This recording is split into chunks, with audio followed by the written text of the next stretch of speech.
Shortly after Han Li disappeared, a male cultivator slowly walked out from the side of the small mountain. He appeared to be about 40 years old and possessed a sallow complexion. He was the cultivator who had treated Zenith Een so fearfully at the entrance of Heaven Void Hall. At that moment, he was wearing an odd, dark green conical bamboo hat and had a white jade bowl in his grasp. His body concealed a chill that was completely isolated from the blazing heat surrounding him. He climbed to the mountaintop and surveyed his surroundings with great vigilance as if he were looking for something. But after seeing that there was nothing, his expression only grew increasingly cautious. He thought he had spotted a silhouette blur when he gazed at the mountain from afar. But after finding no traces of the person on the mountain, he became even more vigilant. After coldly sweeping his gaze past his surroundings once more, he wordlessly inserted 2 of his fingers into the jade bowl and brushed it upward. A streak of white light then flew out from it and started revolving around his head. "Execute!" the sallow-faced man softly shouted, forming an incantation gesture with one hand. Pong! The white light trembled for a moment before suddenly bursting into specks as wondrous as starlight scattered from a goddess. The light then completely enveloped a 40-meter radius. The red land was enveloped in layers of frost upon touching the white light, but nothing abnormal had appeared within it. A trace of doubt appeared on the man's face. After a moment of thought, he didn't seem to care anymore, believing that he had been mistaken. After putting the matter to the back of his head, he then looked at the black desert with a grave face. "This place is truly strange," the man muttered to himself as he looked at the black desert with a strange gaze. He seemed somewhat hesitant to depart. But after a short moment of consideration, he flung his sleeve and shot a streak of red light towards the ground. The light faded away to reveal a small red fox. The man flicked his finger, sending a green medicine pill into the small beast's mouth. The small beast swallowed the pill and expressed great pleasure. "Go!" the sallow-faced cultivator bluntly commanded the small beast, pointing towards the direction of the black desert. The small beast immediately rushed down the hill at an extraordinary speed, turning into a red streak of light along the way. After a short moment, the small fox-like beast had arrived 100 meters deep into the black desert. It was still unscathed even after running around in a large circle. Nothing strange had occurred. It seemed that apart from the color of the black desert, there was nothing out of the ordinary. The sallow-faced man revealed an expression of surprise. This was clearly not what he had expected. He had prepared himself for the loss of his red fox beast. As it was but a common grade 1 spirit beast, he would feel no heartache at all. It didn't have any notable abilities apart from its nimble movements and exceptional sense of smell. He tensely frowned and rigidly stared at the small beast as it ran around the desert in circles before whistling towards it. It then ran over and flew back into his sleeve. Afterwards, the man gazed at the black desert in silence with a wavering expression. But with only a short moment of hesitation, he started to descend the hill and carefully walked towards the black desert. Unknown to him, shortly after he walked down the small hill, Han Li's silhouette reappeared at the hilltop in a series of fluctuating blurs. Although the sallow-faced man used a technique to search a wide area, Han Li was easily able to evade his attack and revealed no trace of himself by using both the nameless chi restraining technique and the shifting smoke steps. Although the man was a mid-core formation cultivator, Han Li was very confident that a sudden strike of his 9 bamboo cloudswarm swords would instantly slay him, had he drawn closer. Han Li had been quite hesitant about whether or not he should kill him. While his 2 treasures were quite valuable, Han Li chose to have him act as a forward scout. But when the sallow-faced man had the small beast explore the black desert to no results, Han Li completely renounced his plan of attacking him. As the greatest dangers were unknown, it'd be better to let him guide the way. Han Li didn't believe that the black desert was completely devoid of danger. With the white rhino emblem and glacial ice pearl leaving him unfettered by the heat, he didn't feel an urgent need to seize those fire-resistance treasures. The sallow-faced man didn't perceive Han Li was behind him in the slightest and continued onward into the strange black desert. 3 meters, 6 meters. The man's expression grew increasingly tense as he tread deeper into the black desert. He had already activated his bamboo hat and enveloped his body in a layer of dense green light. After the man walked through the desert for about a kilometer without problem, his expression slightly relaxed and he felt great relief. It is commonly said that once one headed this deeply into an area, any dangers it possessed should have already appeared. Han Li gazed at the man's silhouette from a distance away with a strange expression. Could it be that he had guessed incorrectly? The black desert was merely frightening and didn't actually possess any dangers at all? Had he known this was the case, he definitely would have ambushed and robbed the man of his two treasures. Han Li felt regret, but soon, a startling and abrupt change occurred in the distance. The black sand around the sallow-faced cultivator suddenly floated up and surrounded him without a sound. The sand then released a dim black light that appeared rather strange.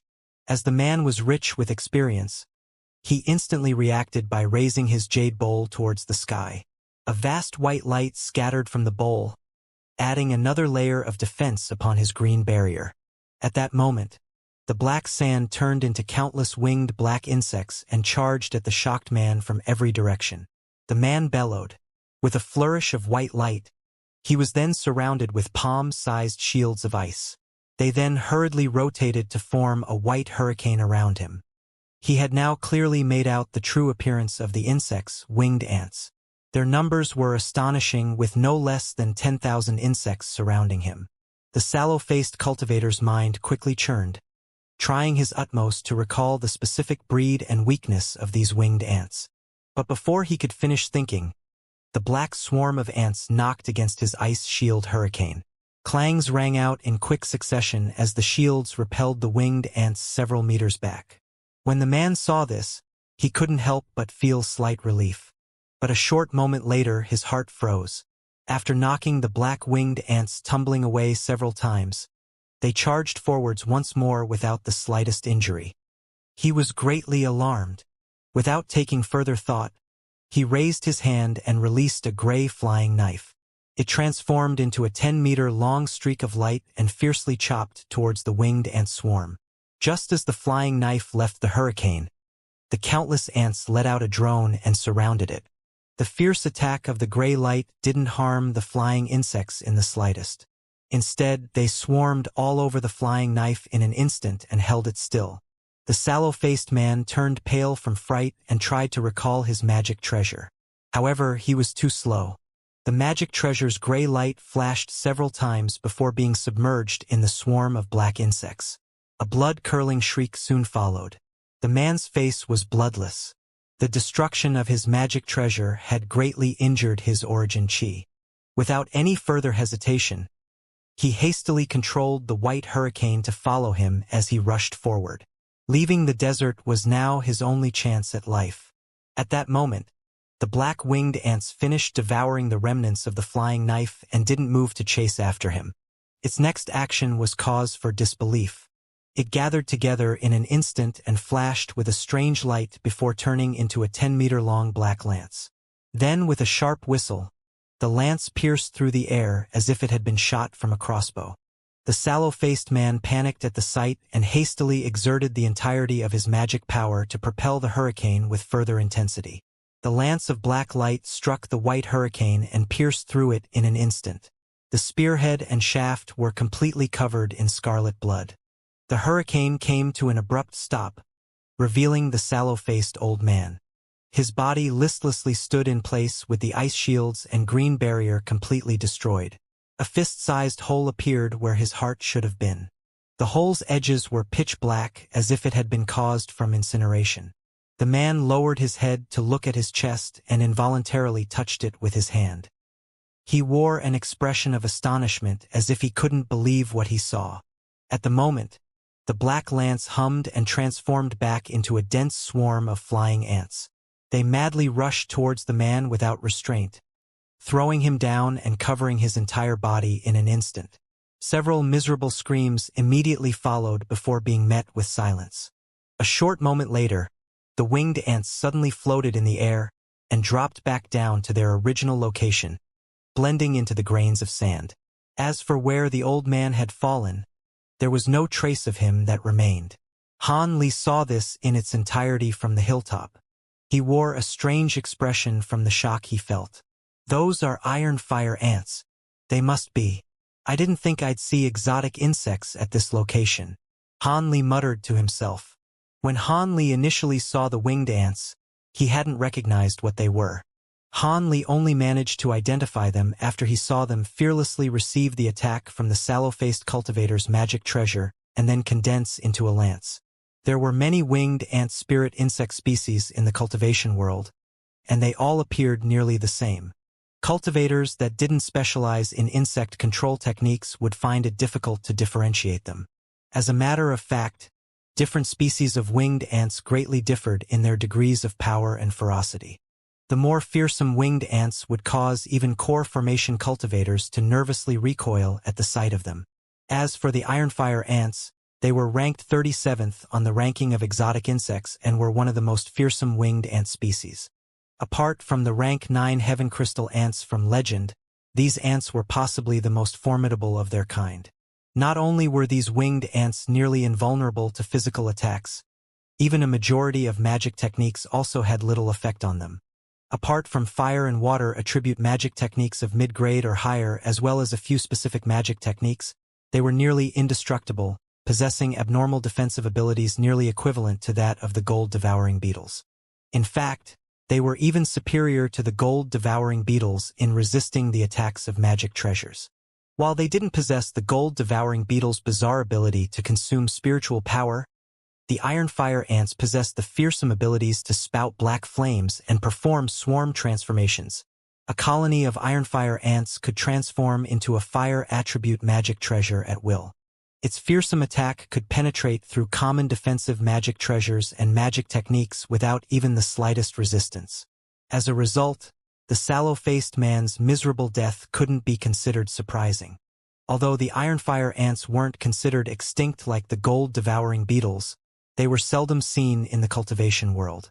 And even if they were seen, the swarm would only consist of 1,000 at most. This was due to the harsh living environment of the ironfire ants. Not only did they require a scorching environment to survive, but they also had to stay near large quantities of metal ore.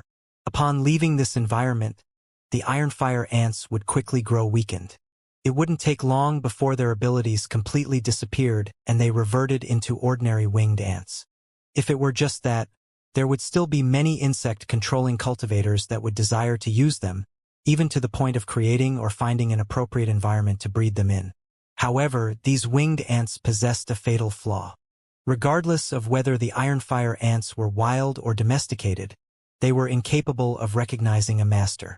When someone wished to conduct a master recognition ceremony on the winged ants, each of the ants would self-implode without exception, crushing the dreams of many cultivators. As for the specific cause of this, there was no definite answer. There were those that said the nature of the winged ants was unyielding and didn't allow them to be controlled.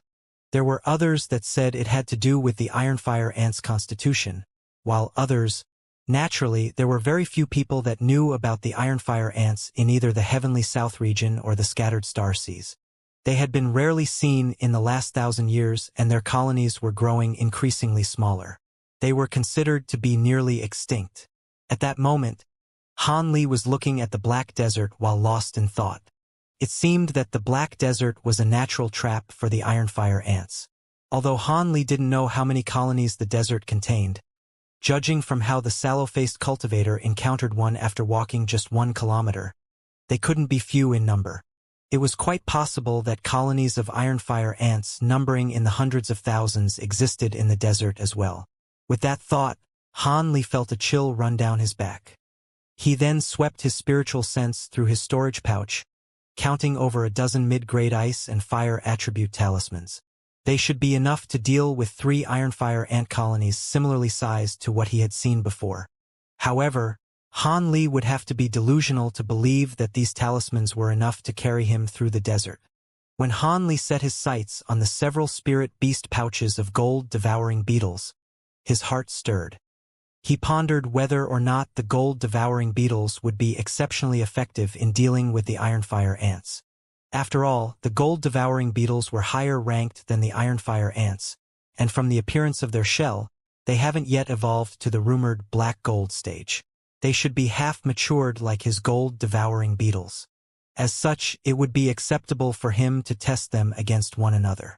Barely able to suppress his increasing excitement, Han Li pondered for a moment more before deciding that there was no problem in testing his gold-devouring beetles against the ironfire ants he had just seen.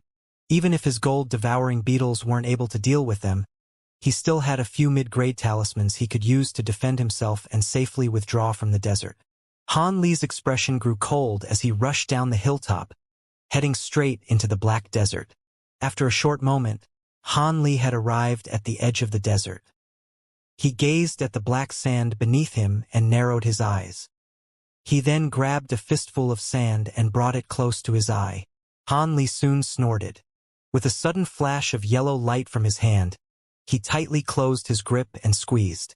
As a result, most of the sand remained uncrushed.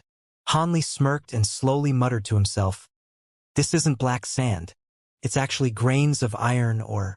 But to spread such a dense amount of or across such a large desert, the master of Heaven Void Hall was truly an extraordinary person. After flinging away the sand in his hand, he stood up and frowned. He then lightly patted the white rhino emblem at his waist, enveloping him in a layer of white light. Because he was earlier evading the sallow-faced cultivator, he was forced to disable it and endure the heat by using his cultivation alone. But now that he was so close to the desert, the overwhelming heat had caused him to be temporarily lightheaded. Alarmed, Han Li quickly reactivated the white rhino pendant. This was not the time to be concerned with saving magic power. Without any further hesitation, Han Li looked at the area containing the colony of ironfire ants and carefully walked over. The black desert was extremely painful to walk on. The sand was scorching hot and the air itself felt as if it were on fire. Even with the white rhino emblem and the fire-repelling robes, Han Li still felt suffocated. It felt even hotter than the small path of lava he went through the day before. After walking over 100 meters, Han Li sighed and patted his storage pouch, taking out a soft pearl in his hand. Without any delay, he poured a bit of spiritual power into it. Cold air immediately released from the pearl in a flash of white light. Han Li suddenly felt himself surrounded by a chill. With roused spirits, Han Li quickened his pace. As the simultaneous use of both the white rhino emblem and the glacial ice pearl greatly increased his magic power consumption, he needed to pass through the desert as quickly as he could. When Han Li was about 200 meters away from the location of the ironfire ants, he stopped and carefully examined where they would be. A short moment later, Han Li shook his head. The concealed ironfire ants were extremely difficult to differentiate from the black sand. It was even difficult to see them with his spiritual sense. The ant colony's spiritual chi fluctuations were extremely faint, presumably because they were innately skilled at restraining their chi. It seemed that using his spiritual sense to spot the winged ants from a distance wouldn't do. He'd have to try using his gold-devouring beetles. Han Li raised his hands with a solemn expression and tossed several spirit beast pouches into the air. As they floated in the air, he formed his hands into an incantation gesture, causing the pouches to open and release countless gold-devouring beetles. They formed a cloud of shining gold and silver shimmers in the air. In regards to numbers, the gold-devouring beetles were far fewer to the recently seen colony of ironfire ants. With his confidence strengthened from looking at the gold-silver insect swarm, he pointed to the ground not far away and softly shouted, "Go!" With a buzz, the glittering cloud flew forward, moving to descend and blanket the ground. But before they touched the ground, a black cloud of ants suddenly rose to meet the swarm of gold-devouring beetles. In the instant that the two sides clashed, huge streams of dark flame suddenly spouted out from the black ant colony, violently enveloping the gold-devouring beetles in black radiance. It was clear the ant colony had realized the gold-devouring beetles were fearsome and rushed to strike first by using their innate flames. Were it another breed of insects, the strange flames would have burnt a majority of them at the very least. But not only were the gold-devouring beetles completely unscathed by the black flames themselves were cleanly devoured. Once the flames were gone, the beetles charged forward with a buzz. The two insect swarms fiercely clashed, interweaving colors of black, silver, and gold. After only a moment of tearing away at each other, countless dead insects began to successively fall to the ground with piercing screeches. A vast majority of them were black, with only a sparse few being gold and silver. In just a short moment, the gold-devouring beetles had achieved an overwhelming victory, exterminating a majority of the ants. The ironfire ants also sensed that things were far from good. Their remnants released a weak cry and suddenly gathered together to form a jet-black arrow. They shot past the gold-devouring beetles in an attempt to escape. But at that moment, a streak of dazzling azure swordlight pierced through the air and chopped down at the arrow. The arrow trembled and was greatly slowed down. In that moment of delay, the gold-devouring beetles swarmed around the arrow. In the blink of an eye, the black arrow was submerged in a sea of gold and silver and could no longer be seen. By the time the insect swarm dispersed, the arrow had completely disappeared. At that moment, Han Li slowly walked over and serenely looked at the dead insects on the floor. He silently pondered for a moment while clasping his chin.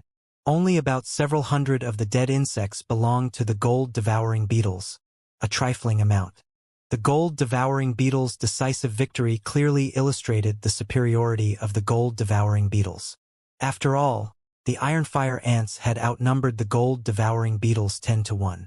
After a moment of analysis, Han Li revealed an expression of relief. It seemed that his gold-devouring beetles would be able to get him through the black desert without problem. After taking another look at the ground littered with dead insects, a strange expression flashed through his eyes. A low whistle left his mouth. The gold-silver insect cloud shrieked in response and fell from the sky, cleanly devouring the dead insects like an autumn wind sweeping away fallen leaves. They then obediently flew back into Han Li's spirit beast pouches. Having put away the pouches, Han Li gazed into the depths of the black desert before walking forward without hesitation. Han Li motionlessly stood in the distance as he expressionlessly gazed at the sky. The largest battle that his gold-devouring beetles had fought since entering the desert was currently taking place in the sky. Countless gold-devouring beetles and ironfire ants were scattered across the skies at a low altitude, mutually devouring each other. Dead insects rained from the sky, forming a thin, dense layer on the ground. It made for a truly shocking sight. Han Li's brow creased during a moment of carelessness. Although only about a day had passed, he had already lost nearly 10,000 gold-devouring beetles. It was as if he'd encounter a colony of ironfire ants every short distance he walked, numbering anywhere from 3,000 to 10,000. But now, he'd encountered a tremendously large ironfire ant colony that numbered at around 50,000. He reckoned that this battle would result in the deaths of at least 8,000 of his gold-devouring beetles. It was no surprise that Han Li felt regretful. The gold-devouring beetles took a long period of time to breed. Who knew when he'd be able to next replenish their numbers? After the time it took to finish a cup of tea, the ant colony retreated in defeat.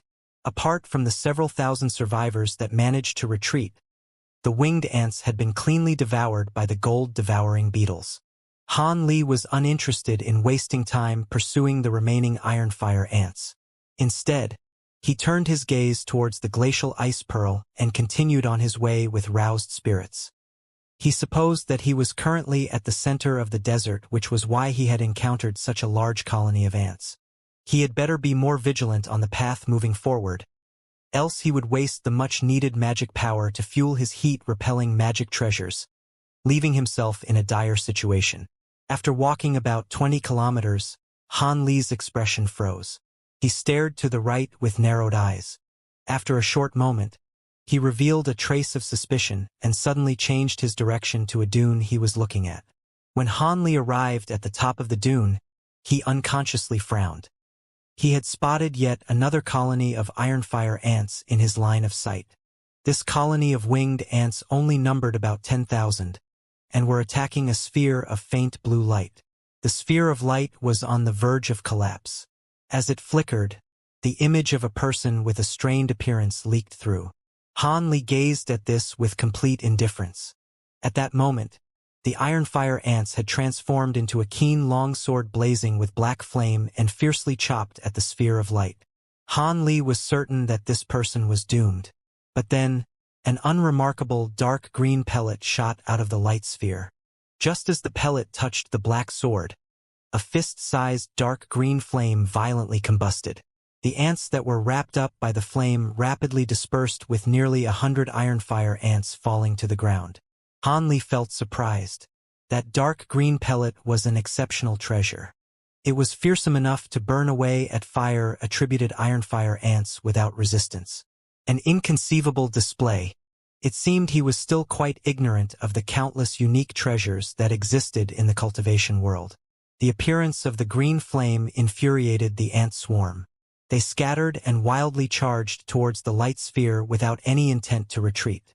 The cultivator inside the light sphere seemed to no longer have many pellets remaining. By the time the iron fire ants had scattered, it was already too late to shoot a second pellet, resulting in a helpless situation. However, he had also become aware of Han Li's existence. As he was under attack from the iron fire ants, he occasionally glanced in Han Li's direction. Han Li indifferently turned away and continued on his path. He currently had no mind to acquire his treasures or waste the lives of his gold-devouring beetles. His gold-devouring beetles had far more value in this strange desert than ordinary treasures, and he didn't wish to squander them in vain. But who could have known that just as he had taken his first step, he suddenly heard the transmission of a hoarse, familiar voice from the light sphere. "Fellow Taoist Han, please wait. This is Yuan Yao. I must trouble fellow Taoist Han to assist me. I will definitely express my gratitude afterwards." Yuan Yao's voice was filled with anxious panic. "Yuan Yao." Han Li suddenly stopped and hesitated for a moment before slowly turning around. This was truly a small world. In an area as large as the Path of Molten Rock, he actually managed to encounter this woman he could barely be considered acquainted with. Unbelievable. Since she could be considered somewhat of a friend, Han Li felt reluctant to leave her to die. Moreover, he had initially considered finding her for a secret matter. This was just killing two birds with one stone. After looking at the dimmed light sphere and quickly muttering to himself, he tossed a spirit beast pouch from his waist and released a swarm of gold-devouring beetles into the fray. When she saw this, she was left speechless. The gold-devouring beetles only numbered about 1,000 but were able to easily exterminate a swarm of iron fire ants that was over 10 times its size. She had finally recovered from her shock when Han Li calmly retrieved his gold-devouring beetles, and she quickly put away her blue light sphere. Yuan Yao's complexion had paled from the expended magic power, but this only made her appear even more endearing. Her black robes had already been replaced for thin, well-fit clothes, revealing her graceful, youthful figure. Her body was also drenched with the fragrant scent of her sweat, filling the air with deadly allure. Han Li was stunned by this, but he soon recovered. Yuan Yao saluted Han Li with a beaming smile and spoke with a charming voice. Yuan Yao cannot thank fellow Taoist Han enough for his rescue. Han Li glanced at her and calmly said, "It was but a minor effort. Now that fellow Taoist Yuan is out of danger, I will be taking my leave." He then turned and walked away without any intention to stay. Still shaken by her near-death encounter, Yuan Yao turned pale and was incapable of staying reserved. She hastily said, "Brother Han, I still haven't expressed my thanks for you saving my life." The gorgeous woman's delicate appearance would tug at the hearts of any who saw it. However, Han Li didn't turn around and responded indifferently, "I don't need your thanks. I merely assisted you for a moment and cannot help you the entire way through. Do your best, Lady Yuan." After this was said, Han Li was already 40 meters away, moving at a breakneck speed. This only caused Yuan Yao's pale face to become even more panicked. She no longer possessed the strength to resist the scorching heat, let alone any more iron fire ants she may encounter. She was unable to give up as Han Li held the string that her life hung upon. But as a result, her charming pleas were completely ignored as Han Li walked further away. She revealed apprehension at Han Li's indifferent response and could only say what Han Li expected to hear. She gritted her teeth and said, "Please wait. So long as fellow Taoist Han is willing to protect me on this path, I will bestow a grand treasure to you. Your magic power won't be used in vain." A grand treasure? Han Li stayed still, revealing slight hesitation. Seeing that Han Li appeared interested, she didn't dare to be negligent. "I still have many azure flame blasts that I am willing to give fellow Taoist." "That was the green pellet that you had used a moment ago? It is quite the uncommon item." Han Li slowly turned around with an expression of deep consideration. Since he had acted to save the woman, he naturally didn't intend on truly abandoning her. Besides, he had saved her with another reason in mind. His previous act was merely taking one step back so he could take 2 steps forward. Now that she had taken the initiative to request his aid, his objective was fulfilled. He reckoned that if he were to demand greater concessions, she would have no choice but to begrudgingly accept. This beautiful woman clearly understood this. Regardless of whether it was for paying Han Li for his previous rescue or his continued protection, Yuan Yao had no choice but to continue with a helpless expression. The azure flame blasts are firebombs secretly refined by the Devil Dao's Azure Yang sect. Not only does each one require a great quantity of rare resources to refine, but it also consumes a great amount of time. Their might is equivalent to a nascent soul cultivator's Yang essence flame. "I still have 3 of them and will give all of them to you." The woman's expression grew more determined as she spoke. She extended her snow-white hand to reveal 3 pellets shining with a gentle green light. At that moment, Han Li unhurriedly walked back over and glanced at the 3 pellets. He calmly said, "These azure flame blasts truly are an exceptional treasure, but they aren't enough for me to take such a large risk. Bringing you through this path will double my magic power consumption at the very least. Does fellow Taoist Yuan truly think these are worth that level of danger?" Han Li's words contained thinly veiled mockery. Yuan Yao's beautiful expression fluctuated for a long while before settling on a charming smile. "Brother Han, please don't hesitate to state your conditions, as this young woman doesn't wish to continue speaking in circles. Could it be that fellow Taoist Han wishes for me to give my heart to you?" Yuan Yao turned her hips and puffed up her soft chest, showing off their exceptional plumpness. Her bright eyes were filled with a peculiar haze that was beyond flirtatious. Han Li was somewhat stunned by the woman's gorgeous beauty, but he soon narrowed his eyes and sized up her dainty, well-rounded body. The woman blushed at his unrestrained gaze. Her beautiful eyes became increasingly bright and captivating, as if capable of enrapturing the deepest depths of a man's heart. Han Li stroked his chin and calmly spoke with a radiant gaze. As expected, Yuan Yao's charming technique at full power along with her beautiful appearance is without match. However, since it has no effect on me, fellow Taoist had best save her magic power for survival instead. Tearing off her beautiful guise and halting her charming technique, she flusteredly said, "Humph! What a crude, uncultured boor. You don't hold compassion for women in the slightest." Han Li insincerely smiled, saying, "How could Lady Yao say that? If this weren't a place as dangerous as the Heaven Void Hall, I definitely wouldn't have refused your seductions. But here we are, You sure like to dream.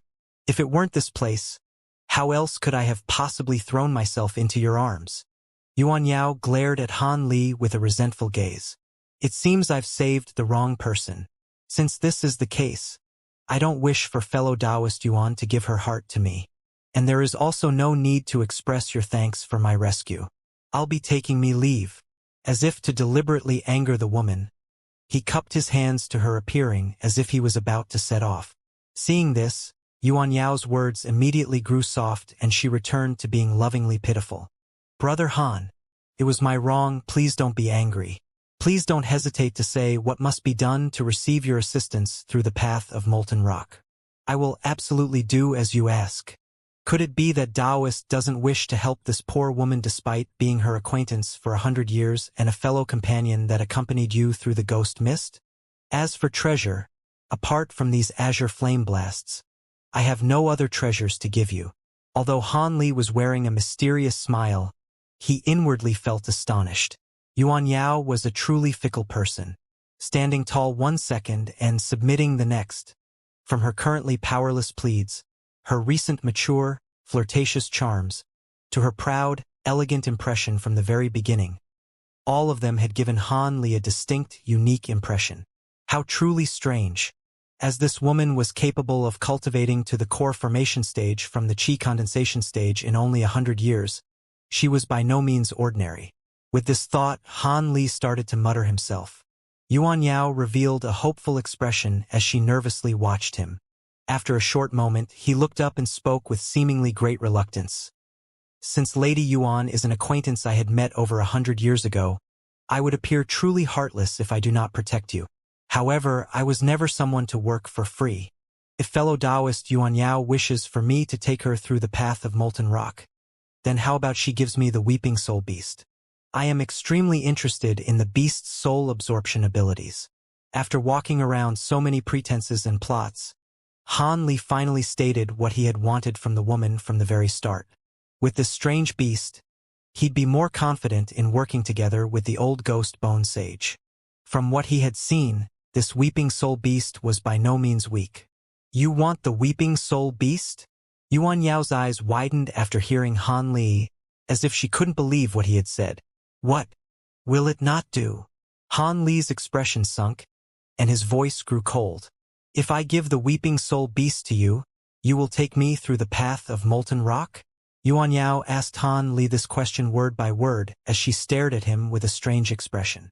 That's right. Han Li frowned but still spoke with certainty. He faintly felt that there was something amiss. Perfect. Then it is all yours. After Han Li confirmed this, she immediately took a spirit beast pouch at her waist and gave it to Han Li without the slightest hesitation. Han Li blinked with a nervous heart. Why did it appear that she was actually impatient to give the weeping soul beast to him? Could it be that there is something wrong with the weeping soul beast? After thinking for a moment, he calmly took the spirit beast pouch into his hand. He swept his spiritual sense inside to see the weeping soul beast soundly asleep. Han Li nodded his head and put the spirit beast pouch at his waist. Just as he thought to say something, Yuan Yao opened her mouth and spat out a dark gray pearl into her palm. This is the weeping soul pearl. It is the item used to control the weeping soul beast. If you refine this like you would an ordinary magic treasure, the weeping soul beast will be forever yours. I haven't owned the beast for long and haven't completely refined its pearl. You can forcefully erase the traces of my spiritual sense from it without a problem. Yuan Yao chuckled and gave it to Han Li. Han Li looked at the weeping soul peel with interest and didn't move to take it. This pearl was something that he had known about from Fairy Violet Spirit when he inquired about the weeping soul beast. He later realized that she was incapable of smoothly controlling the weeping soul beast because she hadn't fully refined the weeping soul pearl during that time. This had raised his interest in acquiring the strange beast. But after seeing how she had so quickly given it to him with a delighted expression as if she ridding herself of a demonic plague, Han Li grew hesitant and didn't hurry to take the pearl. Yuan Yao's luminous eyes stirred. She chuckled and said, "What? Does Brother Han not want this animal? Or does he fear that I've given him a false weeping soul pearl?" Her voice concealed a teasing tone. Han Li didn't immediately reply and examined the pearl for a moment before saying, "I can tell it is legitimate from its ghost aura. However, I do not know much about the weeping soul beast. Could it that my body would suffer from refining the pearl?" After Han Li said this, he rigidly stared into Yuan Yao's beautiful eyes. How could that be? If there was ever such a problem, I wouldn't have personally refined it. However, refining the pearl makes oneself feel unwell. So long as one bears with it, there is no problem. Yuan Yao had a calm expression and spoke with an uncaring tone. Feel unwell? Han Li wrinkled his brow and stared at the woman for a moment before turning his gaze towards the pearl. He was sure that she hadn't been entirely truthful, but he couldn't make it out as of now. After muttering to himself for a moment, he decided to take the pearl and put it away for later research. If it were truly harmful, he just wouldn't refine the pearl. So long as he had the pearl, he would be able to control the weeping soul beast all the same. After putting away the weeping soul pearl, he calmly said, "Let's go." I will do my utmost to protect Lady Yuan for the rest of the way. But let's get the ugly talk out of the way first. If I come across a danger that fully occupies my attention, fellow Taoist Yuan had best flee by herself. He then touched the glacial ice pearl that floated above his head, causing it to suddenly envelope them with chilled air. Of course, I understand what would happen if we were to truly encounter such a circumstance. However, I am quite confident that with Brother Han's gold and silver beetles, the odds of such a situation occurring is quite small. The gorgeous woman wrinkled her nose for a moment before revealing a smile as charming as a flower. Han Li bluntly admired the beautiful scene before him for a moment before wordlessly turning around and setting off. When Yuan Yao saw this, she followed after him with light steps and a faint smile. She soon walked alongside Han Li, creating a rather intimate appearance. This was because the closer she was to Han Li's side, the more cool air that was present from the glacial ice pearl. She naturally wanted to feel more comfortable. Now that I think of it, the path of ice and fire is somewhat strange. How could there be a black desert here along with such fierce winged ants? Not only can those ants fearlessly endure magic treasure attacks, they can spout black flames and can undergo swarm transformations. They also manage to break through one of my ancient defensive treasures. If I didn't have the green flame blasts, I wouldn't have lasted long enough to meet Brother Han. Yuan Yao grumbled with a relaxed expression as she continued walking. It was clear that she didn't recognize the Ironfire ants. Han Li was stunned by her words. He couldn't help but ask her with, "The Black Desert hasn't been seen before?" He felt that the appearance of such fierce exotic insects at this location was somewhat odd. Apart from cultivators with extraordinary abilities and exceptionally powerful magic treasures, it would be unlikely for even a late core formation cultivator to leave the Black Desert unscathed. No, this is the first time the Black Desert has appeared on the path of molten rock. Previously, other cultivators that underwent this trial merely faced high temperatures and dangerous areas. At most, they would encounter a few flame beasts as well. But these bizarre winged ants haven't been seen before. Had it been known that such ferocious winged ants existed on the path of molten rock, far fewer cultivators would have been willing to brave it. Yuan Yao replied without hesitation. Despite appearing to know quite much, she remained puzzled by the appearance of the ants. If that's the case, there must be something amiss with the paths of ice and fire. Han Li muttered to himself with a contemplative expression. This is completely abnormal. Someone must have taken action. In a forest of blood-red icicles on the path of profound ice, Layman Qingyi looked at the sky with his arms behind his back. Countless floating inch-large spheres of azure lights revolved around him, separating him from a dense swarm of several hundred silver beasts that surrounded him. These small beasts strongly resembled mice. Not only was their fur sparkling with silver light, but they also had a small, delicate horn on their heads. They surrounded the old man as streaks of silver light and continuously struck at him like arrows with their horns. Each of the strikes released a thunderous boom in a display of astonishing momentum.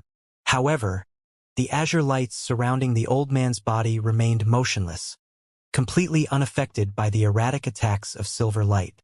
Courting death, the Confucian-robed old man grew annoyed by the strange mice's attacks. After lowering his head towards them, he swept his sleeves outward with a cold expression. A burst of azure light immediately spread out, illuminating an area of 40 meters in blinding brilliance. After a short moment, the azure light faded away to reveal a ground filled with the corpses of the small, silver-furred beasts. Their bodies were densely pricked by thin azure needles that shone with a cold blue light. Layman Qingyi's expression was unchanged. It was obvious that the outcome was as he had expected. After indifferently glancing at the ground, he extended his shriveled right hand and lightly swept it across the air. The needles flew back towards him as azure streaks of light and disappeared into his body. Silver light mice. How could these damned animals appear at only the second trial? Could it be? The old man pondered motionlessly and his expression grew sullen. Humph! Since these silverlight mice have appeared on the path of profound crystal, the path of molten rock should also have something equally inconceivable. I'm afraid that youngster Han will encounter quite the problem. Layman Qing coldly snorted with annoyance and spoke to himself with slight apprehension. Soon after, he deeply sighed, disappearing from sight with several blurs.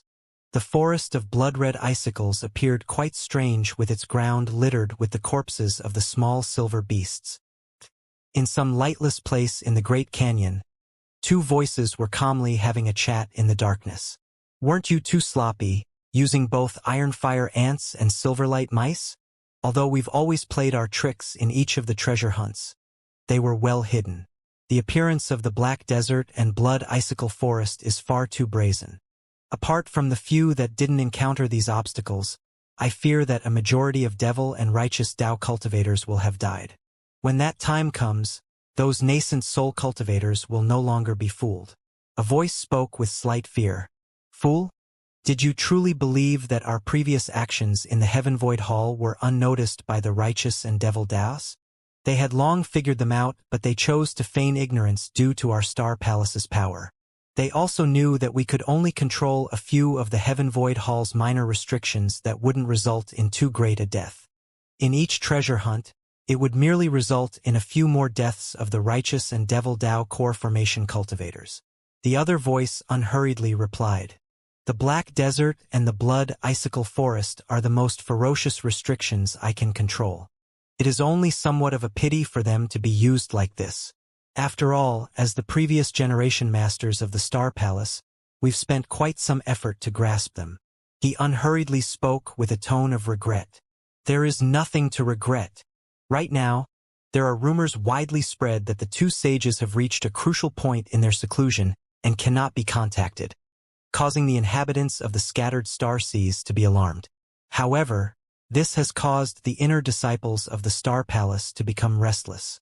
They are completely reliant on us old fellows to handle the arduous affairs of the palace. With the righteous and devil Tao starting to stir, it is becoming far more difficult to suppress them. Although each of the sides alone prove no threat to us, it will become dire once they join forces. The only method we currently have is to forcefully cripple the strength of the two sides and cause them to become doubtful and unsure of our true circumstances. After all, given the many years that the Star Palace has governed the scattered star seas, it is impossible for them to not have misgivings. So long as we can drag this on for a moment more, the two sages will be able to leave seclusion. At that time, even if the two sides joined hands, we won't have to worry about them. Our two Lord Sages' divine essence-fused light will be able to force that madwoman from myriad gates of enlightenment and Devil Saint Island's archsaint of the six paths to retreat. The usage of the ironfire ants and silverlight mice restrictions were unavoidable. Apart from these two restrictions, none of the others are nearly as destructive against core formation cultivators.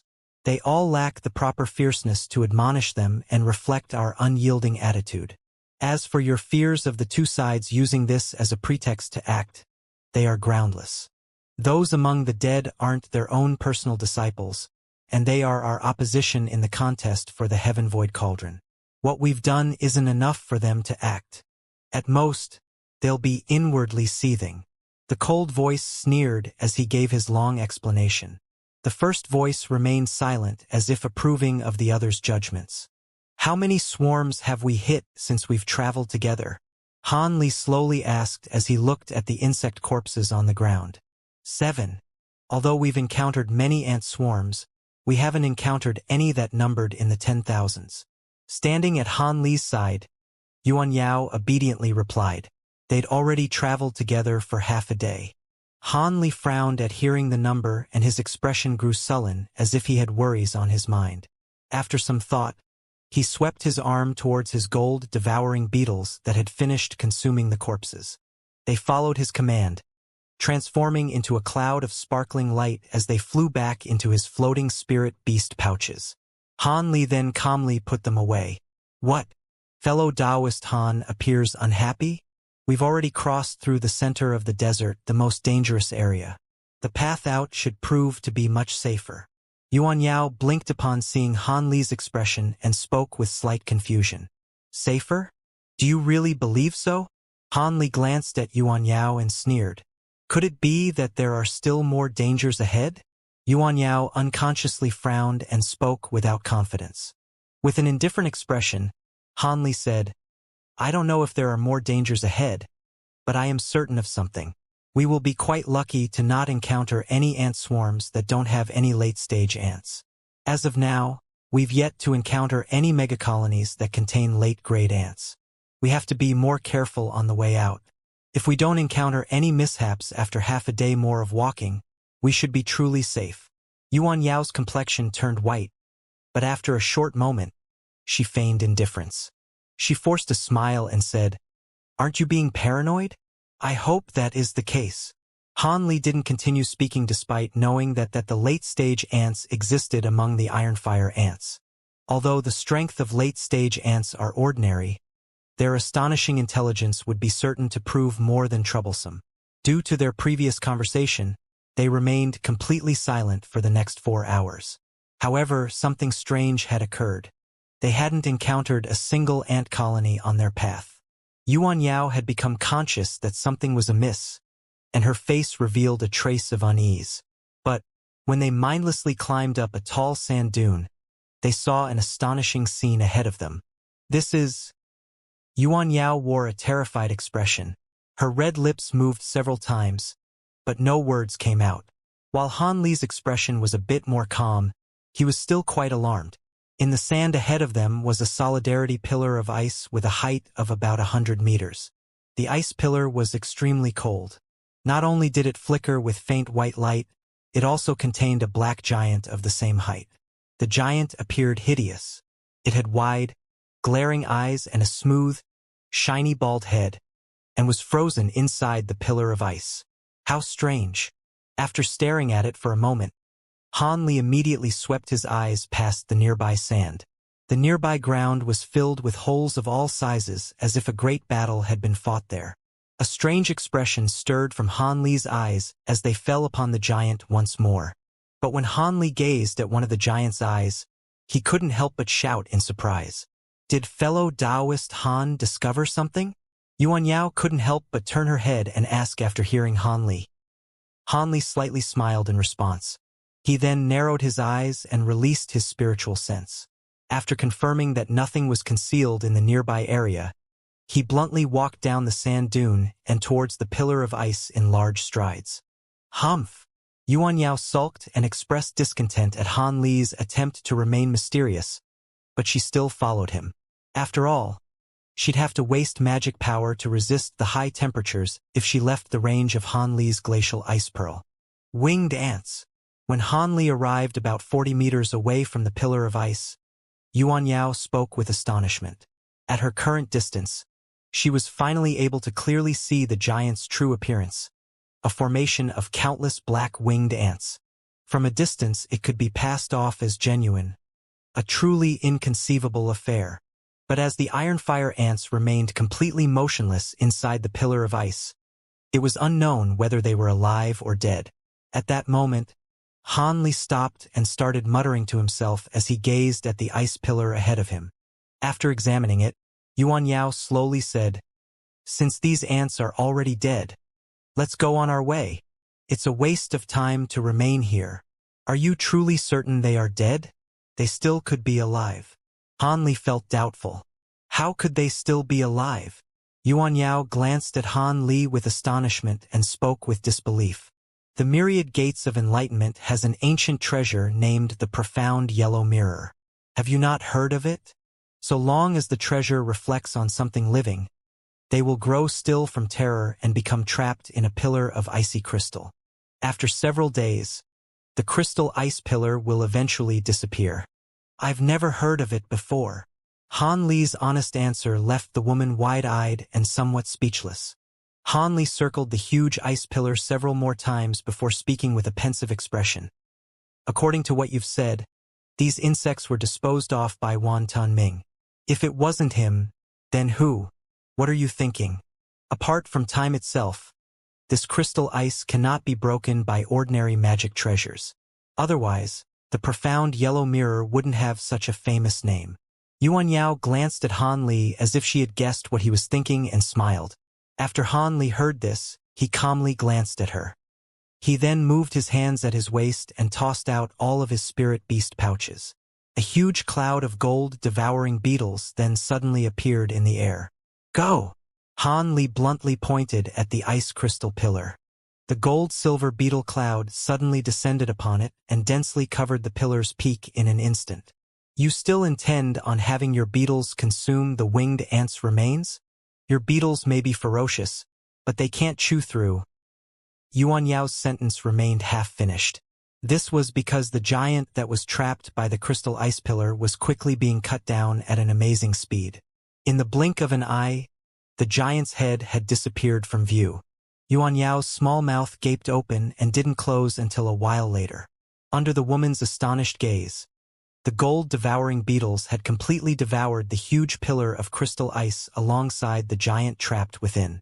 All that remained was an egg-sized crystal ball that mysteriously shined with black light.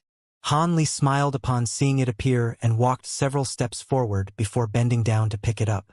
This item was called a refined crystal. It was a rare material that was formed in the abdomen by beings that had frequent meals of or that remained undigested. Although the cultivators that knew of its existence were a sparse few, Han Li had read a rumor of it from an ancient book and was unsure of its validity. But when he saw the pearl contained within the iron-fire ant giant's eye, he suddenly recalled this and his heart began to stir. He didn't expect that he would truly acquire the refined crystal. It was a peak supplementary material for strengthening magic tools. So long as this material was joined together with a magic treasure, not only would its might increase, but the resilience of the magic treasure's body would immediately strengthen to a point of disbelief. After that point, it would be hard to imagine anything that could break it. It was also unknown whether Wan Tianming had not known about this item or had overlooked it from negligence. Either way, it had benefited Han Li.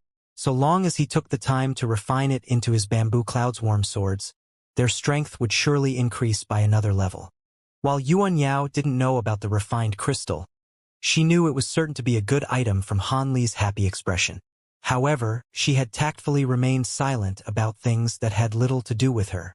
The two continued on their way in silence. In an extremely crude stone hall with an area of about 200 meters and a height of about 30 meters was a transportation formation. Apart from the transportation formation at the center, each of the walls had a huge stone gate about 10 meters tall. At the moment, each of the gates was sealed as tightly as a prison cell. There were also about 100 mismatched stone tables and chairs. These stone chairs were sparsely occupied by 6 cultivators with various expressions.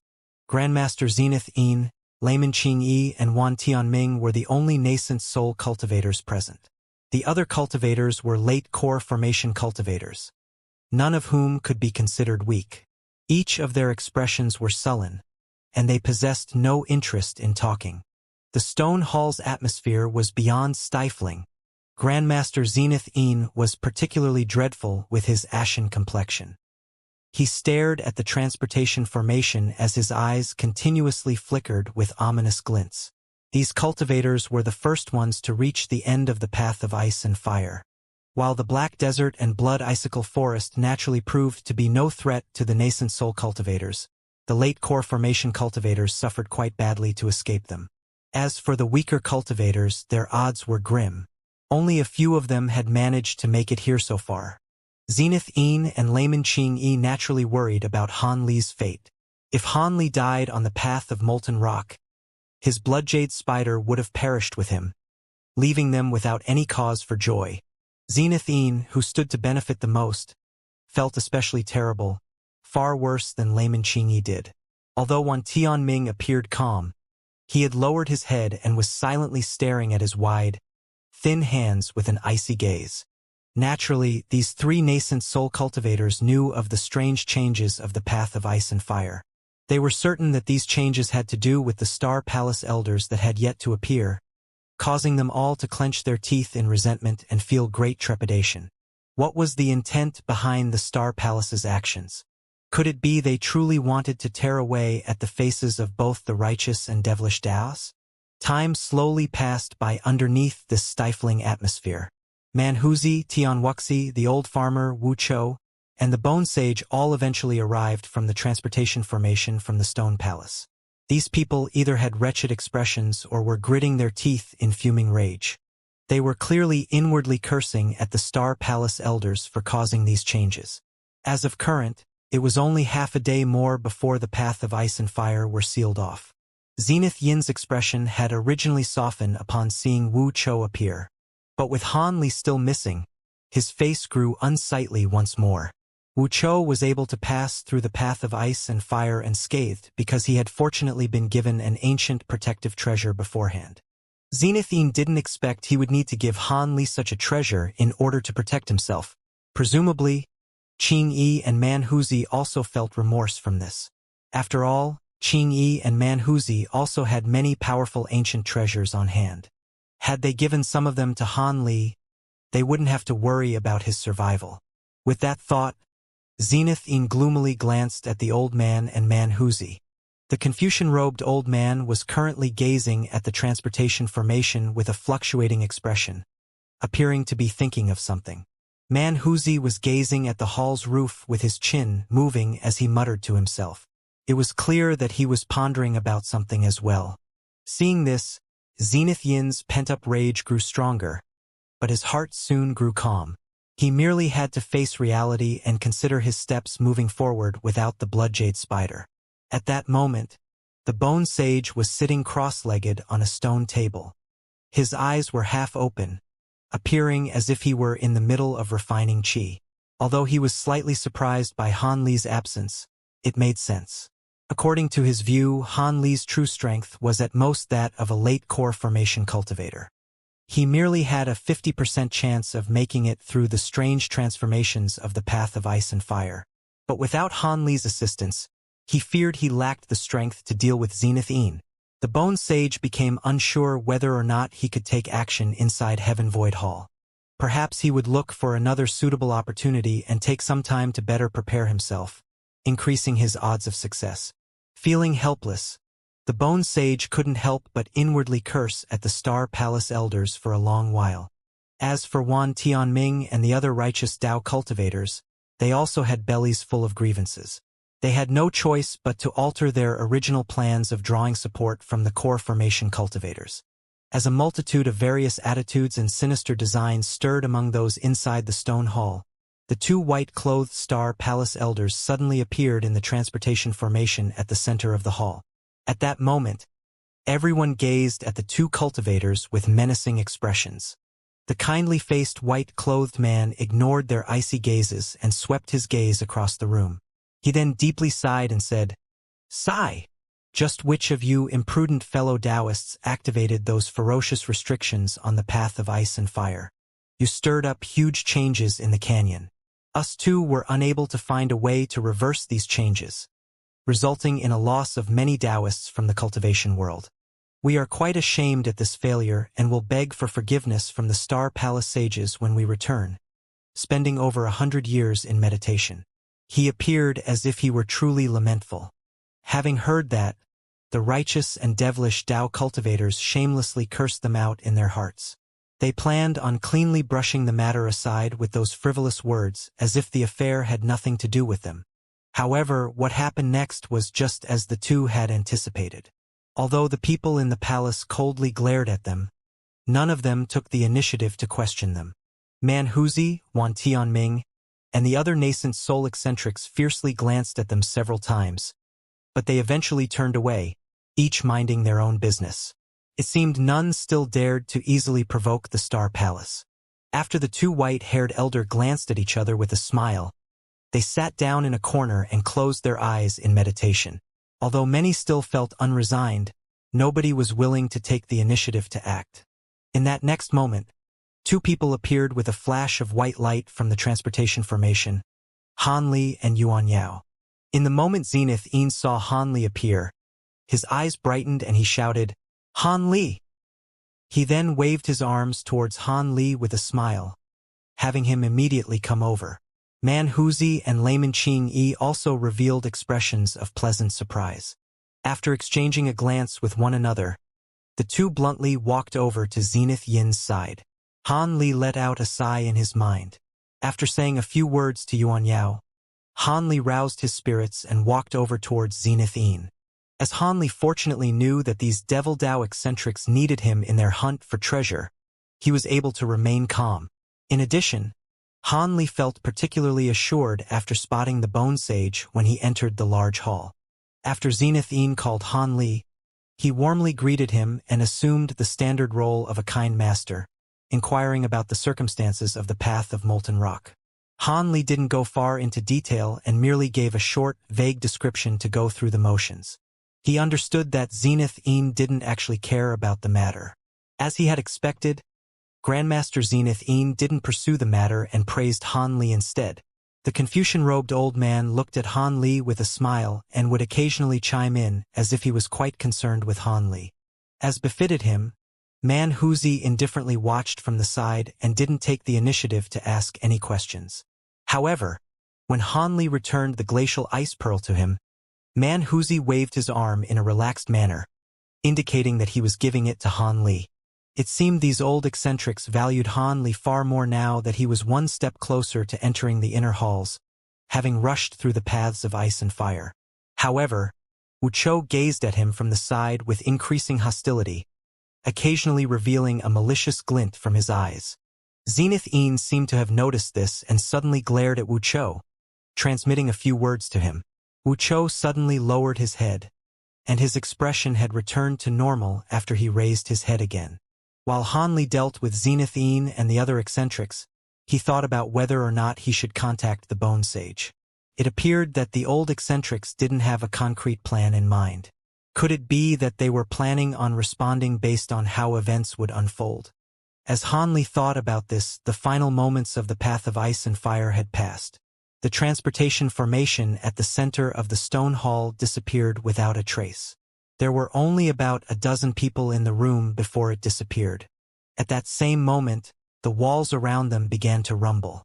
The stone doors then opened by themselves to reveal long, narrow limestone passages. 3 of these 4 passageways lead to their own pavilion, each separately holding ancient treasures, medicine pills, and cultivation arts left behind by ancient cultivators. However, all of those items are sealed and each person may only pick one item. After the item is chosen, that person will immediately teleport to the next trial, the boundary of fantastical illusion. As for the last passage, it will teleport those immediately to the next trial. Whoever walks that path can only accept their bad luck for having passed the previous trial without reward. The restrictions here are a bit strange. The passage they lead to changes with each occurrence. But if one chooses a passage, they will have no option to withdraw. If there is anyone who doesn't wish to attempt the boundary of fantastical illusion, so long as you stay in this stone room for the day, you will be teleported back to Heaven Void Hall. I wish the best for all of you. Upon seeing the passages appear, the kindly-faced elder slowly gave the explanation as he remained seated with legs crossed. When the others heard him, they indifferently glanced at him before ignoring him. When the Star Palace elder saw this, he didn't seem to care and closed his eyes with a smile. The cultivators that managed to arrive here were all unwilling to return empty-handed after having braved those previous dangers. As such, there wasn't much discussion to be had. A few of them even walked towards the stone passageways without a word. After a short moment, they silently disappeared into the passageways. One by one, they gradually left the room. After seeing Wan Tianming's party enter a passage, the Devil Dao eccentrics coldly glanced at each other and displayed no haste to enter a passageway. As for Grandmaster Zenith Yin, he coldly looked at the 2 white-clothed elders that were still sitting in meditation. After some hesitation, he pulled out a sparkling bright bracelet made of 4 thumb-sized beads that released faint azure light. This is the Matron Screen Pearl. It possesses the wondrous effects of steadying the mind and protecting the soul. With these beads, you will be able to keep your mind clear, even if the dangers of the boundary of fantastical illusion increased by several-fold. After this was said, Zenith Yin handed the bracelet over to Han Li. Han Li was delighted and accepted the bracelet while repeatedly saying thanks. He had long since heard of the renowned Matron Screen Pearls. It was said that with a single pearl in your possession, one was far less likely to be interfered with by their inner demons during cultivation. Han Li found it truly surprising for Zenith to magnanimously give him a bracelet that strung these 4 of these grand treasures in order for him to make it through the last trial. From Zenith Yin's reluctant and hesitant appearance, Han Li reckoned that since it would be embarrassing to immediately reclaim it, Zenith Yin would be certain to take it back after the treasure hunt when there was no longer anything to be gained. However, there were many sinister designs lurking inside Heaven Void Hall. Even a nascent soul cultivator such as Grandmaster Zenith Yin was being secretly plotted against by the Bone Sage. Han Li had strong doubts about whether or not his in-name master would be able to leave Heaven Void Hall alive. Han Li wore the bracelet in front of Zenith Yin and carefully examined it. The matron screen pearls appeared to be made of wood and gold, yet they weren't. They also carried a heavy fragrance similar to that of sandalwood. When one smelled it, their mind grew clear and their spirits were roused. As expected, it was outstanding. It is reasonable to say that these matron screen pearls should be enough to keep you safe. But to make sure of your safety, young friend Han should carry this as well. This is a treasure talisman that I refined from my Night Azure Needle, but its power is several times stronger than common magic treasures. Please use it to protect yourself. The Confucian-robed old man took out an azure talisman and handed it over to Han Li with a smile. A treasure talisman of the Night Azure Needle? Han Li was initially stunned when he heard this, but he soon grew excited. This was a treasure talisman from a nascent soul cultivator, fundamentally incomparable to common trash treasure talismans. Although the divine Devilbane lightning from his bamboo cloud's warm swords was formidable, he couldn't use it at every turn. With this item, his safety would be greatly increased. Han Li took the item without any refusals and respectfully said his thanks. At that moment, Man Huzi wordlessly took out a piece of black armor. It was covered in silver Qilin scales and appeared quite heavy. When Zenith Yin saw this, his heart was moved and an expression of greed momentarily appeared on his face. He hastily said, "Brother Man is quite magnanimous to give this distinguished treasure for the survival of my junior disciple. I, his master, and my junior disciple heavily thank you." Man Huzi glanced at Han Li and said with a malicious expression, "I acquired this treasured armor over 100 years ago, and it still proves useful to me. But as my heaven-bearing devil arts have already reached the great success stage, I'll lend this item to the youngster for protection. When the time comes, you had better not disappoint me or else he." Han Li was incapable of keeping his calm appearance after hearing him. Zenith Yin appeared disappointed for a second when he heard the armor was only being lended, but he soon wore a smile, saying, "Good! With these treasures, my junior disciple will surely remain safe regardless of what dangers he encounters. Let us go take our treasures. The passageways won't remain open forever." Man Huzi and Layman Qingyi had no objections to this, but they didn't move to leave. Instead, they first took a deep look at Han Li. Han Li was startled for a moment before bitterly smiling. It appeared they were fearful that he would turn back from fear, so they would watch him go through a passageway first instead. As a result, Han Li walked into a passageway with a slight smile. Soon after, the 3 Devil Dao cultivators looked at each other with a smile, each walking into one of the 3 other passageways. When the 2 white-clothed old men were the only ones remaining in the stone hall, the harsh-faced old man slowly spoke without opening his eyes. "Don't you think the Devil Dao cultivator's actions are a bit strange?" His tone felt slightly sinister. The kindly-faced old man frowned and agreed. Although those old eccentrics used methods to interfere with our prying, it appeared from their expressions that they heavily value that early core formation cultivator youngster. Moreover, they even gave him several items for protection. After this exchange, silence resumed. The harsh-faced old man asked with a grave expression, "What do you think? The only things those old eccentrics value are benefits. And the only thing that would move them so would be the Heaven Void Cauldron in the inner halls. That core formation youngster should be able to assist them in seizing the treasure." The kindly-faced old man hesitantly replied. Had Han Li heard them, he would have been speechless. These 2 were truly cunning. With only a few sparse words, they managed to nearly guess the truth. This would have resulted in both Han Li's fear and respect were he there. "Seize the Heaven Void Cauldron?" They still daydream of this? Unless one possesses those spirit beasts long extinct from the scattered star seas, any attempt would be made in vain. Otherwise, the master heavenly star sages would have seized it several generations ago. The harsh-faced old man spoke with disdain. That could be the case. Perhaps there were some ambitious individuals who entered the wilderness, spending the time and effort for the sliver of a chance. After all, in the last occurrence of Heaven Void Hall, the Heaven Void Cauldron had nearly been seized. Although that person managed to barely open the lid at the last moment and had their Heavenmend pill seized by others, Wan Tianming's gold-threaded silkworm does have a chance. Since it's like that, we had best secretly follow them just in case. It would be best if they don't acquire it. If they truly manage to acquire the treasure, we cannot allow the Heavenmend pills to fall into their hands. Of course, Han Li didn't know that he had roused the attention of the two-star palace enforcement elders. As of current, he was climbing up spiraling limestone stairs with an expression of amazement. Not long after he had entered the passageway, he was met with an unending spiraling stone stairway. He still hadn't reached the end even after walking for the time it took to finish a meal. Han Li's curiosity grew stronger. Just how far up did this place reach? Calming the doubts in his heart, Han Li continued to calmly climb up the stairway. After climbing up another 400 meters, Han Li caught sight of a gleam of light. With newly roused spirits, he hastened his steps and eventually arrived at an exit.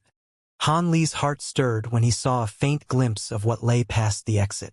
He hastily strided through. He arrived underneath a gloomy, dark yellow sky. It was filled with gray clouds and lacked a sun. It was an unfathomably huge cylindrical world. Its area reached about 4,000 meters. At first glance, it appeared rather narrow as the world's borders were lined with thick fog walls that couldn't be seen though. He stood at an opening of the fog wall where a 40-meter-long bridge of white jade was floating in the air. The bridge was exquisite and was engraved with dragons and phoenixes. It led to a rectangular pavilion that floated at the center of the area. The two-story pavilion was over 100 meters tall and was constructed entirely out of jade. It shone from the air as if it were a palace from the afterlife. A golden signboard hung from its entrance with the words Treasure Light Pavilion, written in an ancient script. Han Li didn't hastily set foot on the bridge and carefully examine the pavilion. Although the pavilion wasn't large, unfathomably deep spiritual chi fluctuations emitted from within, and a layer of white fluorescent enveloped the building. It appeared that an extremely formidable spell formation was set up there. Han Li eventually started to move, slowly treading across the jade bridge and towards the Treasure Light Pavilion. When Han Li reached the halfway point, he couldn't help but take a glance below the bridge. The endless, black abyss that entered his view left his heart ice cold. While Han Li was normally steadfast, this sight caused his mind to sway, leaving him in a daze. After forcing himself to look deeper and ignore his feelings of discomfort, he turned away without gaining anything. Despite having immense spiritual sense, he was unable to figure out anything about the abyss. Afterwards, Han Li continued on his way without hesitation. Once he grew closer to the pavilion, its true size was revealed, appearing at least 4 times as large as common buildings. Its entrance was an arched door that was 6 meters tall and was covered in a screen of yellow light. After Han Li arrived at the front, he examined the light screen and tilted his head in thought. With a flash of azure light, his hand was covered in sword light. He lightly touched the light screen with his finger. The light screen rippled, but it allowed the sword light in without the slightest resistance.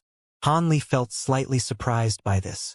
He then withdrew the azure sword light and inserted his arm into the yellow light. It felt slightly cold, as if his arm were surrounded by water.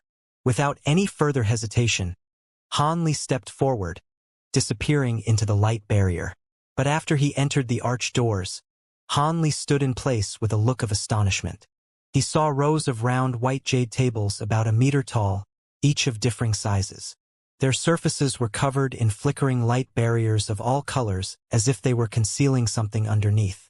Han Li's gaze focused, revealing a race of excitement. When Han Li first saw the words Treasure Light Pavilion, He had already guessed that he had come across great fortune. This pavilion most likely contained ancient treasures. However, it appeared that the pavilion was desolate.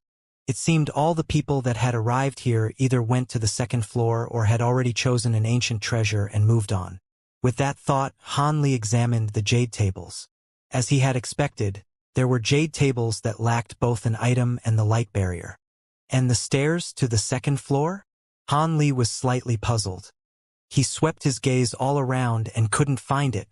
After looking around several times with great interest, Han Li spotted a particularly unusual jade table. This jade table was at the back of the first floor and appeared alone. It was extremely smooth and was engraved with profound, cryptic talisman markings. Han Li examined it several times and drew from his own knowledge of spell formations to conclude it was a simple transportation formation with peculiar shape. He then slowly walked past the rows of jade tables and gazed at the ancient treasures they contained. After looking at them, Han Li frowned. Aren't these ancient treasures a bit too lacking? After looking at several tens of jade tables, Han Li completely lost his interest. He stood in place, muttering to himself with crossed arms and a doubtful expression. The items on the jade tables were unworthy of the name of ancient treasures. They were all either spears or halberds of an ancient style. Although they all flashed with various colored ancient chi, Han Li clearly understood that these items were the near equivalent of flying swords and saber magic treasures that were used in the present. Their abilities wouldn't be particularly exceptional. Of course, they couldn't be said to be useless. But with the bamboo cloudswarm swords in his possession, the items on this floor held little interest to him. He wanted ancient treasures that had extraordinary abilities like his flower basket. Although he thought this, he forced himself to look through all the items on the floor in fear that he would miss something. As a result, Han Li sighed and walked to the transportation formation without further hesitation. He believed that the items of the second floor should prove different. After placing several spirit stones on the transportation formation, Han Li arrived at a new location with a flash of white light. This was the second floor of the Treasure Light Pavilion? Han Li looked ahead of him with squinted eyes and tight lips. The room wasn't large. Apart from a huge spherical light barrier in front of him, there was nothing else in the room. The light barrier was about 40 meters tall and floated about 3 meters above the center of the room, shining with a soft azure radiance. Several tens of different ancient treasure calmly floated within. There were scrolls, jade tiles, alm bowls, and black banners, as well as many other items that Han Li hadn't seen before. There were no duplicate items to speak of. When Han Li saw this, he was delighted and knew he had come to the right place. However, these items were so openly on display. If they were so easily taken, they wouldn't still be there by the time he arrived. With that thought, Han Li slowly walked towards the sphere of light with his hands behind his back. After quickly circling around it several times, he stopped and opened his mouth, spitting out an inch-long azure sword. It spiraled above his head many times before it struck at the bottom of light barrier as a streak of azure light. Pong! A flicker of blue light sparked from where the sword light attempted to pierce the light barrier. The sword light was then immediately repelled, leaving no mark behind. Han Li wasn't particularly surprised by this. This merely displayed how valuable the ancient treasures were. With an excited expression, Han Li opened his mouth and spouted out 8 more small swords. The 9 swords released a long shriek above him and combined into a huge azure sword. "Strike!" Han Li softly shouted. The huge sword struck the light barrier with mountain-breaking momentum. Boom! In the instant the huge sword touched the barrier, a meter-large hole appeared. Han Li revealed a trace of happiness, but before he could move, a huge force suddenly blew away the huge sword from the light barrier. With a flash of blue light, the light barrier returned to normal. Han Li was astonished. He then re-examined the sphere of light with a gloomy expression and with his chin in hand. Not long after, Han Li's expression relaxed and he faintly smiled. He pointed towards the huge sword, causing it to disassemble back into 9 small swords with a clear ring. Having returned them into his body, he reached towards his waist and took out the gold-devouring beetle spirit beast pouches without the slightest hesitation. With a loud buzz, the gold and silver insect swarm flocked out from the pouches. Han Li whistled in a low tone, causing the insect swarm to charge towards the sphere of light. In an instant, the insects had covered the bottom of the light barrier. In mere moments, the insect swarm forcibly gnawed out a meter-large hole from the light barrier. Blue light flourished from the light barrier, causing the round hole to distort and shrink. The barrier was recovering at greater speed than the gold-devouring beetles could destroy. When Han Li saw this, he didn't dare to delay. He immediately turned into a streak of slender azure light and quickly flew into the hole just before it closed. The azure light faded away inside the light barrier to reveal Han Li. He gently floated amongst the many ancient treasures inside the light sphere. Their ancient aura caused him to feel somewhat excited. However, Han Li didn't dare to wait too long and hastily released his spiritual sense in an attempt to probe the intensity of the ancient treasure's spiritual qi. He soon wore a bitter expression. His spiritual sense was actually unable to leave his body inside the barrier. As such, he would only be able to rely on experience and intuition to choose a treasure. Without any other choice, Han Li could only glare at the items with widened eyes. The strange blade? No, it was clearly an offensive ancient treasure. Those weren't rare. The command medallion? No, it was engraved with the image of a strange beast. It should be the same as the scroll painting of the congealed young birds and contain the souls of spirit beasts. The snare drum? What's this? I can't make out its use. Let's forget about it. One by one, Han Li eliminated the ancient treasures he wouldn't choose. Eventually, Han Li narrowed his selection to 3 items: a gold oval mirror, a chain of 5 different colored copper bands, and a wide dark red cloak. Han Li naturally had his own reasons for why he had picked them. Needless to say, for the golden mirror, mirrors-type magic treasures each possessed unique and remarkable abilities. Han Li didn't wish to pass on such a powerful treasure. As for the chain of 5 different colored copper bands, they simultaneously contained the 5 elements. Although he didn't know its ability, he knew it couldn't possibly be weak. And for the cloak, Han Li's gaze focused on the black cloak, the longest out of the 3 treasures. This cloak's appearance was very peculiar, consisting of 2 layers. The interior was made of silver thread, and the exterior was made of the feathers of an unknown bird. The feathers emitted a fluctuating dark red blood light from within the light barrier, appearing rather bizarre. This was also the first time Han Li saw this type of magic treasure, and he was very curious about its abilities. Han Li guessed that this ancient treasure had either defensive or stealth properties. Both of these were something that Han Li direly needed if he wanted to survive the countless powerful enemies inside the inner hall. Han Li appeared hesitant as he gazed at the 3 magic treasures. As soon as he picked an item, he would be teleported out of the building. He had to pick carefully. It was reasonable to say that the golden mirror was the safest choice. Han Li was almost certain that it held significant power and would prove to provide an immediate and great increase to his strength. As for the odd 5-colored copper bands, they could prove to surprise him. Their synergistic properties and multicolored brilliance caused it to appear rather mysterious. As for the cloak, there was a good chance that it would also be immediately useful. Perhaps it could save his life during a moment of danger. Han Li's focus continuously changed between the 3 items. Although he would normally be happy about being able to acquire such powerful treasures with ease, he was worried about what would be gained or lost from choosing one over the other. A while later, Han Li took a deep breath and grew calm. He muttered to himself for a moment more before a spirited light flashed from his eyes as wild imagination unfolded in his mind. These unexpected thoughts caused Han Li's heart to become restless. According to Han Li's knowledge of formation spells and restrictions, the room's high-grade involuntary teleportation restrictions couldn't be tricked or worked around apart from finding the central crux of the formation or forcefully erasing the restriction from the entire room. Once someone was caught in the restrictions, they would be automatically teleported out. Both of those options were out of reach for Han Li.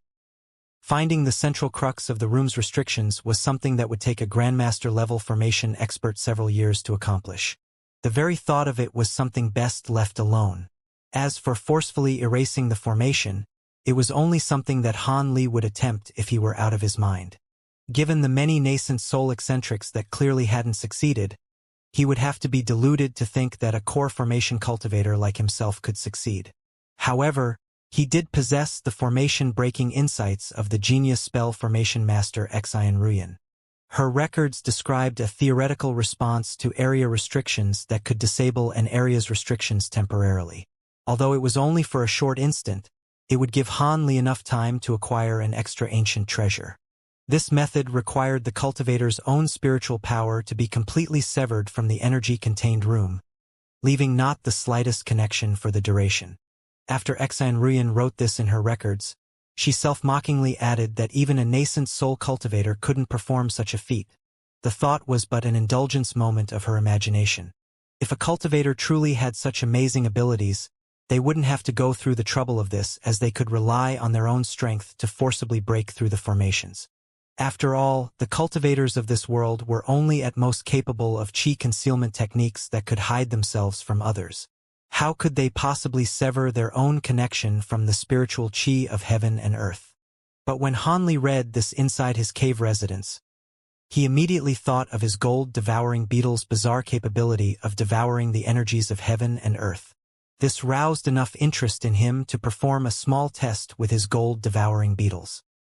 He had spent a short amount of time on it and regarded it as a momentary diversion to be later forgotten.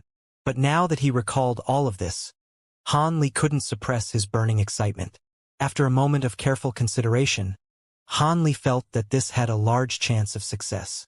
Even if it failed, he'd still be able to acquire one ancient treasure and would suffer no loss. With that thought, Han Li no longer hesitated.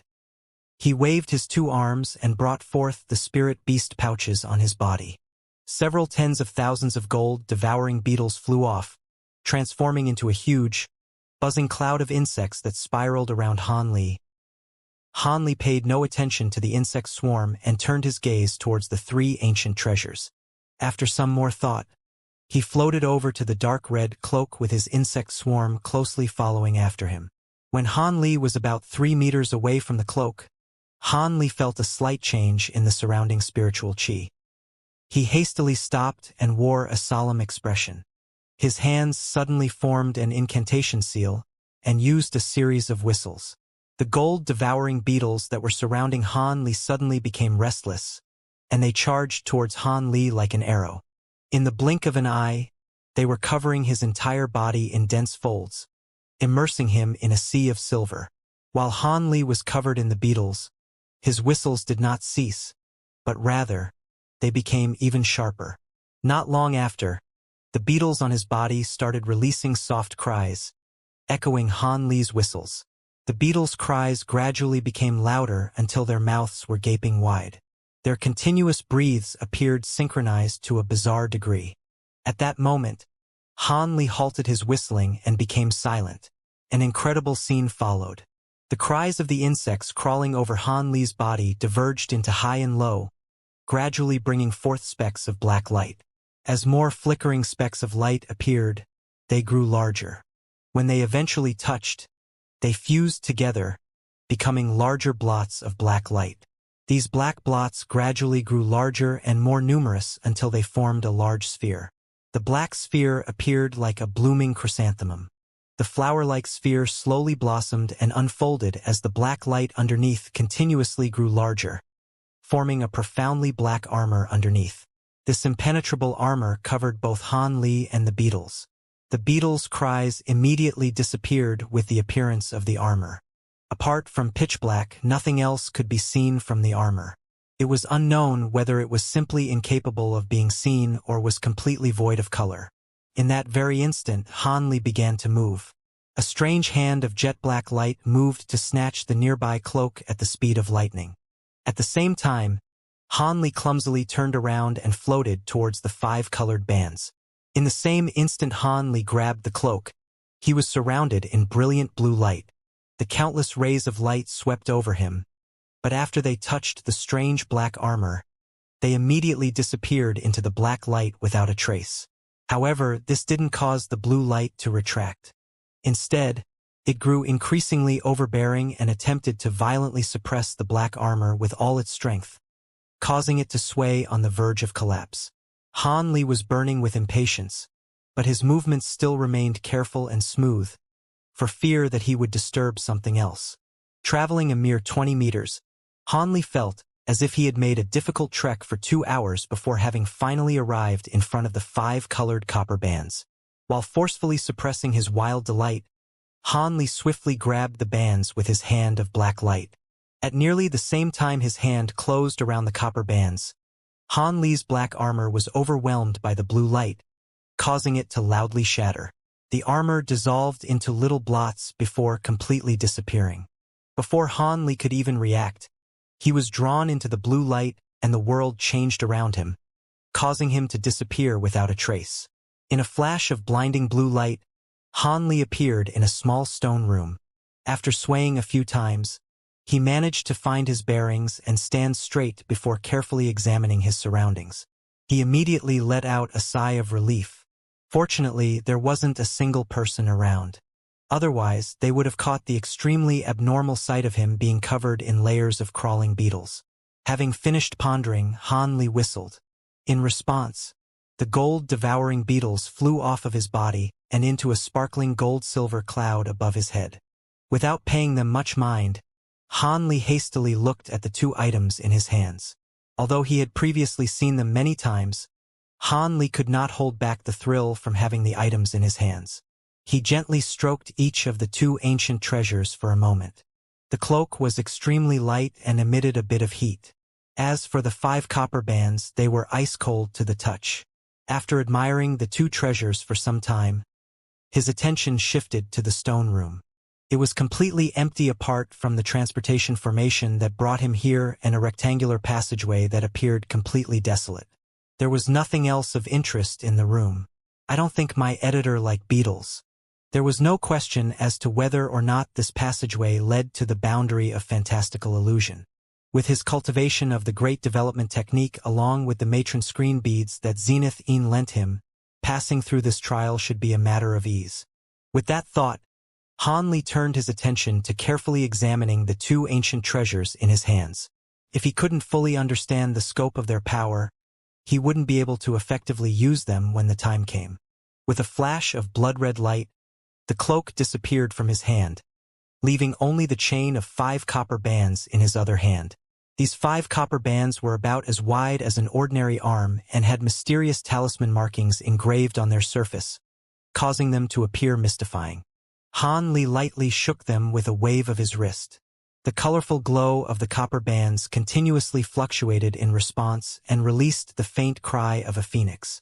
A flicker of spirit appeared from Han Li's eyes as he lowered his head in thought.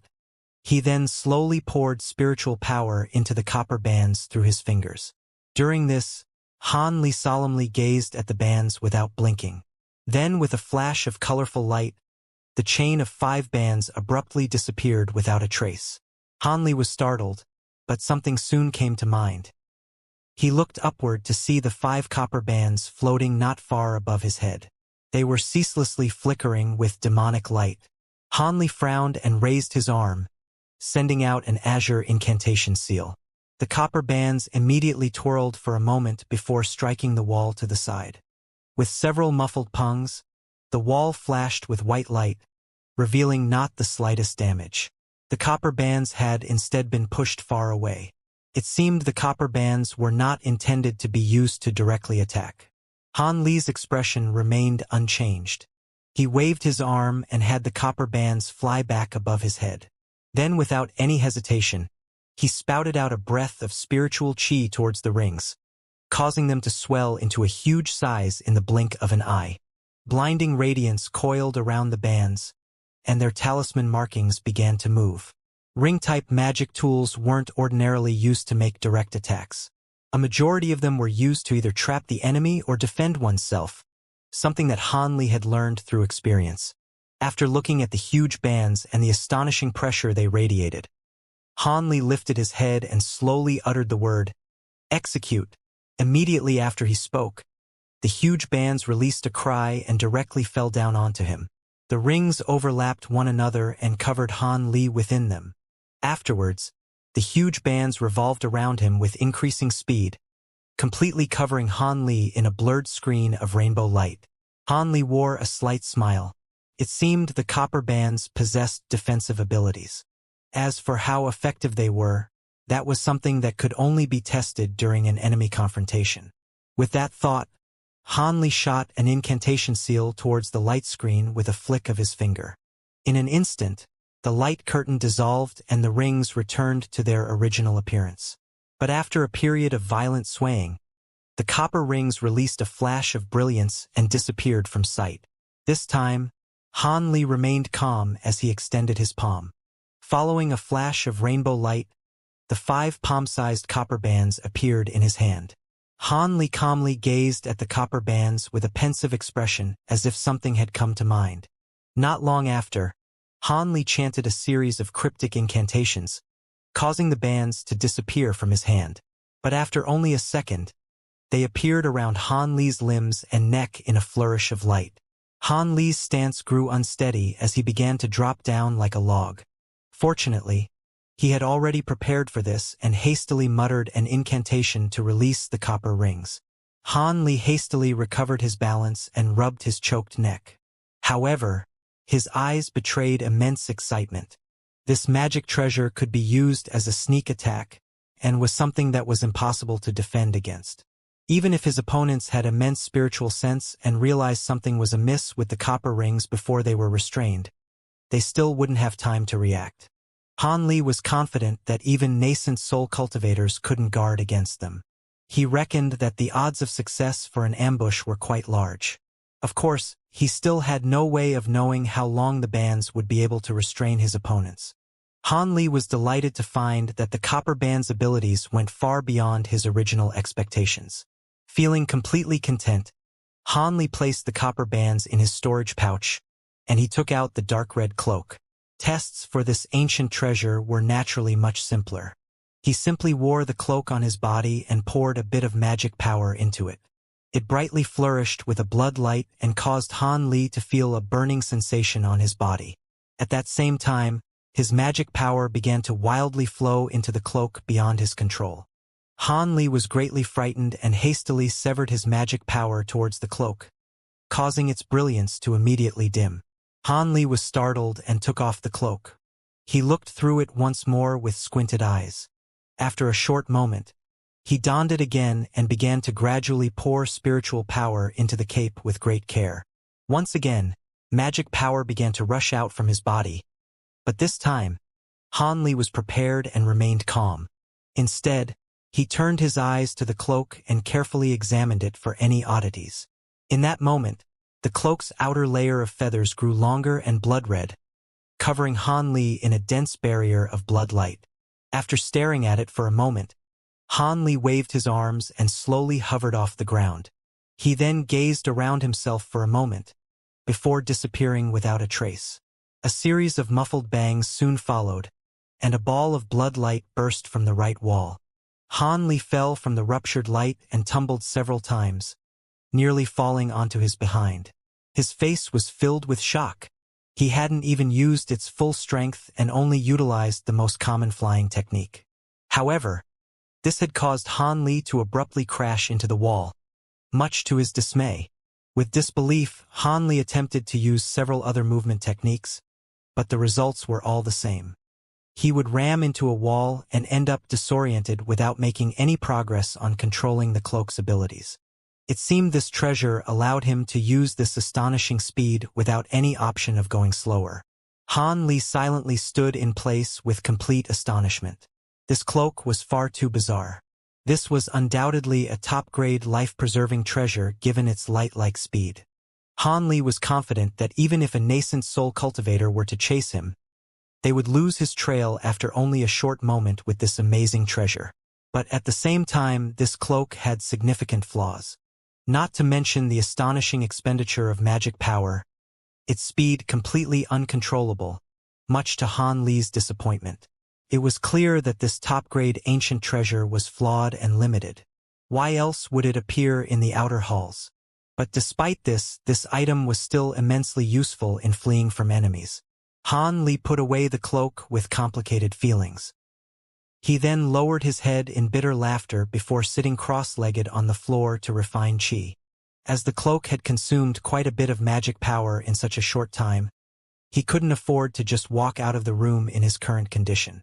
Han Li rested for over half a day, and when he had nearly replenished his spent magic power, Han Li opened his eyes and stood up as he solemnly gazed into the passageway. With the bracelet of matron screen beads in one hand and his great development technique circulating throughout his body, he slowly walked into the passageway. Upon entering, Han Li discovered that the passageway was quite short. After turning a corner, he had arrived at its end. Light flashed before his eyes, fading away to reveal an outdoor corridor. The corridor was magnificent and refined, but at a glance, it appeared to be endless. It was unknown just how far it reached. White clouds and divine melodies flowed in from outside the corridor along with the faint image of a lustrous jade pavilion. When Han Li saw this, a faint sneer appeared on his face as he walked onto the promenade with long strides. Just as he set foot on it, Han Li circulated magic power throughout his body. According to what he knew, this one was like the other trials. Flying techniques could not be used and one could only travel by foot. Han Li wasn't bothered by this and intensely studied the air outside the corridor. The divine melodies became clearer after entering the corridor. Han Li attentively listened to the so-called divine melodies with a blank face. Not long after, he unconsciously wore a mocking expression on his face. Han Li walked without the slightest urgency, as if he were taking a stroll in his own garden. However, the further he walked down the corridor, the more beautiful and clear the melodies became. At that same time, extremely graceful cranes began to appear from within the white clouds. Their elegant dancing along with the cries they unleashed were extremely impressive. Han Li gave the cranes a mere glance before continuing along his way, paying no further attention to them. But as Han Li continued on his path, the divine melodies descending from the sky gradually increased in intensity. The white cranes that had been dancing in the air abruptly flew to both sides of the corridor and spread their wings with a long cry. A short moment later, amidst the divine melodies, the cranes spun several times before transforming into young women in palace dresses. These young women appeared to be only 18 years of age and were astoundingly beautiful and full of youthful vigor. They smiled towards Han Li with bright eyes that were filled with affection, as if he were their beloved sweetheart, and then swung their slender waists with a flexibility that made them appear boneless. At that moment, the divine sounds changed, becoming soft and tender like the caress of a lover. The very air was filled with the sensation of passionate romance, unwillingly bringing forth emotion within even those who have long buried them deep within their hearts. When Han Li heard these new sounds, his expression changed for a moment before he immediately steeled his heart and continued on his way, pointedly ignoring the sweet nothings whispered by the young women. After walking about 100 meters, Han Li heard a sudden change in tone causing the melodies to contain feelings of grief and sadness. The young women's expressions transformed with the melodies, and their dancing halted. Each of their faces held immense sadness as they gazed at Han Li with extreme grief, as if he were a heartbreaking ingrate. Anyone who gazed upon the women would feel immense heartache and compassionate affection. Interesting. Han Li smiled and walked from side to side, appreciating the saddened expressions of the young women as if he were watching an interesting play. Han Li clearly understood that since the boundary of fantastical illusion followed after the paths of ice and fire, there were certain to be more than these mere tricks. As expected, after seeing that this was unable to stop Han Li, the divine melodies shifted to subtly invoke lust. At that same moment, the young women aged by several years with a flash of light, each of them now appearing as curvaceous beauties in their prime.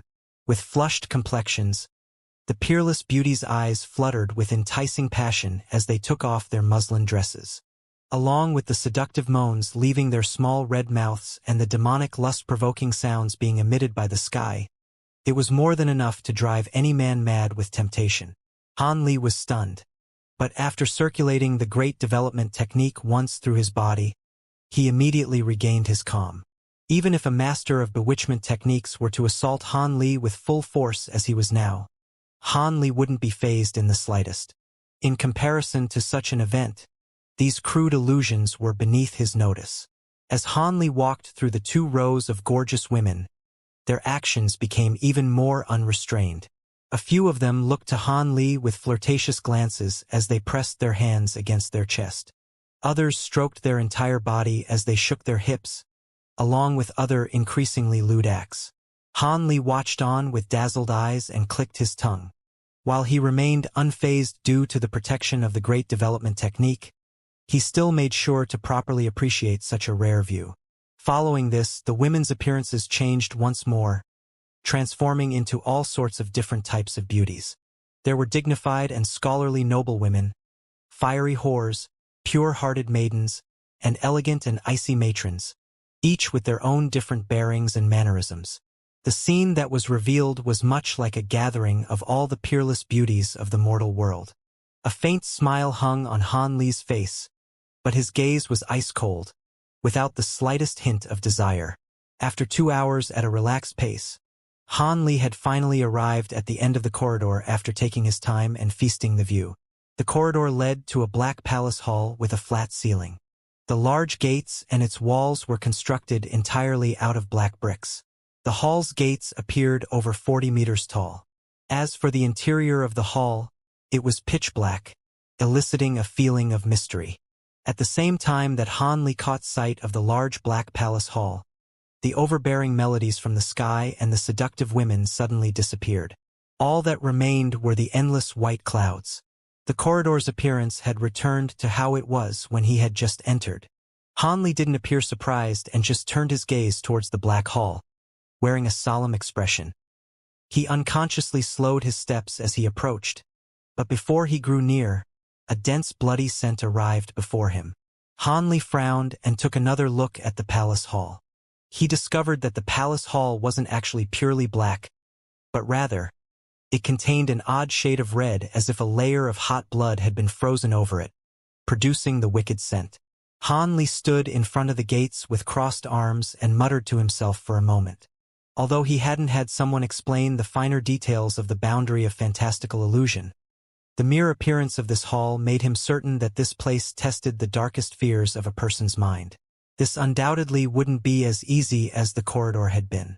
Han Li fully understood that there were a few weaknesses present in his heart. He was neither fearless nor unyielding, nor was he a sage so wise that he was disconnected from the world. At most, he had been a clever and scheming mortal. It would be quite terrible if he saw something he was truly unable to endure and was forced to become still. It seemed that he would finally have to rely on the assistance from the matron screen beads to pass through this trial. With that thought, Han Li stroked the beads on his wrist and steeled his mind before walking into the large hall. It was beyond merely black. Just as Han Li walked into the palace hall, he experienced an immense feeling of discomfort.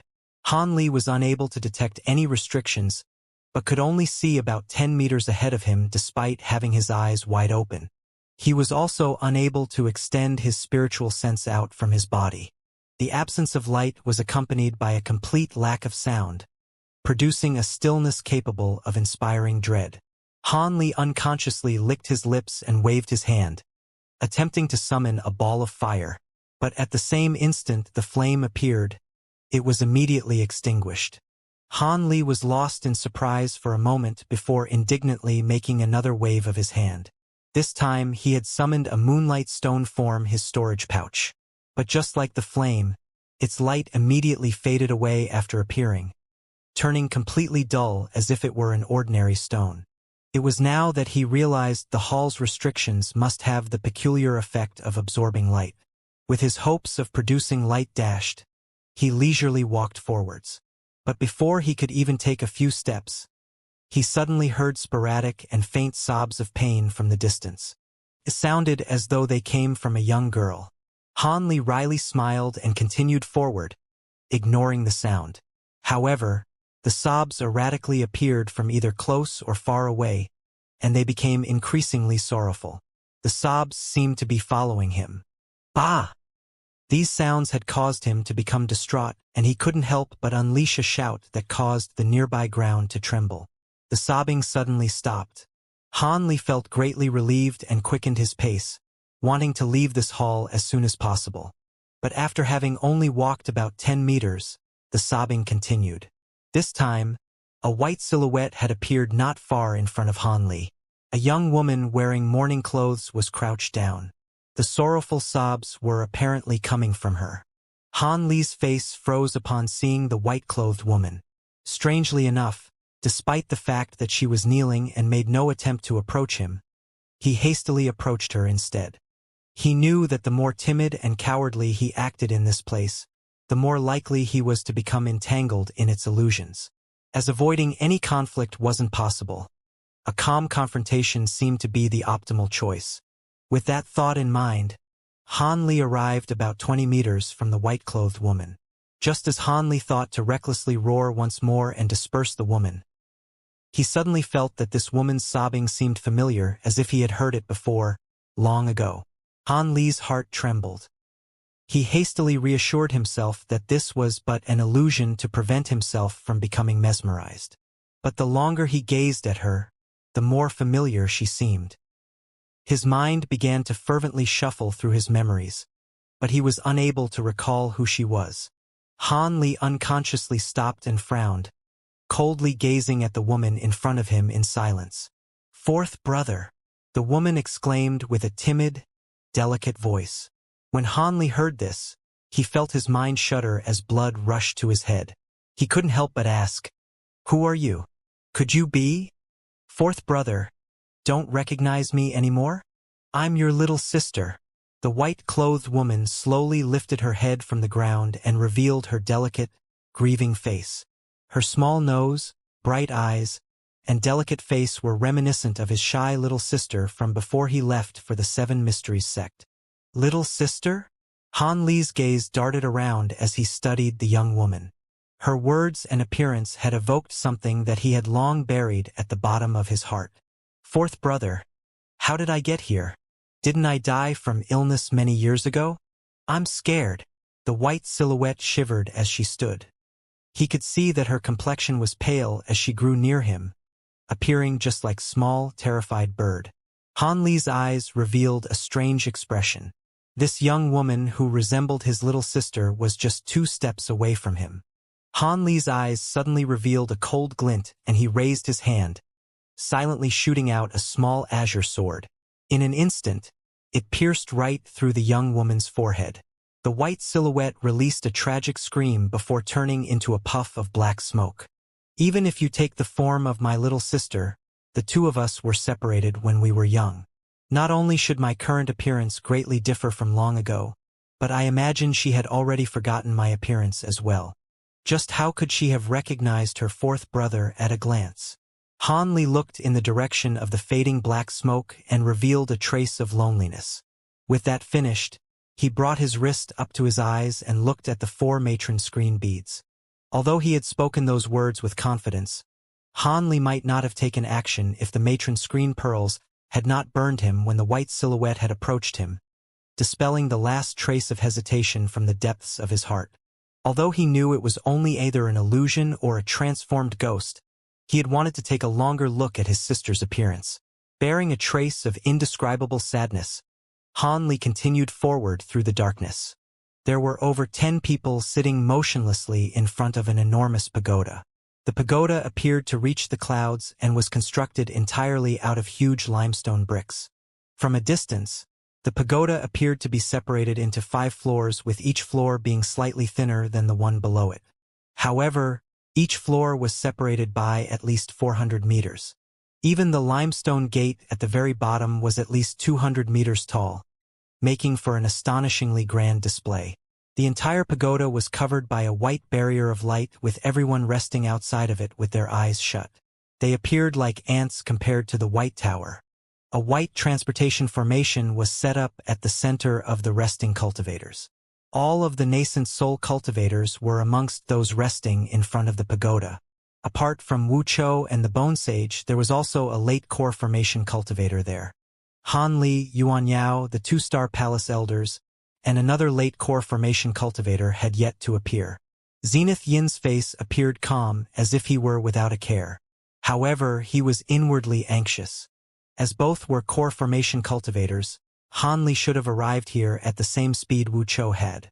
At that moment, a flash of white light appeared at the center of the transportation formation, revealing a silhouette. Man Huzi and the other Devil Dao cultivators opened their eyes to see, but a moment of disappointment flashed from their eyes as it was the masked Yuan Yao who appeared. When the woman saw so many nascent soul eccentrics simultaneously gaze at her, her heart dropped. But she soon forced herself to silently walk out of the formation as if nothing were wrong. Coincidentally, just as the woman walked off the formation, it flashed once more to reveal Han Li. Zenith Yin unconsciously smiled with raised eyebrows. Man Huzi and Layman Qing silently glanced at each other, expressing their relief. Just as Han Li appeared, he was surprised to find Yuan Yao in front of him. After glancing at her with a slight smile, he walked towards Grandmaster Zenith Yin and saluted before standing behind him. Zenith Yin was very pleased to see Han Li behave so dutifully to his revered master. He turned his head and nodded to Han Li without saying anything else. As expected, he wasn't about to embarrassingly raise the topic of having Han Li return the matron screen pearls to him here. Equivalently, Man Huzi didn't ask for his treasured armor back. It was as if these people had deliberately forgotten lending these treasures to Han Li. When Han Li appeared, he saw that the cultivators were all sitting still without any intention to move, as if they were waiting for something. At that moment, Han Li discovered the huge pagoda in front of him and was greatly amazed. So this is the inner halls. It's very different from what I had imagined. Han Li inwardly muttered. He then took a moment to shoot a stealthy glance at the bone sage. He was near the back, sitting in earnest meditation. He didn't appear to notice Han Li's gaze. The bone sage's voice suddenly arrived at Han Li's ear without warning. Youngster, turn your sights elsewhere. Take care not to reveal me to my traitorous disciple. Rest assured, I've already made plans on how we will deal with Zenith Yin with complete confidence in success. However, the opportunity will only arise after you use the Bloodjade Spider to seize the Heaven Void Cauldron. I will act after that. Remember, do not send me any voice transmissions. We can't expose the act. Han Li's expression remained calm as he listened, and then turned his gaze elsewhere. There will be an opportunity after seizing the treasure? What does he mean? Could it be that this old devil also wishes to acquire the Heaven Void Cauldron? Han Li began to feel restless and suspicious. As the inner halls was just about to open, he became worried about how events would unfold after the treasure was obtained. Regardless of whether or not he succeeded in obtaining the Heaven Void Cauldron, what happened afterwards would be anything but good for him. As Han Li was inwardly pouring out his grievances, he heard a cold voice from his front. The inner halls are about to open, and the 2-star palace fellows have yet to appear. It seems they won't be muddying the waters. Wouldn't you agree, brother man? Wan Tianming, who sat at the center of the righteous Dao cultivators, opened his glistening eyes. Staring at Man Huzi with concealed emotion, he slowly spoke while emitting an astonishing pressure from his body. Hee. What is old Wan impatient? Let's wait a bit. After all, those Star Palace fellows are rather crafty. Perhaps they will only appear when they expect us to have already fought amongst ourselves. Man Huzi disdainfully smiled and lazily stroked his beard. When Wan Tianming heard this, he appeared somewhat pensive, but he soon nodded his head and shut his eyes once more as if approving of Man Huzi's words. 2 hours later, a series of violent tremors suddenly shook the ground. The huge stone doors to the inner halls slowly opened to reveal a limestone passage. Even at a distance, the passage appeared lofty and expansive. At the same moment the gates opened, the transportation formation at the center faded from a dim light to nothing. Man Huzi suddenly leapt up and threateningly grinned. Without waiting for Wan Tianming to speak, he fervently said, Hee. Good. It seems those 2-star palace fellows won't be stirring up any mischief. How about this, Wan Tianming? We'll have a proper battle, and the loser's party is barred from entering the inner halls. No, I don't wish to fight you. I have different plans. Contrary to everyone's expectations, Wan Tianming gave a staunch refusal with a resolved expression. Man Huzi was initially stunned before wearing an evil grin. He mockingly said, "Different plans? Could it be that you're taking the initiative to admit defeat and withdraw without fighting?" Wan Tianming shook his head and unhurriedly said, "Withdraw? Of course not. But it would be ridiculous to fight without having even acquired the treasure. Would it not be better for our parties to take turns in attempting to acquire the treasure? Before this, we will restrain ourselves temporarily. As such, we can prevent a mutual struggle. After all, our current enemy is the Star Palace, not each other. We may appear brimming with confidence, but odds are that we will both be incapable of acquiring the treasure. In that case, there would have been no point to our battle." The Devil Dao cultivators were somewhat shocked and couldn't help but exchange a glance with one another. They soon began moving their lips and sending voice transmissions. Wan Tianming and the other righteous Dao cultivators seemed to have already discussed this and were calmly waiting for the Devil Dao cultivator's response. After a short moment, Zenith Yin spoke with a gloomy expression. "Your words are pleasant, but in the end, what will happen to the side that takes the treasure? If we were to succeed, how could we trust that you wouldn't then try seize it from us? Are your words merely the result of a silver tongue?" Wan Tianming grinned in response and said without hesitation, "Zenith Yin, you're speaking nonsense. If you successfully acquire the treasure, then of course we will fight over it. Likewise, you'd contest us if we were to acquire it. When that time comes, we will rely on skill to decide. All in all, it's still better than potentially wasting our time fighting now." When Zenith Yin heard Wan Tianming call his words nonsense, a sinister expression appeared on his face, but after hearing what Wan Tianming said after, he forcefully suppressed his fury. He then turned his head to Man Huzi and Layman Qi and spoke to them in voice transmission. Not longer after, their discussion was finished. Zenith Yin coldly said, "As per your esteemed suggestion, we will cease fighting for now. We will wait until after the treasure is seized." Wan Tianming chuckled. "Good. You've made a wise decision. Let us enter together." He then walked towards the huge limestone gate with Tian Wuzi and the old farmer closely following after him. Humph! Man Huzi couldn't help but snort at their grandiose mannerisms. His gaze then suddenly swept to Yuan Yao and the core formation cultivator that Han Li didn't recognize with an ominous glint in his eyes. At that same moment, the two paled at having become aware of Man Huzi's malicious appearance. They both turned into a streak of yellow and red light, rushing towards the stone pagoda. Man Huzi evilly grinned. "Where do you two think you're going?" He rubbed his hands and then waved them, shooting out two streaks of gold light in an instant, striking at them from behind. The male cultivator in the yellow light released a miserable shriek before he tumbled to the ground. He was then swept up by the golden light and was split apart, scattering across the ground as a dismembered corpse.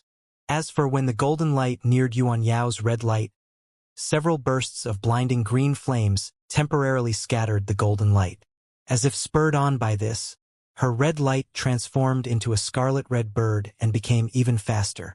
Shooting past the golden light in a blur, she entered the stone pagoda's entrance and disappeared. That's odd," Layman Qing softly said with a frown. Layman Qing and Zenith Yin didn't mind Man Huzi's actions, but upon seeing Yuan Yao escape Man Huzi's attack, they couldn't help but be surprised. "Man Huzi, what is the meaning of this? Why did you attack the innocent?" Tian Wuzi turned around and spoke with an angry expression. Man Huzi gave an uncaring glance at the old Taoist and callously said, "I wasn't in a good mood. What does it matter to you if I kill a few strangers? Could it be that you wish to take justice on their behalf, or do you just wish to personally test my heaven-bearing devil arts?" "You?" Without turning his head, Wan Tianming shouted, "Enough, Tian Wuzi. Those two aren't members of the righteous Tao. Leave them be. We have more important matters to attend to." Tian Wuzi could only hatefully glance at Man Huzi after hearing this and begrudgingly turn around. Not long after, the righteous Tao walked past the stone gate and entered the inner hall.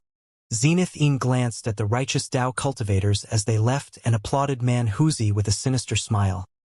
Brother Man had done good in attacking them, We don't want any annoying rats scurrying around us before the big event. Those two core formation cultivators actually wished to enter the inner hall and take advantage of the chaos for their own gain. How the living are so impatient. Still, there is still one person here who Brother Man still hadn't killed. Having said that, his gaze fell upon the Bone Sage. The Bone Sage was completely calm and indifferent, as if Zenithine was talking about someone else entirely. Man Huzi expressionlessly said, "This person has somewhat of a connection with me. As he had done me a favor, it is natural that I do not attack him. You two are also forbidden from disposing of him."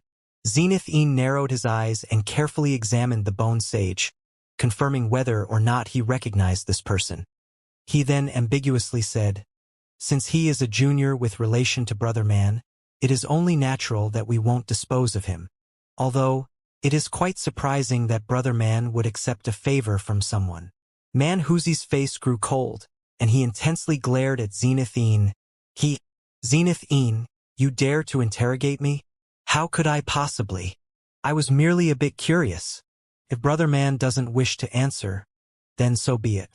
But it seemed the black-robed woman who escaped should have significant origins. Brother Man has best be careful. Zenithine conceded the matter with a chuckle, but his last words seemed to carry some heavy meaning. Man Huzi was silent for a moment before gloomily saying, "I am not blind. Did you think I didn't see her use old Devil 3 Yang's azure flamebursts? Apart from his most intimate disciples, no other disciples of the Azure Flame sect could possibly acquire such an item. How else could that young woman possibly escape death? It seems I was meddling." Seeing that Man Huzi's expression was far from good, Zenithine tactfully said nothing else. "It is no matter. Even if that woman is important to old Devil 3 Yang, Brother Man has nothing to fear, given his cultivator. However, it is currently a crucial period of conflict in the scattered star seas between the Star Palace and both the righteous and Devil Daos. The old Devil's abilities are significant, and despite originating from the Devil Dao, he is personally unaligned to the sides of good and evil. As such, we had best avoid having this man become our enemy. Let's quickly go after the girl." The Confucian-robed old man smoothed the matter over from the side. Man Huzi stiffly nodded his head and said no more. It was clear that he held great fear in his heart towards old Devil 3 Yang. These many, newly unfolded events left Han Li with heavy, complicated feelings. All sorts of distracting thoughts began to appear in his mind. A core formation cultivator was killed before him as easily as one would step on an ant. Yet how did Yuan Yao had managed to flee such a fate? Since when did the Bone Sage force a relationship between him and Man Huzi, one of the top figures among the Devil Dao? It was no wonder why he was so calm. As for Yuan Yao, she seemed to have some sort of relationship with old Devil 3 Yang, someone who could inspire fear in a hegemon such as Man Huzi. These thoughts simultaneously weaved through his mind, and he was unable to clearly arrange them for the time being. He could only wordlessly pay attention to what Man Huzi and the others were saying in hopes he could gather some information that would allow him to form a dependable plan. But unfortunately, Layman Qing's next words ended the conversation. "Let's quickly enter the inner hall. The righteous Dao fellows won't wait for us. We can't let them stealthily leave us behind." Layman Qing glanced at the huge passage past the stone gate and wrinkled his brow. Man Huzi glanced in the direction of the stone gate and sunk into thought for a moment before silently setting off. Zenithine and Qing glanced at each before following after them with relaxed expressions. Han Li, Wuchou, and the Bone Sage naturally followed after them. Han Li and the others slowly entered the passage until they eventually disappeared from sight. 3 hours later, the darkened transportation formation suddenly shined with dazzling light, followed by the emergence of two silhouettes from the formation. They were the Star Palace elders. At that moment, the two were cautiously looking around. After they saw that no one was around, they wore a face of relief. One of them spoke with a slight smile. "It appears that they've all entered. As cunning as these old eccentrics may be, they couldn't imagine that our Star Palace had already unraveled this transportation restriction 1,000 years ago. We can arrive at this place anytime we want." The other spoke with a cold voice. Let's go. We must be careful by all means. We cannot allow this secret to be easily revealed unless they actually manage to extract the Heaven Void Cauldron. Of course. The first to speak nodded his head in approval. With that said, the two shot towards the stone gate as two streaks of white light. Han Li was walking behind Zenith Yin and was unexpectedly beside Wuchou, much to Han Li's displeasure. Possibly due to what Zenith Yin had said to Wuchou before, Wuchou acted very cordially to Han Li on the way. He would on occasion talk about some trivial matters with Han Li as to avoid treating Han Li coldly. It was as if his hateful gaze from before had come from an entirely different person. But the further this fake act continued, the gloomier Han Li felt. Han Li couldn't help but bitterly laugh to himself in his mind. Did Zenith Yin hint to Wuchou that they would kill me after they acquire the treasure? Is that why Wuchou was acting so different? Although he was very much worried underneath, Han Li spoke to Wuchou with a smile, producing an fake atmosphere between the two. Even those over 30 meters away could clearly make it out. Still, Zenith Yin and the others turned a blind eye to those as they continued forward. Ever since the three nascent soul eccentrics entered the inner hall, they've become solemn in contrast to their relaxed, easy attitude from before. But what baffled Han Li the most was even after such a long period of time has passed, nothing had occurred. They had neither encountered any restrictions nor dangers. Could it be that they had triggered some sort of restriction after entering the stone gate? With that thought, Han Li couldn't help but further examine his surroundings. Currently, Han Li and the others were walking through a maze-like series of intersecting stone passageways. Each intersection had a stone gate inscribed with strange talisman characters. These stone gates were identical in size. They were over 30 meters wide and were in the shape of a square. They would always point in the direction of north, south, east, or west seemingly at random. However, they all shined with a faint white light. They were clearly affected by some sort of restriction. Although he would only encounter a crossroads after a long distance, Han Li reckoned that during their entire time in the inner halls, they've already encountered at least 8 stone gates. Each time, they neither changed direction or entered the stone gates. They eventually arrived at an intersection that made Han Li's expression stir. The gate there slightly differed from the others' ones. Although its talisman characters and structure was the same, it was completely lightless, as if the restriction on it had been extinguished. As a result, Han Li further looked at it with a strange expression. Wuchou saw Han Li's expression and spoke to him with a familiar tone. "Junior Marshal Brother Han, this stone gate had already had its treasure seized by others. What is worth seeing? If it weren't for the fact that each person could only use a single Heaven Void map fragment before being teleported out, I would have also thought to pick a stone gate and hastily see what was within. Once a Heaven Void map fragment was used to open a stone gate, one would be unable to leave until the treasure was acquired. As core formation cultivators, we will only be able to acquire treasures on the first floor. Picking a room on the later floors would nearly be the same as suicide." Junior Marshal Brother Han? When Han Li heard Wuchou address him as such in a voice transmission, he felt disgust spread throughout his body. When Han Li eventually managed to recollect himself, he replied with a beaming smile. "Then why isn't Brother Wu choosing a gate on the first floor? Would it not be a waste of an opportunity to wait until you've arrived to the second floor or higher?" "Sigh. I wish I could, but my esteemed grandfather had repeatedly warned me that I must stay by his side on this treasure hunt as I may prove useful." Wuchou wore a reluctant expression as he glanced at the stone gate. A trace of greed flickered from his eyes. Han Li slightly smiled and swept his gaze at the stone gate. So long as he entered and acquired the treasure it contained, he would be teleported outside.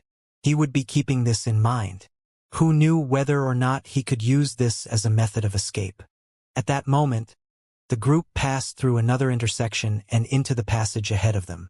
But at that moment, a heavy, muffled thud came from their front. The sound continued as if something huge was slowly heading towards them. Zenith Yin and Qing Yi's expressions slightly changed and they halted, staring into the passageway ahead of them with grave expressions. In contrast, Man Huzi chuckled and revealed a trace of excitement. At the same time, His body flashed with golden light and a layer of golden scales suddenly covered his entire body. He had activated his heaven-bearing devil arts. This was the first time Han Li saw the bizarre appearance of the heaven-bearing devil arts up close.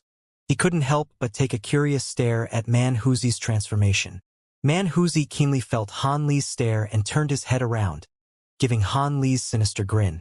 The face covered in small scales made for a frightening sight. Han Li's heart dropped, not knowing what he had meant by it, but still he forced himself to return the smile. Fortunately, after Man Huzi smiled, he immediately turned his gaze back. The approaching thuds were now only about 100 meters away, but as the passage across from them was pitch black, Han Li wasn't able to see within it. There were still restrictions inside the inner hall that restrained a cultivator's spiritual sense. Still, Han Li noticed the cold glint from the old eccentric's eyes. It seemed they were able to see what it was. Without waiting for Zenith Yin and Qing Yi to act, Man Huzi deeply roared, flying into the passage as a streak of golden light. A series of loud impacts followed afterwards along with deafening clangs of metal. When Zenith Yin and Qing Yi saw this, they couldn't help but look each other in dismay. Han Li was at a loss when a huge rumble sounded out as if something had been cleanly split into fragments. Han Li's mind stirred and something came to mind. In the next moment, only the sounds of Man Huzi's wild, carefree laughter could be heard. Zenith Yin seemed to have thought of something and couldn't help but laugh. "Let's go. It is no longer a problem. We've already forgotten that we no longer have the same cultivation as we did 300 years ago. The guards on the first layer are no longer a threat to us." Qing Yi chuckled with a relaxed expression. That's right. This old man had nearly forgotten this as well. The last time I came, I had just entered nascent soul stage, and the guards had left far too deep an impression. It was good that Brother Man had taken care of it with his heaven-bearing devil arts. Else we would have spent too much effort on them. Afterwards, the two began to take the lead with Han Li and Wuxia closely following after them. The Bone Sage, who had originally been expressionless this entire time, wore a trace of disdain as he calmly followed them in the back. After walking about 30 meters, Han Li saw Man Huzi in front of them with his hands behind his back. He was standing on something that was shining with silver light. When Man Huzi saw Zenith Yin, he stretched his neck and indifferently said, "Not bad. This served quite well for a warm-up. The Heaven Void Hall this time around is truly interesting. However, it wasn't nearly as formidable as rumors had it. It was because of the incredible force of Brother Man's heaven-bearing devil arts. Other cultivators used magic treasures in such a narrow area, so they had experienced a bit of trouble." Layman Qing Yi said with a smile. When Man Huzi heard his flattery, he chuckled but said no more. The golden scales on his body quickly faded away, and he indifferently took the way. It seemed the previous fight had left him unsatisfied. Zenith Yin and Qing Yi glanced at each other with a smile. Since Man Huzi was so willing to lead the way, they were more than willing to quietly follow after him. When they walked past the silver item, Han Li stopped and lowered his head to look at the item. A mechanical puppet. Han Li was astounded. It was indeed a puppet, but what grade of puppet was this to have not been instantly destroyed by a mid-nascent soul stage cultivator? Most of what was scattered across the ground were pieces of an unknown silver metal. Apart from this, there was a ruined half of a gold wolf's head, several pieces of jet black, thick and reflectionless blades, as well as an assortment of several other oddities. As the Bone Sage quickly passed him by, he indifferently said without turning his head, "Don't bother to look at them. While these items are certainly rare, they cannot be used to refine any magic treasures.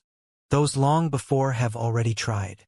Han Li was surprised by this, but he continued to look at the ground as if he hadn't heard. His gaze fell upon sparkling, dark green gem on the ground. Its extremely cold aura gave Han Li a remarkable impression. After muttering to himself for a moment, Han Li immediately placed these items into his storage pouch with a sweep of his hand before rejoining the others. Han Li's thoughts were quite simple.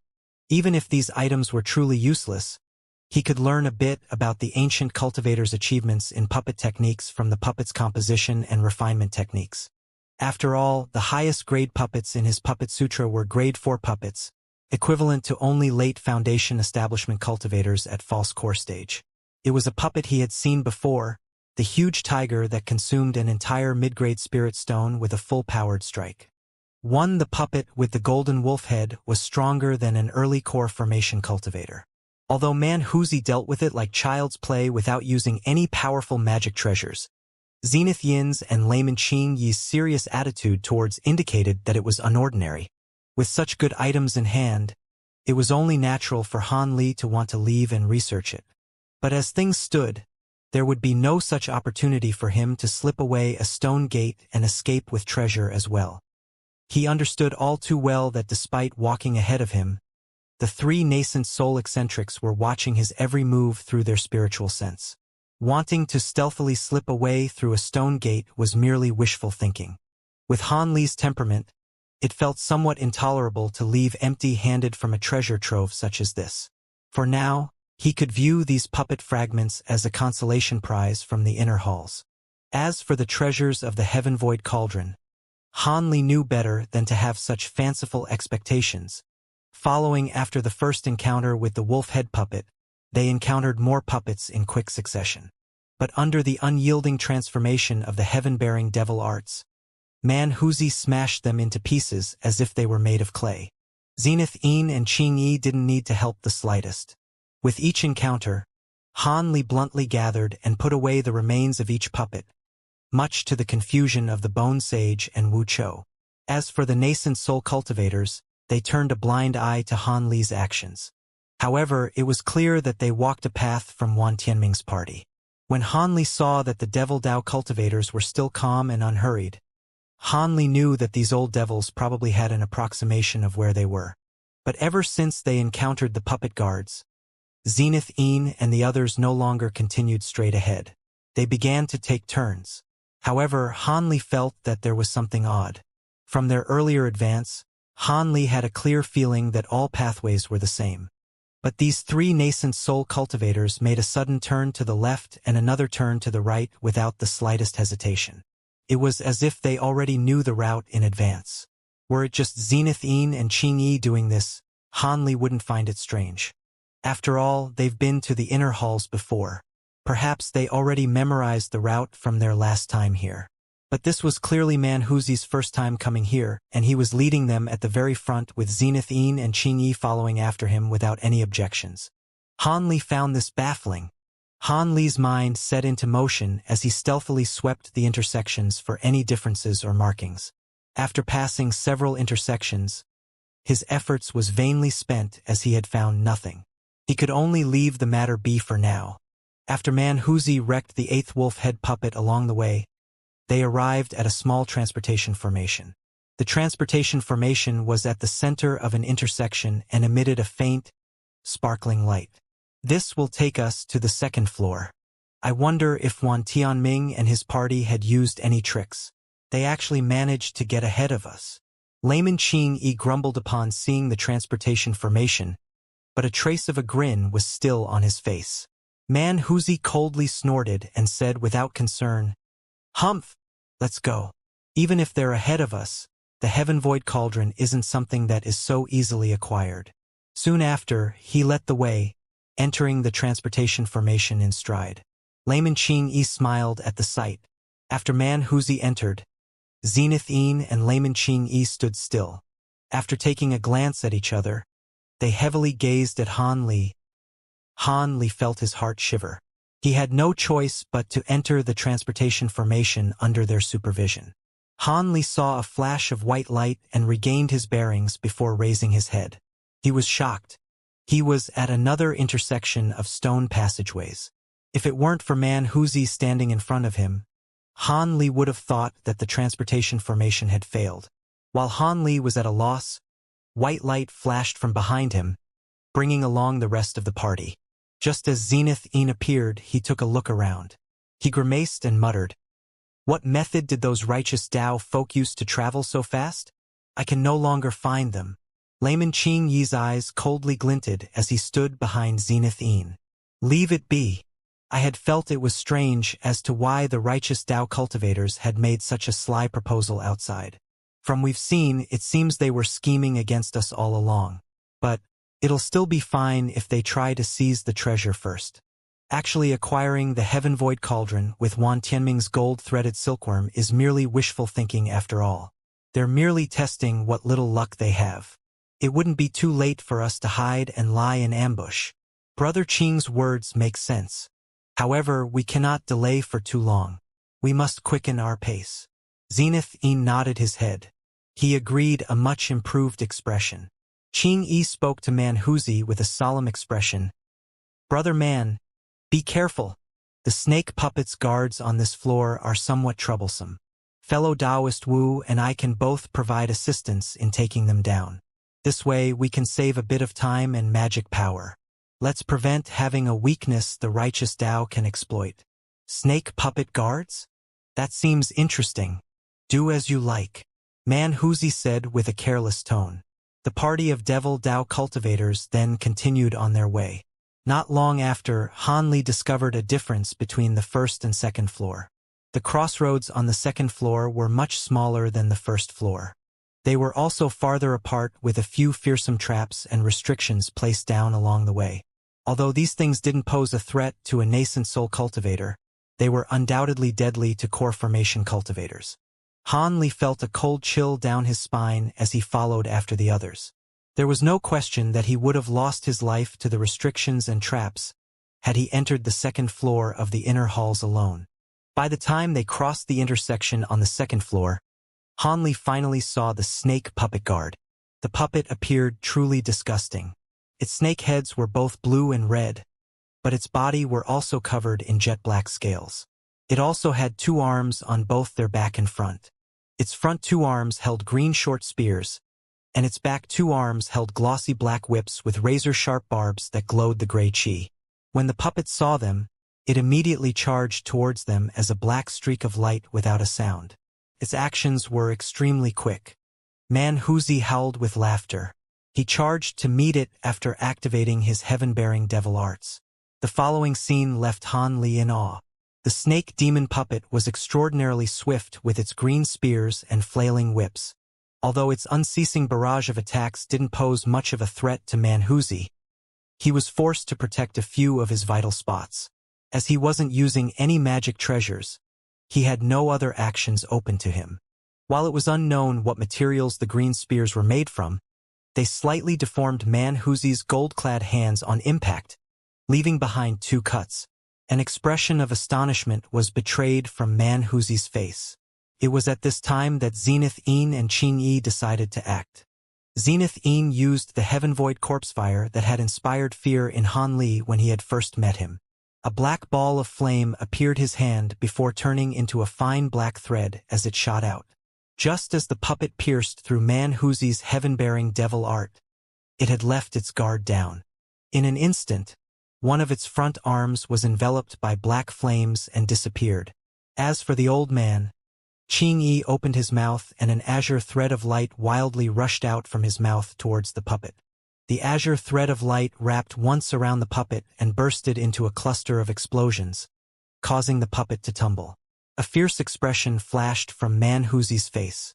Taking advantage of the opportunity, he released a low roar and the scene flourished with blinding light. He then appeared with his arm penetrating the abdomen of the puppet. A green gem was rigidly held in his grasp. The snake puppet immediately lost the power to move and collapsed to the floor. Man Huzi looked at the inanimate puppet and glanced at the green gem in his hand. With a malicious expression flickering from his face, he crushed the gem with a clench of his hand. But after he unfolded his hand, he found the gem to be completely unharmed. Even Man Huzi's ordinarily savage expression changed upon seeing this. With his heaven-bearing devil arts infused into his hands, he would have been able to warp-powered magic treasures, let alone a single gem. He should have been able to somewhat damage it at the very least. As Man Huzi's face appeared somewhat blank, Qing Chi chuckled and walked over. "Brother Man, there is no need to be surprised. This strange stone had already been researched by others. Although this gem cannot be destroyed, it also cannot be refined or used to strengthen magic treasures. I reckon that unless the cultivators of antiquity were dealing with it, it'd just be a mere bauble." Even puppet refinement sects don't know what to do with the stone. The items of antiquity are quite unusual. Youngster, you seem to fond of such remains. Here. Concealing his embarrassment from earlier, Man Huzi grimaced and casually tossed it to Han Li. Han Li's mind went blank, and he unconsciously received the item. After he had realized what had happened, he silently put it away into his storage pouch. After he swept his gaze around, he walked forward and swept up the snake puppet remains with a trace of politeness. As Han Li went to collect the 2 green spears, he faintly felt Zenith-een eyeing the items, but he soon stealthily turned his gaze away. Although this action had been quite stealthy, it had caused Han Li's heart to shiver. These 2 short spears were definitely good items and Zenith-een wanted them for himself. But he couldn't forcefully acquire them now and lose sight of the Heaven Void Cauldron. This, however, merely gave Zenith-een yet another reason to dispose of Han Li afterwards. With that thought, Han Li lowered his head and bitterly smiled. His expression quickly returned to normal before he raised his head. After that, the 3 nascent soul cultivators worked together. Although the puppets and restrictions on this floor were somewhat fierce, nobody suffered any damage when they passed through this floor and moved on to the 3rd. Half a day later, at some place on the 5th floor of the inner halls, there were 3 people discussing something in a whisper. They were Wan Tianming's party of righteous Dao cultivators. Not far in front of them laid an enormous stone platform. It was over 400 meters wide and about 100 meters tall. It appeared to be entirely made from the same common gray stone. There were several hundred steps in front of it leading to the very top, and it was covered in a white light barrier. But what was most odd was the blue radiance lying inside the light barrier. This blue radiance grew brighter as it approached the top with blinding glimmers roaming within it. It made for a scene so brilliant, one could not look directly at it and see what was within. To the side of the stone platform was a thick block of ice. Its clear shimmers made for a beautiful contrast to the stone next to it. Standing in front of the stone platform, Wan Tianming said in a deep voice, "What? Your magic power has almost recovered? If that's the case, let's set off. Although we're using the Divine Fate Sect's creation rights to evade the puppet guards, we still don't have much time. Man Huzi's heaven-bearing devil arts should be able to deal with the puppets with ease. Only when he reaches the 4th floor would he have to expend more effort." The old Taoist Tian Wuzi spoke in agreement with a trace of excitement in his eyes. "Brother Wan speaks true. Let's go get the treasure." The old dark-skinned farmer silently nodded and said nothing else. Wan Tianming did not mind his actions. He knew that although this shriveled old man was taciturn, his jade core arts was quite remarkable. Its true strength was beyond that of even Tian Wuzi. Despite having emerged from the righteous Tao, he had spent most of his time in concealed cultivation and rarely interacted with others, leading to his detached mannerisms. Wan Tianming smiled and led the 2 into the light barrier. A dense wisp of purple smoke flickered through the air, and the barrier of white light released out a resounding hum.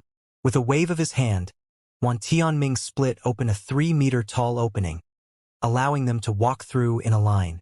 Soon, Wan Tianming and the others disappeared into the blue light as they climbed. The tear in the light barrier repaired itself and the steps became quiet once more. After an unknown amount of time, Man Huzi and Zenith-een appeared before the light barrier. But Wan Tianming's party was already long gone. Han Li and the others soon appeared behind them. Qingyi looked at the large stone platform in front of him and said with shining eyes, "We've finally arrived at this damned place." The gold-haired puppets on the 4th floor were extraordinarily vicious. Had we not all exert our special skills, we would have been tangled down for quite some time. Zenith-een said with a gloomy expression, "Humph, the puppets weren't much. The restrictions we encountered on the 3rd floor were quite difficult to break, consuming much of our time. Else we would have arrived here earlier. What is the point of saying such nonsense after already arriving? First, let's see whether or not Wan Tianming had already went to seize the treasure." Man Huzi frowned and spoke with impatience. Zenith-een appeared somewhat displeased by his words, but he didn't respond. Wearing his ordinary expression, Layman Qingyi chuckled and said, "Relax, brother man. According to Brother Wu and my secret probing arts, Wan Tianming's party had already ascended several hours ago, but they have yet to leave. It would be best for us to wait here as these stairs are the only entrance and exit from the Frozen Dragon's Terrace. The only way? Is that true? The righteous Tao cultivators could be slipping away at this moment as we foolishly wait for them. Man Huzi glanced at the old man and seemed to distrust him. The old man twirled his beard as he said, There is not question about this. This light barrier was famous even in times of antiquity. It was known as the Celestial Tailstar Restriction. Apart from the opening at the steps, there are no other exits that can be easily opened. Man Huzi nodded his head. Fine, we'll do just that. He then sat cross-legged near the steps and began meditating. As for Zenith Yin and Qing Yi, they moved close to each other and started having a whispered discussion. After seeing all of this, Han Li wryly smiled in his mind, but betrayed none of this from his face. These Devil Dao cultivators weren't incorrect in their actions, but Wan Tianming appeared to be a rather shrewd person himself. Perhaps he had wanted them to wait outside all along. With that thought, Han Li looked around. He found that the Bone Sage was the only person that was close to the stone platform. He gazed into the white light barrier as if he were thinking of something. Han Li's expression stirred. This was a good opportunity to have another discussion, but he soon had second thoughts. This old devil forged a relationship between him and Man Huzi. Han Li's value towards should have decreased tremendously.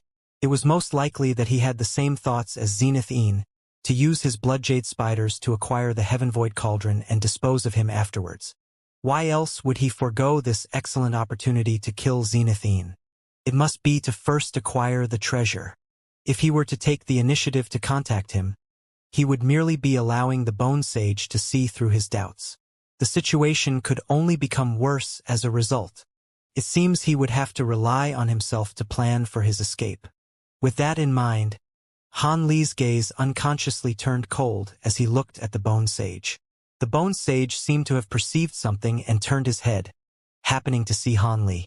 Han Li inwardly cursed and immediately restored his normal expression. He then walked off as if nothing had occurred. As the Bone Sage stared at Han Li from behind, a trace of doubt flickered from his face. At that moment, Han Li was leisurely circling around the huge stone platform along with the light barrier that surrounded it. As Zenith Yin and the others doubted it was possible for an early core formation cultivator to escape from the 5th floor, Han Li was relieved to find that he was allowed to move as he wished. Not longer after, Han Li was by himself behind the back of the platform. There was a limestone wall that opposed the light barrier covering the stairs. The wall was inscribed with a few strange beasts from ancient times along with a few talisman markings. It wasn't particularly notable. Han Li had seen many of these walls inside the inner hall and knew that they possessed no profound restrictions. But even nascent soul cultivators had no method of breaking the wall. As such, even if Han Li knew that the wall led to outside the inner halls, he was completely powerless. Han Li inwardly cursed the ancient cultivators for making their inner halls damned impenetrable and fiercely slapped the stone wall out of overwhelming frustration. The slap released a muffled thud. He walked off for about 4 steps before he made a sudden stop. He then slowly turned around with an expression of complete disbelief. Were it a common cultivator who had heard this noise, they may have left without care as the sound wasn't anything that was particularly notable. However, Han Li was someone that had emerged from a sect from Jianghu. He had previously researched quite a bit about hidden room mechanisms. From that recent sound, he was able to tell that the limestone was hollow. Han Li couldn't believe himself. He truly doubted his inference. There existed a hidden layer in a place where ancient cultivators had enveloped with profound restrictions. Of course, Han Li wasn't about to walk away from it. After muttering to himself for a moment, he swiftly returned to the wall. He extended 2 fingers and began tapping around the limestone wall he had struck earlier. On his 3rd tap on the limestone wall, Han Li's heart stirred. His eyes fell upon the red eyes of a carving of a winged demon beast. Although the engraving didn't store any essence, it appeared vivid and lifelike. The beast's berserk bloodlust was displayed in brilliant detail. Han Li merely glanced at the drawing for a moment before resuming the light taps on the stone wall. He eventually became pleasantly certain that the stone was indeed hollow and that something was contained within. Han Li didn't immediately take action. Instead, he carefully released his spiritual sense and searched his surroundings. Certain that Zenith Een and the others weren't spying on him, he no longer hesitated and extended his finger. A blade of azure swordlight extended from its tip. Han Li calmly used the swordlight to carve a fist-sized hole in the stone wall before willing it away. He then used his other hand to quickly touch the circle, causing a gap to appear in the stone wall. Han Li knew that his time was limited and instantly extended his arm into the hole. The area within wasn't large. After randomly reaching out, he managed to grab onto something. His expression stirred. The item was slender, curved, and soft. After he took it out from the wall, he saw that it was an aged yellow scroll. Just about as Han Li was about to open it with amazement, his expression suddenly changed and he quickly placed the scroll in his robes. His body blurred as he placed his back against the hole in the wall, pretending to rest against it. Just as Han Li finished his movements, he heard Zenith Yin's gloomy voice, "Han Li, return to us quickly. We are about to enter." Having heard that, Han Li's astonishment flickered from his eyes. Weren't they to rest for the time being? Why the sudden change of mind? Could it be the three old devils became aware of something amiss? After Han Li felt Zenith Yin's spiritual sense disappeared from his surroundings, he immediately turned around the repaired the stone hole. He then walked back to the front of the stone platform. When he arrived at the front, the old devils were standing in front of the steps, looking upwards with a grave expression. Standing behind them, Wuxia and the Bone Sage were mimicking them. Han Li astonishedly followed their gaze up the stairs. He could only see blue light up above, twinkling with blinding intensity. Several threads of gold light flashed out from a flicker of blue light. In a short moment, those threads became several inches thicker. But because of the separation of the white light barrier, Han Li was unable to feel anything strange. Zenith Een nodded when he saw Han Li arrived. He turned his head to Man Huzi and said, "Brother Man, my junior disciple has arrived. Let us go up." I hadn't expected that Wan Tianming's gold-threaded silkworm could actually rock the Heaven Void Cauldron. Although I don't know how this happened, it would be best for us to go see. Man Huzi replied by wordlessly approaching the stairs. Zenith Een and the others closely followed after him. Boom! Man Huzi endowed his fist in devilish arts and fiercely bashed the light barrier, blowing open a 10-meter large hole. Man Huzi took the lead. Zenith Een and Layman Qing Yi surrounded Han Li and forced him to walk between them. The Bone Sage and Wuxia followed them from behind. So cold! Although Han Li had made a few preparations outside the light barrier, Han Li couldn't help but shiver from the surrounding cold.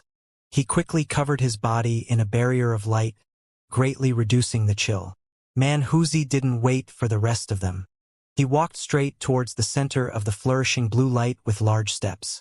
After Qing Yi and Zenith Een glanced at each other, they couldn't help but wryly smile as they caught up to him.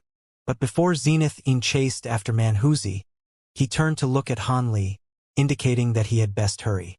Han Li released a torrent of curses at Zenith Een in his mind. He knew his place and didn't have any thoughts to flee. He merely wanted to drag along at the back and take a look at the scroll. Could perhaps provide assistance towards his current predicament. However, Zenith Yin's extortion seemed to remind Wuxia of something. He began to stare at Han Li with absolute focus. The Bone Sage then shot a look at doubt at Han Li.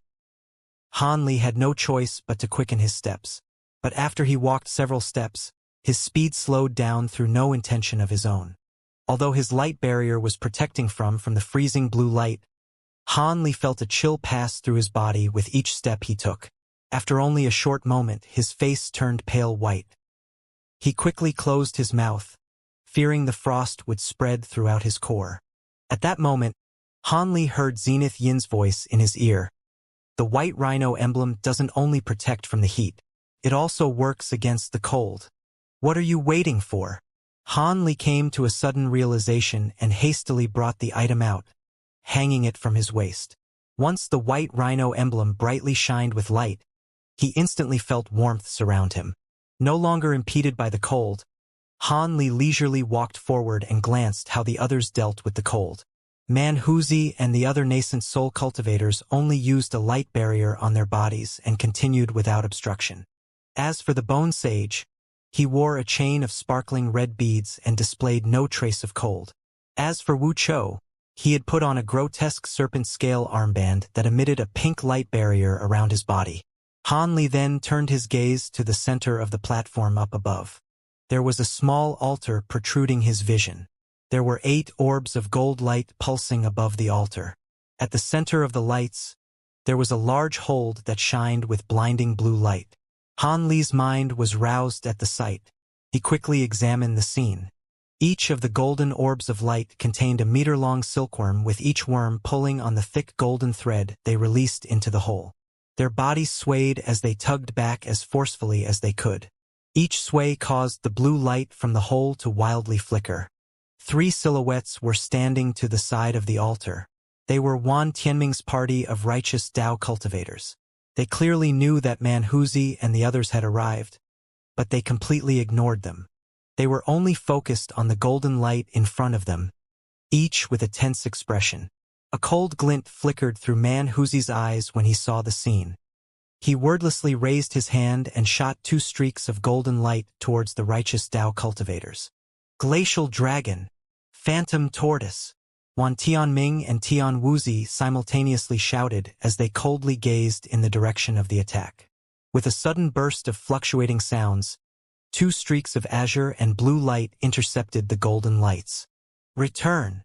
Manhuzi was startled by their quick reaction and had 2 streaks of golden light return with a wave of his hand. They landed in his hand as 2 golden knives. The azure and blue lights didn't pursue and instead revolved in place. Their true appearances were revealed to be a 10-meter-long white flood dragon and a bizarre transparent turtle. After Manhuzi clearly saw what those 2 things were, he appeared surprised. The Mad Matron's glacial dragon and Tian Yuanzi's phantom tortoise. Layman Qing Yi blurted this out with a face of astonishment. It was no wonder that Wan Tianming's party was so arrogant. Those 2 old eccentrics had lent them their spirit beasts. From what I know, those 2 old freaks treasure those spirit beasts to the point where they would never leave their side. Just how do they have them in their possession? Zenith Een spoke with an aghast voice and a resentful expression. Manhuzi replied with a solemn expression. Humph! Just look at the borrowers. Wan Tianming is the Mad Matron's blood nephew. Tian Wuzi and Tian Yuanzi are disciples of the same master. There is nothing odd about being lent those 2 spirit beasts. As Layman Qingyi worryingly gazed at the white flood dragon and the huge tortoise, he said, "This is going to become troublesome. Those 2 beasts are by no means weak. Even if us 3 were to do our utmost, we would be unable to break away from them for quite some time." Manhuzi wore a sinister grin and said, "Qing-yi Zenith Een, have your azure thorn bird and heaven-wide corpse distract them. They might not prove to be an opponent to those beasts, but we need those beasts occupied for a moment if we are to act. We don't even need to defeat Wan Tianming and the others. It will be fine so long as we can kill one of the gold-threaded silkworms." Having heard this, the Zenith Een and Qing Yi looked at each other in dismay and revealed some hesitation. "Don't worry, I will also send my spirit beasts to fight. They should prove to be quite troublesome altogether." Manhuzi glanced at the 2 and wore an expression of slight disdain. With that said, Qing Yi's and Zenith Yin's expressions relaxed, and they agreed. Before Zenith Een could release his demon corpses or Qing Yi release his spirit beast, an astonishing change had occurred. One of the huge green silkworms in the orbs of light suddenly trembled. The golden light surrounding it quickly dimmed. At nearly the same time, its gold thread was severed with a snap. "Not good!" The righteous Tao cultivators to the side shouted out in alarm. But before they could take action, the other gold-threaded silkworms followed suit. Their golden light greatly dimmed, and 2 of the gold threads snapped. Wan Tianming's heart dropped into an abyss. He stood still in a daze. But it still wasn't the end. 3 silkworms remained, and the collapse of half of their companions caused their burden to quickly increase. They cried out as they were dragged towards the hole with immense force. Soon after, the huge clang of something heavy being dropped could be heard. Immediately after, the stone platform trembled for a while after. The blue light coming from the hole immediately dimmed and the air became significantly warmer. The faces of the righteous Tao cultivators became extremely unsightly.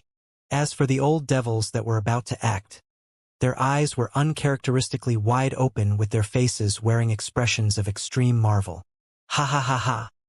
Man Wuxia guffawed with delight. Even his yellow beard was wildly shaking. At that moment, Zenith Een and Qingyi responded, both basking in schadenfreude, laughing at the righteous Tao cultivators without restraint.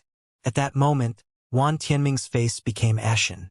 In order to acquire the treasure, he had spent much effort concocting this plan and at great cost. And what did he gain? The ridicule of his devil Tao rivals. This set Wan Tianming's heart aflame. He could no longer restrain himself and suddenly turned to the devil Tao cultivators with a chilling expression. Zenith Yin's and Qing Yi's laughter halted for a moment. Wan Tianming was a mid-nascent soul cultivator. Even if they were already on opposing sides, the two were unwilling to rashly breed a deep hatred between them. As for Man Wuxia, despite no longer laughing, he returned the glare with no trace of politeness. What? Sect Master Wan wishes to battle with me? I do wish to experience the true heaven-sifting art's 3 Confucian marvels. After coldly glaring at Man Wuxia for a moment, Wan Tianming eventually regained his rationality. Go! With a wave of his sleeve, he led the departure from the stone platform, ignoring the remaining gold-threaded silkworms and recalling the white flood dragon from its confrontation against the devil Tao. With an equivalently unsightly expression, Tian Wuxia recalled the huge tortoise and followed Wan Tianming. As for the old farmer, despite his cold gaze, he followed after them with a far calmer expression. Just as the righteous and devil Tao brushed past each other, they glanced at each other with extreme vigilance. Despite being extremely domineering, Man Wuxia fortunately didn't provoke them. He merely sneered at Wan Tianming and the others as they disappeared from the light barrier. Qingyi looked behind them and said, I'll have my azure thorn bird hide at the entrance. If the righteous Tao fellows come back, we will know. Zenith Een shifted his gaze and sinisterly smiled. Then I will also dispatch 2 heaven-wide corpses to lie in ambush at the entrance. If they attempt to mount a sneak attack, they will be deterred. After Qingyi heard this, his gaze grew blank, and he soon became silent. A moment later, his sleeve trembled and a fist-sized streak of light shot towards the sky. As for Zenith Een, he tossed something on the floor. 2 puffs of black smoke spread out along with a fishy scent where 2 tall demon corpses emerged. Go! Zenith Een solemnly pointed towards the entrance. In an instant, the demon corpses blurred and disappeared from sight. The scene caused Han Li's heart to tremble as he recalled the demon corpse's strange appearance when it had first appeared before him. He couldn't help but feel fearful towards the demon corpses. Afterwards, Han Li's attention shifted towards the gold-threaded silkworms that were lying down the altar. He couldn't help but curiously walk over to them. But after taking only a few steps, he stopped. Someone had already quickly arrived in front of them. Han Li was astonished to discover this person to be the Bone Sage. Man Wuxia walked over and asked, What's this about? The gold-threaded silkworm could be considered a rare exotic insect. From their previous golden light, their abilities should be quite formidable. It is quite strange of Wan Tianming to abandon them without care. After examining the gold-threaded silkworm for a moment, the Bone Sage calmly answered, They had consumed the sky-blue flower to forcefully raise their capabilities so that they might have a better chance at acquiring the Heaven-Void Cauldron. But after consuming it, the gold-threaded silkworm could be considered to be completely crippled. I had originally thought the gold-threaded silkworms couldn't acquire the Heaven-Void Cauldron, but to use the sky-blue flower, he ended up losing everything from trying to gain an advantage. Man Wuxia couldn't help but laugh in response to the Bone Sage's words. Zenith Een walked over with his hands behind his back. Sky blue flower? I didn't think that Wan Tianming could actually find it. I had thought of using such a method before, but I was unable to find the flower after so many years of searching. For Brother Mans Jr. to know of such a flower, he must be a renowned character. Perhaps I've heard this junior's name before. After he changed the subject, he stared at the Bone Sage's face. The Bone Sage softly spoke with a smile. My name is not renowned. I am merely someone who spent too much time reading books. Senior Wu jests. Is that so? Zenith Een said with an indifferent expression. It was unknown whether his suspicions had been exhausted or if he was fearful of repercussion from Manhuzi, but Zenith Een gave up his questioning and turned towards the large hole and peered within. The blue light from the hole reflected off his face, making for a weird sight. Han Li indifferently watched from the side, but in his mind, he felt slight admiration at the Bone Sage's patience. Old Devil Bone Sage's temperament must be quite fearsome indeed for him to so calmly address his enemy as senior. Nevertheless, there was no one here that was fooled, except for perhaps Wuchou. Each of them were sly foxes that had lived for over several hundred years. They were devious to an extreme. Just as Han Li gloomily thought this, he heard Qingyi say, "Since these gold-threaded silkworms are useless, let's exterminate them and remove their irksome presence from our eyes." Qingyi then flipped his wrinkled palm and a ball of blinding azure light appeared in his hands. After Han Li's gaze swept past the 3 huge silkworms, his heart stirred. He spoke to the old man. "Wait, this junior is interested in these gold-threaded silkworms. Please give them to him." The old man's face revealed both surprise and doubt. Han Li then smiled and cupped his hands, saying, "This one has always been interested in exotic insects. Since they're still alive, this one wishes to research them for some time. This one hopes Senior will allow this." Having heard Han Li, Qingyi didn't immediately reply. Instead, he examined Han Li with a pensive expression. Han Li felt his heart on edge. He didn't know what intentions Qingyi held. Qingyi shook his head and spoke lamentably. "Sigh. This old man was also rogue cultivator. I naturally know that core formation rogue cultivators aren't comparable to their peers from great sections. How they are truly pressed for resources. Fine. Since young friend Han wants this rubbish, take it." It was clear that he had misunderstood. Han Li inwardly rolled his eyes, but he took advantage of the situation and wore an embarrassed expression as he repeatedly expressed his thanks. Afterwards, he reached for an empty spirit beast pouch and stored the 3 gold-threaded silkworms within it.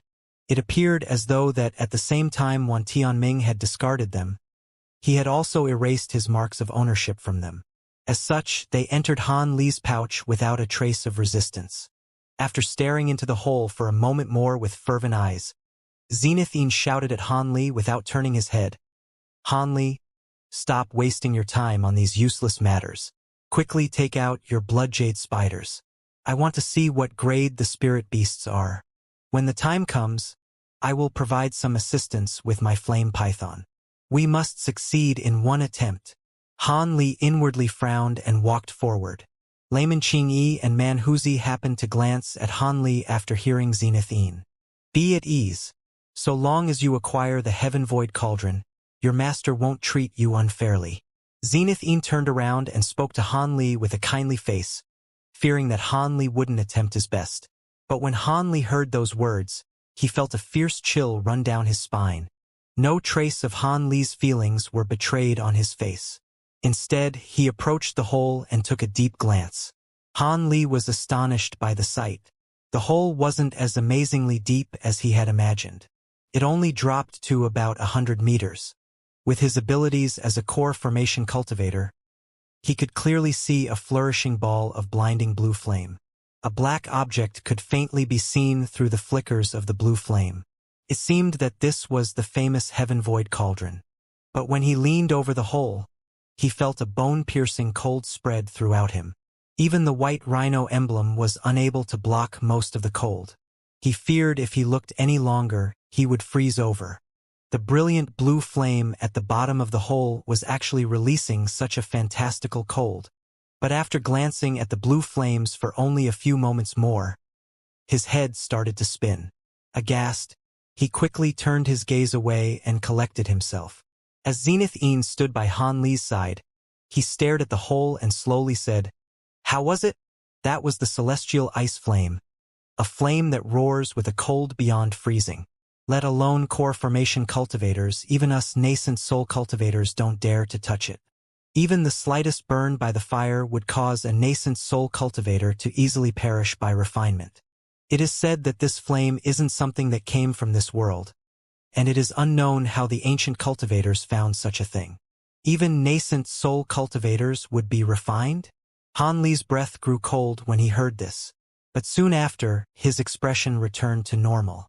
If it weren't for this flame, then the Heaven Void Cauldron would have been seized long ago. Although the celestial ice flame is extremely deadly to us cultivators, there are a few things that are resistant to it. For example, the gold thread from the gold-threaded silkworm, and the spider thread of the bloodjade spider, along with unusual exceptions such as my 2 fire pythons. It's about time for you to take out your bloodjade spider. Let us take a look at it. Zenith Een gave an order with an assertive tone. With Manhuzi and Qingyi staring at Han Li from behind Zenith Een, Han Li didn't delay any further. He clasped his hand on a spirit beast pouch on his waist, causing a streak of white light to fly out and circle around him before landing in front of him. The light disappeared to reveal the bloodjade spider. When it saw so many strangers in front of it, it bared its fangs, and its eyes were brimming with hostility. Manhuzi and the others didn't mind this in the slightest. They merely glanced at the spirit beast as if they were looking at treasure. Just as Manhuzi glanced at bloodjade spider, his expression wavered and he said in a tone of amazement, "The bloodjade spider is quite large. It seemed to be a peak grade 4 demon beast on the verge of breaking through to grade 5. It has a good chance of seizing the treasure." Zenith Een also stared at the bloodjade spider with excitement and said, My junior disciple's bloodjade spider is inferior in strength to some other antiquity variants, but it is an optimal choice for the purpose of seizing the Heaven Void Cauldron." As acquiring the treasure was no longer a hopeless dream, Qingyi appeared delighted. He said, "It is as Brother Wu says. This spider's grade is far higher than the grade 2 gold-threaded silkworms. Even with just one spider, the odds of success are far greater than theirs." Seeing that there were no problems with the Heaven Void Cauldron, Zenith Een gave out his orders. "Let us start now. Any delay could bring unexpected events. Han Li, have your spider spit out a net around the Heaven Void Cauldron and have it pull it up. At the same time, I will have my 2 fire pythons assist your bloodjade spider." "Yes." Although he felt unwilling, Han Li could only agree. Zenith Een coldly glanced at Wuxia and the Bone Sage and ordered, "You two, go down below the altar. As the Heaven Void Cauldron grows closer to the surface, the celestial ice fire will as well. You will be unable to withstand it given your cultivation. As for junior disciple Han Li, I will have to trouble Brother Qing to protect him." He then turned to Qingyi and smiled. The old man agreed with a chuckle. "Well said. In order to acquire the Heaven Void Cauldron's Heaven Mend pill, I cannot allow young friend Han to fall to any surprises." Wuxia and the Bone Sage obediently descended from the altar and took several steps back. Han Li inwardly sighed after seeing the covetous gazes of the 3 old devils and issued the command to his bloodjade spider. It immediately shot out a web of thread into the hole. Having arrived this far, Han Li could only take it a step at a time. He hoped that when he acquired the treasure, Zenith Een would find it too embarrassing to immediately cut ties with Han Li, giving him a moment of respite. This would hopefully allow enough time for the Bone Sage to deal with Zenith Een and give Han Li an opportunity to turn his situation around. As for the Heaven Void Cauldron, he didn't particularly care whether or not he could take it out. This was because he knew his situation wouldn't change regardless of success or failure in acquiring the treasure. As Han Li was inwardly planning out his countermeasures, Zenith Een arrived at the opposite side of the hole from Han Li. He took out a pitch-black spirit beast pouch from his robes and turned the pouch upside down. With a flash of red light, 2 15-meter-long, fire-red pythons appeared on the ground. These 2 fantastical pythons had bright red scales the size of fingernails. Their heads were both imprinted with a wondrous design consisting of talisman characters. Their eyes were sparkling with red light as if they contained blazing flames. After Zenith Yin's fire pythons unfolded themselves from their spiral resting position, he immediately flicked his sleeves at them, shooting 2 black medicinal pills at them. The 2 pythons swiftly caught them in their mouths and swallowed them. Go! Zenith Yin pointed towards the hole. The 2 fire pythons slowly slivered towards the hole in a lazy manner. When Zenith Yin saw this, he solemnly clutched his hands into an eccentric incantation gesture and mumbled a series of cryptic incantations, resulting in an astonishing scene. The fire python's bright red scales were stained black during the incantation, and they enthusiastically began to follow Zenith Yin's orders. Pong! Pong! The 2 fire pythons' tails fiercely stabbed into the ground nearby the hole, cutting about a meter deep. They then dropped their upper halves into the hole and began to stretch out as if they were boneless. Their tails held firm onto the ground. It seemed as if they had turned into 2 black-red ropes. During Han Li's amazement, the ropes twisted for a moment. Zenith Yin appeared delighted by this and clutched his hands. He quickly shouted towards Han Li, "It's ready! They are biting on the Heaven Void Cauldron. Quickly, have your spider draw it up. Although the fire pythons have consumed my medicine pills, they cannot withstand the glacial ice flames for long. We must succeed in one go." A trace of malevolence was betrayed on Zenith Yin's face when he said this. Han Li inwardly snorted at the sight. Han Li begrudgingly scorned in his mind, "It seems quite possible I will lose my life if the treasure is successfully seized. Now I am even more willing to allow this to fail." But still, he forced himself to have the bloodjade spider start pulling up the cauldron. This was because Man Huzi and Qing Yi were eyeing his every move like tigers watching their prey. Were he to purposefully hold back, he wouldn't be able to escape discovery from these 2 old cunning foxes. Under Han Li's begrudging command, the white translucent thread immediate became taut. The bloodjade spider began to slowly move back. At that same moment, the black-red ropes began to twist and pull back. With a series of dull rumblings, the platform started to sway. Blue light wildly dazzled from the hole, blinding Han Li. He was forced to turn his gaze away. As for the bloodjade spider, it ignored it and continued to pull with all its strength. Upon seeing this, Qing Yi nervously muttered to himself, "Good! The Heaven Void Cauldron is already swaying." It was clear that the Heaven Void Cauldron was extremely heavy. Even with the bloodjade spider and 2 fire pythons exerting their full strength, they were only able to cause the Heaven Void Cauldron to repeatedly sway. It seemed it wasn't about to be lifted anytime soon.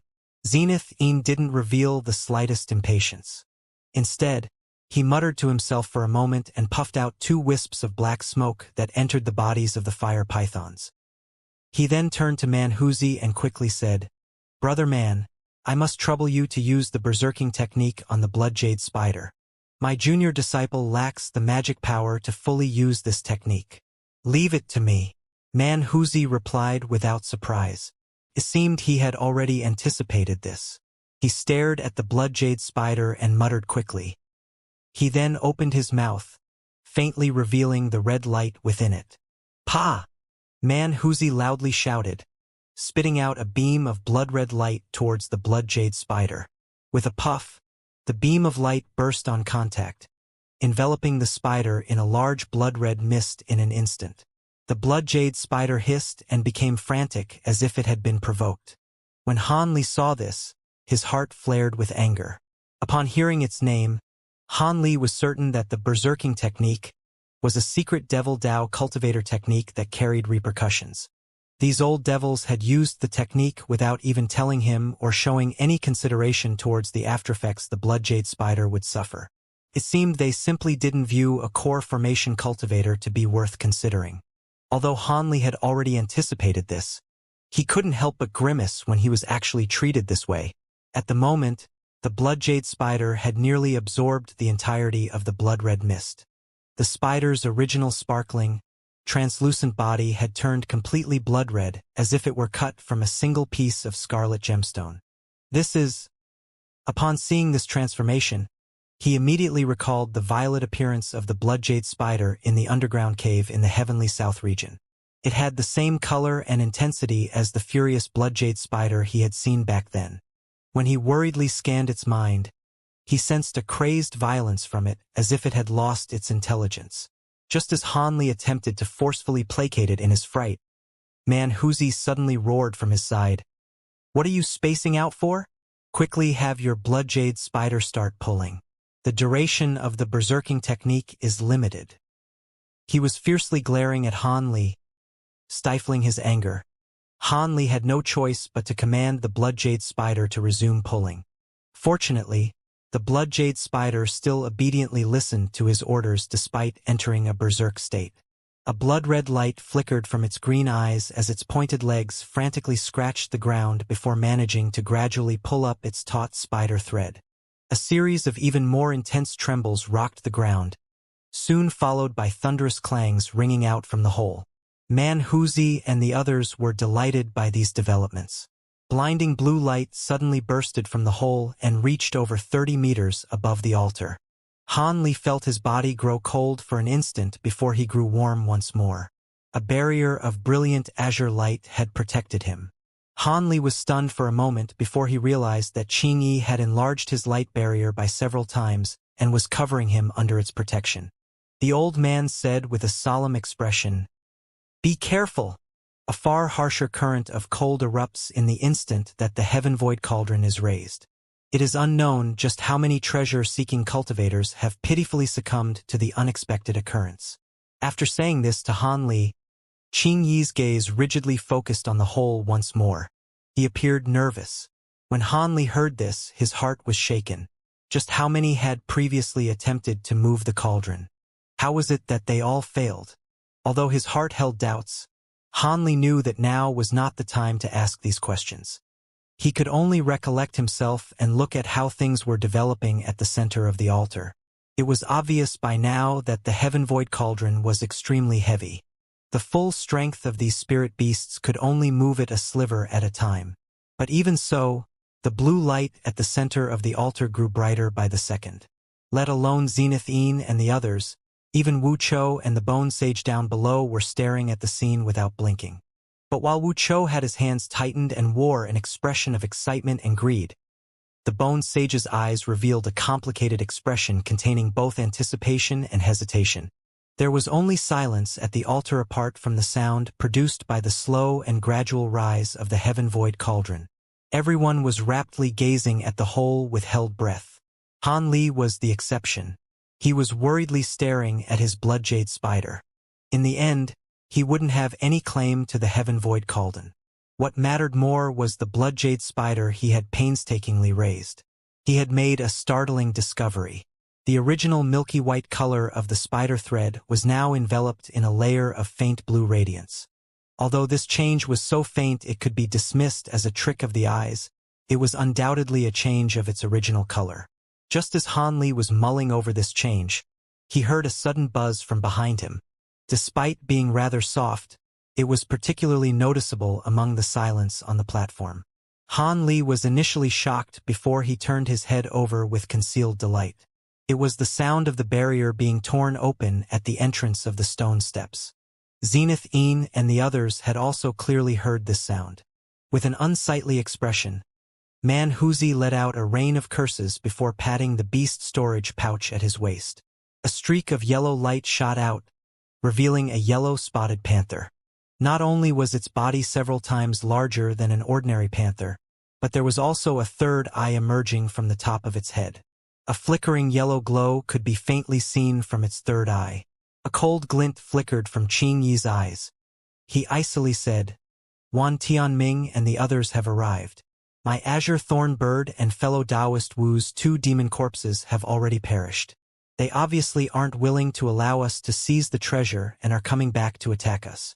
We must delay them for as long as possible. The heaven void cauldron is already over halfway out. However, the attractive force on the cauldron will only grow heavier the closer it comes to the surface. It isn't something that can be pulled out in a short amount of time." Xianxia's face was icy, but he displayed no sign of panic. It seemed the return of the righteous Tao cultivators was something he had long since anticipated. It is as Brother Wu says. Qingyi knew they were on the verge of a great battle and swiftly responded. With a flutter of his sleeves, a large flock of azure spheres rushed out. They were over 100 azure thorn birds.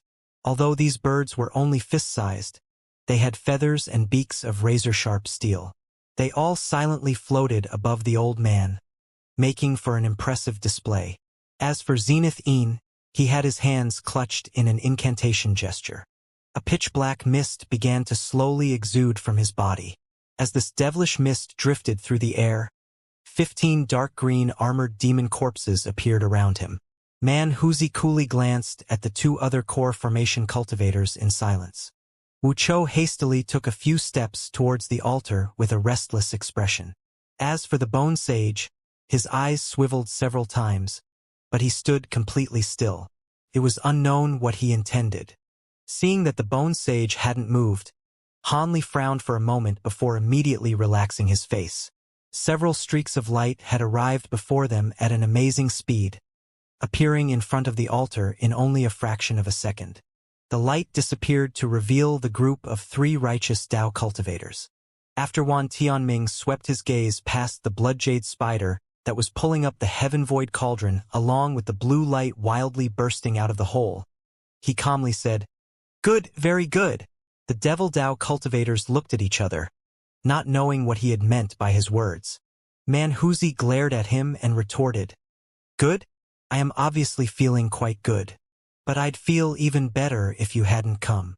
Wan Tianming indifferently said, "I also didn't want to come, but who would have thought that shortly after I left, this young fellow would take out a long-extinct blood-jade spider. As such, how could I possibly just walk away?" After he said this, he moved his lips, releasing an odd low-pitched whistle. Manhuzi and the others were startled. As they pondered what sinister plot their opponent was up to, Wan Tianming stood in place when there was a sudden flash of white light. Like a bolt of lightning, a blue mouse-like creature scuttled into his hand with amazing speed. At that moment, the sect master of the myriad gates of enlightenment silently glanced at the devil Tao cultivators with a sneer. A stone-shift beast. Upon seeing the beast, Qingyi couldn't help but shout out its name. "Hee. Had I not left this creature behind to monitor you, how could I have known the right time to come back?" This stone-shift beast has no particularly remarkable abilities aside from its stealthy stone transformation. Even with your profound abilities, you couldn't have possibly detected this creature. It seems I was correct to leave this contingency measure behind. Wan Tianming gently caressed the stone-shift beast in his hand and glanced at the blood-jade spider a moment more. He leisurely said, "Now I will give you 2 choices. One is that I will kill the blood-jade spider and have the heaven-void cauldron remain buried. The other is for our 2 sides to evenly split the treasure. This sect master can't possibly allow you devil Tao cultivators to monopolize the cauldron's treasures." It seemed that Wan Tianming had made plans in advance and didn't fear their refusal. "Split it evenly with you?" Zenith Een frowned as if he were tempted by the thought. In Zenith Yin's eyes, so long as he was able to take the portion from his in-name disciple, he wouldn't be given too small a share, regardless of how the treasure was split. But before Zenith Een could further consider the matter, Manhuzi insolently laughed as he stood at the very front. "Evenly split the heaven-void cauldron? Wan Tianming, you sure can dream. You want to take food out of this lord's mouth? First, let's see just how sharp your claws are." Manhuzi then shouted, and the huge panther that was crouching in front of him suddenly stood and roared. The beast's third eye opened, shooting out a yellow beam of light towards Wan Tianming. "Animal, you're seeking death," Wan Tianming furiously shouted. He hadn't anticipated that Manhuzi would launch an attack without giving his proposal even the slightest consideration. Regardless of how it could be seen, his side currently had the advantage due to the assistance of the glacial flood dragon and the phantom tortoise. Wan Tianming flusteredly responded by shooting out a beam of violet light from his hand to meet the yellow beam. In the instant the beams of light met, a burst of yellow radiance erupted. With a bang, the violet light disappeared without a trace. Instead, A smoking white object fell from the air. Before anyone could clearly see what it was, it had already shattered to pieces. After carefully staring at the pieces, it was apparent that there were pieces of common stone. A majority of the people who saw this were stunned and filled with doubt. When Wan Tianming saw this, his expression changed several times and the spirited look in his eyes disappeared. He shouted with disbelief, "An aberrant technique! Your three-eyed panther is a spirit-beast variant." Upon hearing the words, spirit-beast variant, everyone on both sides appeared shocked. Spirit-beast variants and antiquity variants sounded somewhat the same, but the difference was actually as large as heaven and earth. Antiquity variants were remnants of a few uncommon spirit beasts that were left behind from ages long past. Due to changes of appearance and characteristics over the long passage of time, they became an entirely new species that only possessed a few of the characteristics of their predecessors. However, these spirit beasts were extremely rare and difficult to find. As for spirit beast variants, each one is an entirely unique existence. They were spirit beasts that have underwent unpredictable mutations for some unknown reason, resulting in their capabilities being greatly changed. The quality of these variations all differed from one another, but each of these variants all had amazing abilities that exceeded what was capable of common magic techniques. The ability to petrify a majority of magic tools or magic treasures was among the better-known abilities.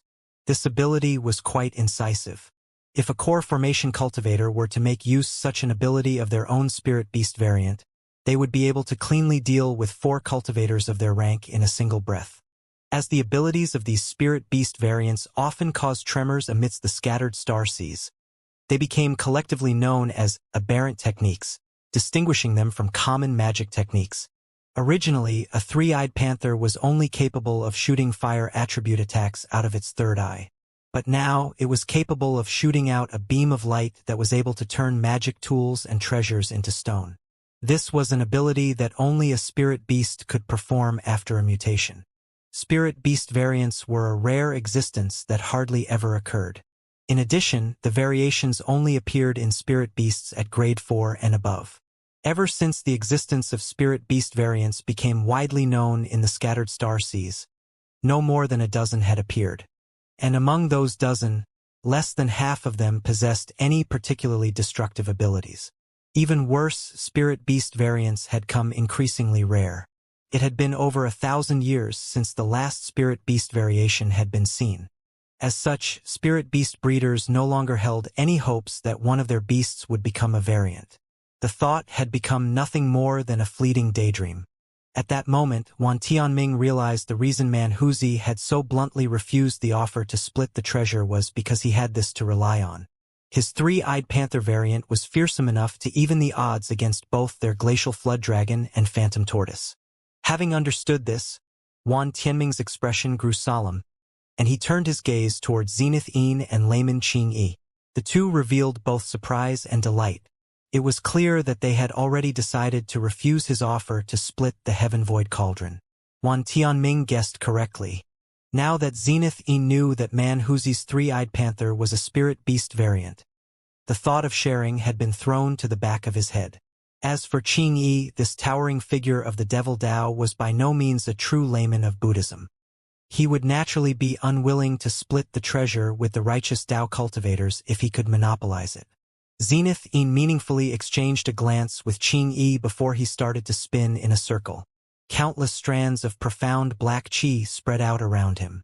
The many heaven-wide corpses around him began to distort and then disappeared without a trace in a flash of black light.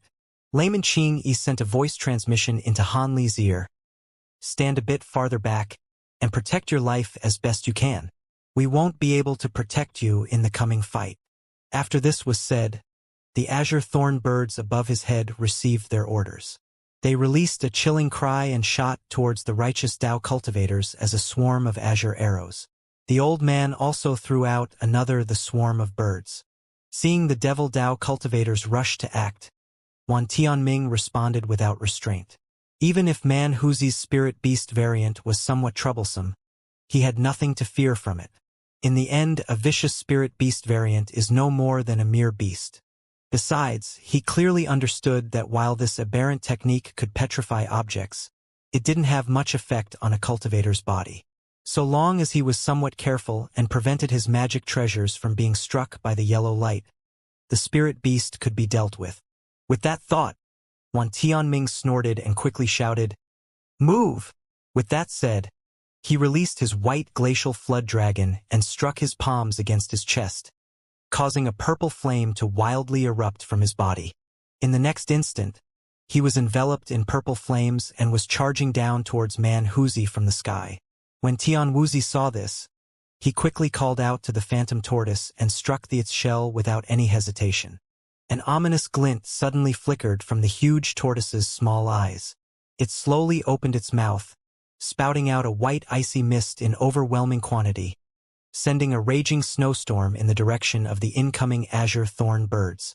Unwilling to be outmatched, the azure thorn birds opened their sharp beaks in response. Slim streaks of azure flame successively shot out, rapidly merging into a huge beam of azure flame. Both the azure flame and the icy mist scattered upon impact as if they were evenly matched at the moment. The old, dark and thin farmer's actions were particularly strange. He suddenly flipped his hand in a stiff manner, summoning a glistening emerald willow branch to appear between his fingers. With a slight wave of his branch, circles of countless green phantasms of itself flew off, densely filling up an area of over 40 meters, turning into a sea of verdant green. But with two flickers of black light, two armored demon corpses suddenly appeared among the green light phantasms. The green threads around them tightly bound the several heaven-wide corpses as if the threads were alive. These demon corpses possessed monstrous strength, but in the bindings of the green thread, they were powerless. Unable to break free from their bindings, the two corpses howled as they struggled in vain. When Zenith Een saw this, his face grew icy. In a mere second, he had turned his body into a large black cloud, rapidly shooting towards the sky. As each individual heaven-wide corpse was quite difficult to refine, he was unwilling to abandon them lightly. And since his opponent was obviously using a wood attribute technique, his heaven-wide corpse fire would be doubly effective at half the effort. Seeing that the battle between the nascent soul cultivators was unfolding, Han Li didn't need any further instructions before deciding to take over 10 steps back. Although he clearly understood that even taking 100 steps back wouldn't make a difference, Han Li subconsciously wished to be further away. If the righteous Dao cultivators changed their minds and didn't wish to acquire the Heaven Void Cauldron, they might aim to exterminate the master of the Bloodjade Spider.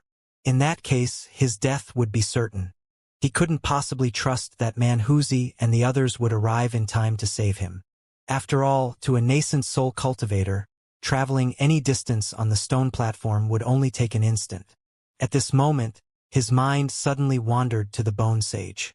Zenith Een was currently tangled up in a fight against the other nascent soul cultivators, providing a good opportunity for the Bone Sage to ambush him.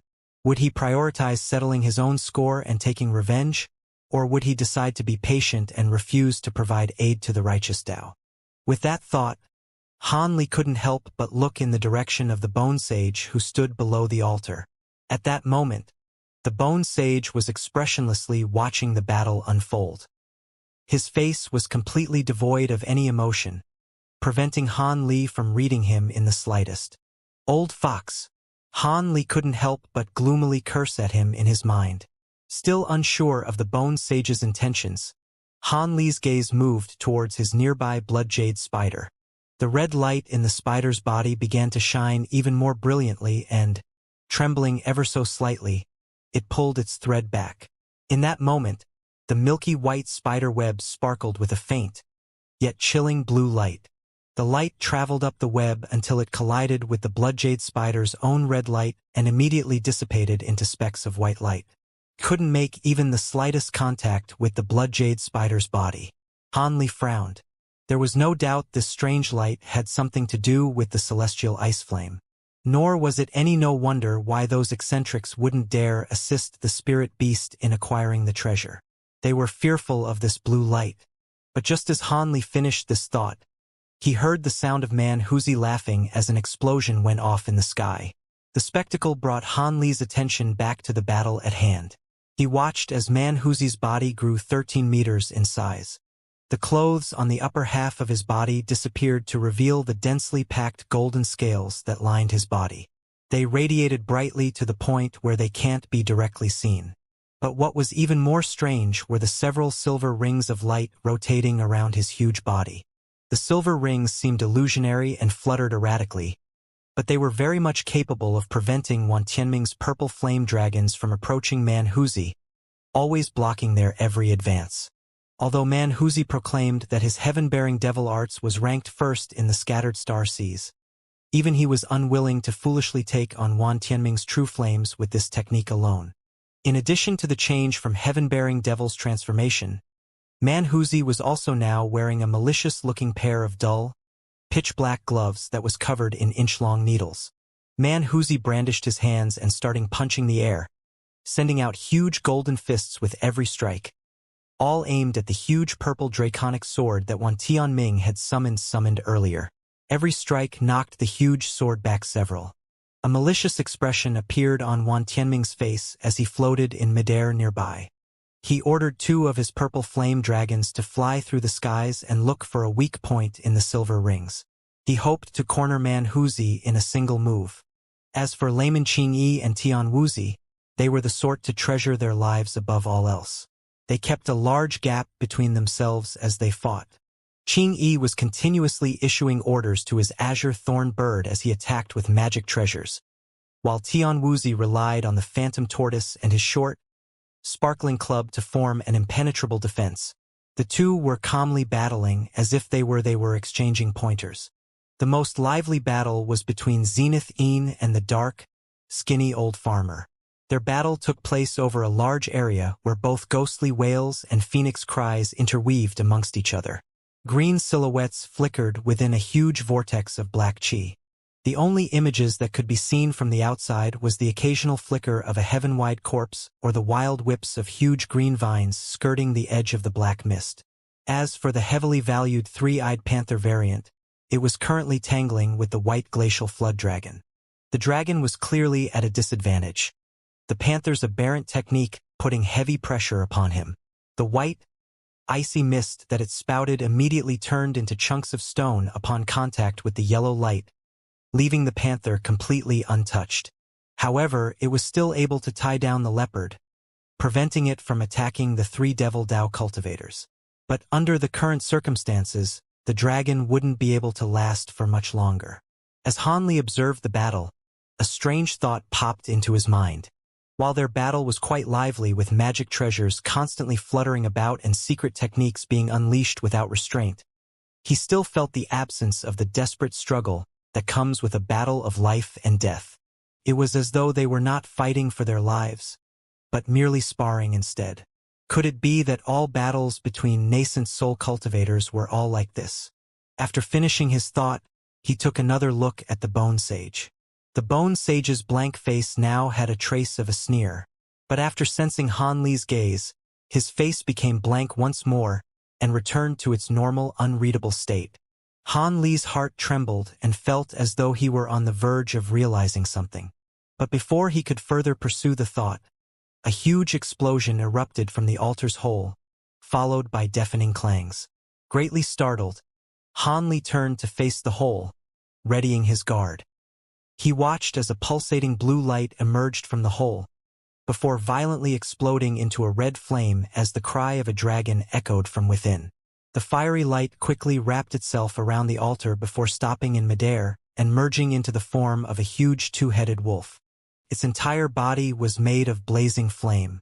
The beast took one look at the scene before it immediately fled. Upon seeing this, both sides stopped fighting, dumbfounded. The closest to it, Layman Qingyi, immediately slapped the top of his head. An azure hand of light shot out from his head, sweeping towards the flame wolf. When Wan Tianming saw this, he anxiously shouted, "Don't you dare! That treasure is mine." He spun his body, separating himself into 2 identical selves which both flared with purple light as they chased after the huge hand. Having finally collected themselves, the others hastily used their abilities and launched themselves after the wolf, producing a streaks of multicolored lights all focused on a single point. The others were obviously a step behind Qing Yi and Wan Tianming. Qing Yi's large azure hand was not only fast, but it also had a head start. It had arrived at the flame wolf first and was just about to grab it. Everyone was certain that Qing Yi would capture it successfully, except for the wolf that was. It rocked its heads back and forth, causing a red and yellow barrier of light to appear and wrap around its body. When the hand collided with the barrier, it was repelled with a muffled bang. At first Qing Yi was shocked, but soon a smile had emerged on his face. Just as the azure hand flourished with light and tightened its grip, Wan Tianming's purple light appeared right behind. In that instant he had quickly changed his target. The streaks of light merged into a purple fire dragon and fiercely attacked the large hand. When layman Qing Yi saw this, he inwardly rained curses upon Wan Tianming's treachery.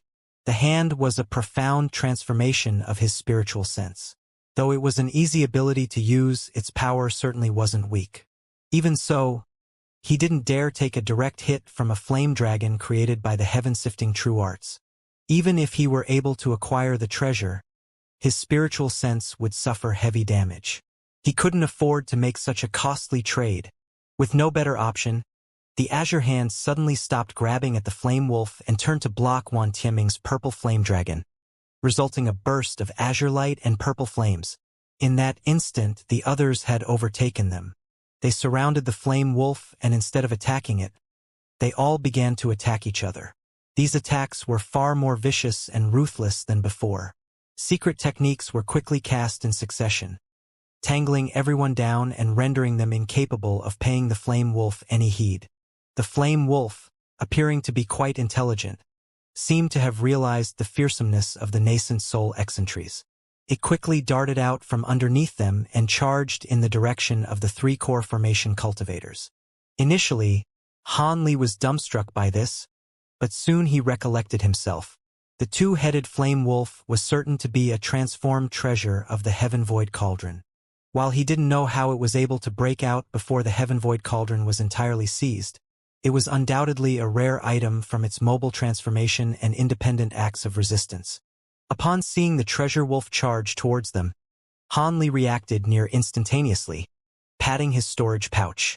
A white streak of qi suddenly flew out and appeared in his grasp, revealing an ancient flower basket.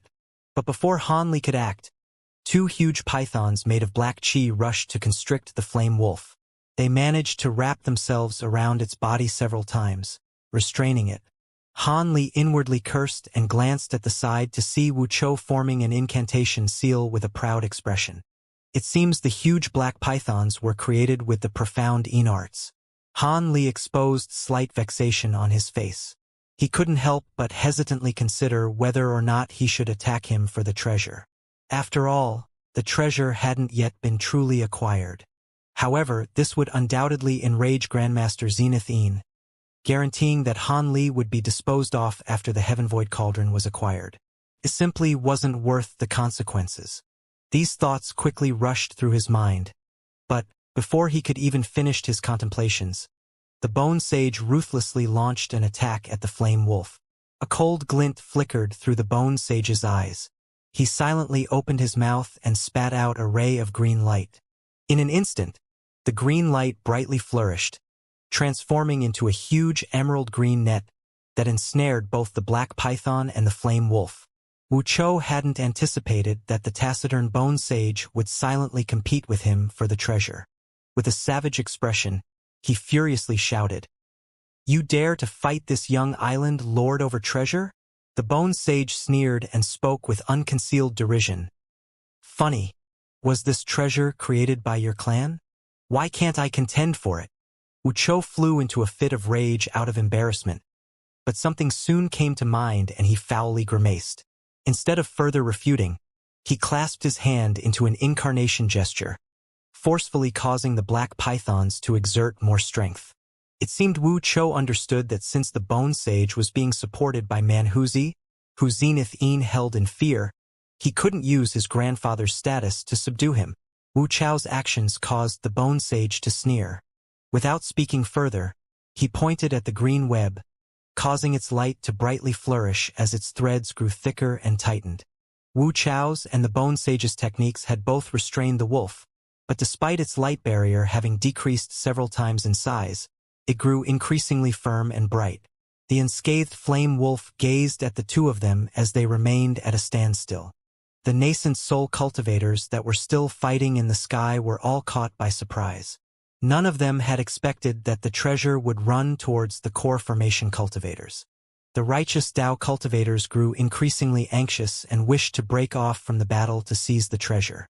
However, the eccentrics of the Devil Dao were largely unbothered. Regardless of how you looked at it, their side was going to acquire the treasure. With this in mind, they were happy to tie down the righteous Dao cultivators and allow their juniors to safely secure the treasure. Besides, Manhuzi and Zenith Yin both felt that they had a high chance of acquiring the treasure for themselves. Wu Chou had been given many treasures by Zenith Yin, and he also used the profound Yin devilish art, one of the best cultivations arts in the scattered star seas. As such, Zenith Yin felt confident that Wu Chou would be able to wrest away the treasure from the Bone Sage, who only appeared to be an early core formation cultivator.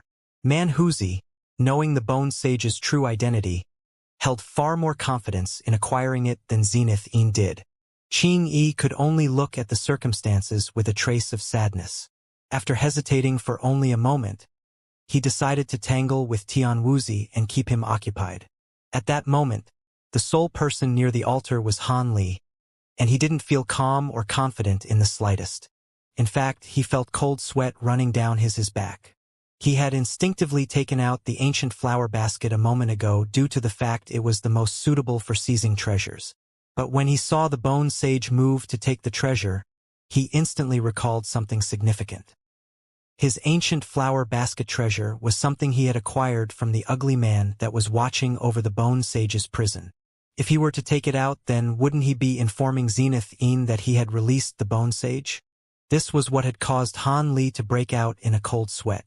Joining the competition to seize the treasure was now the last thing on his mind. Rather, his mind was chaotically filled with all sorts of distracting thoughts, while he did doing his utmost to come up with an appropriate solution to deal with Zenith Yin. But in the next moment, Han Li felt amazed. He had clearly felt Zenith Yin's gaze sweep past the flower basket and not react in the slightest. Han Li suddenly came to a delighted realization.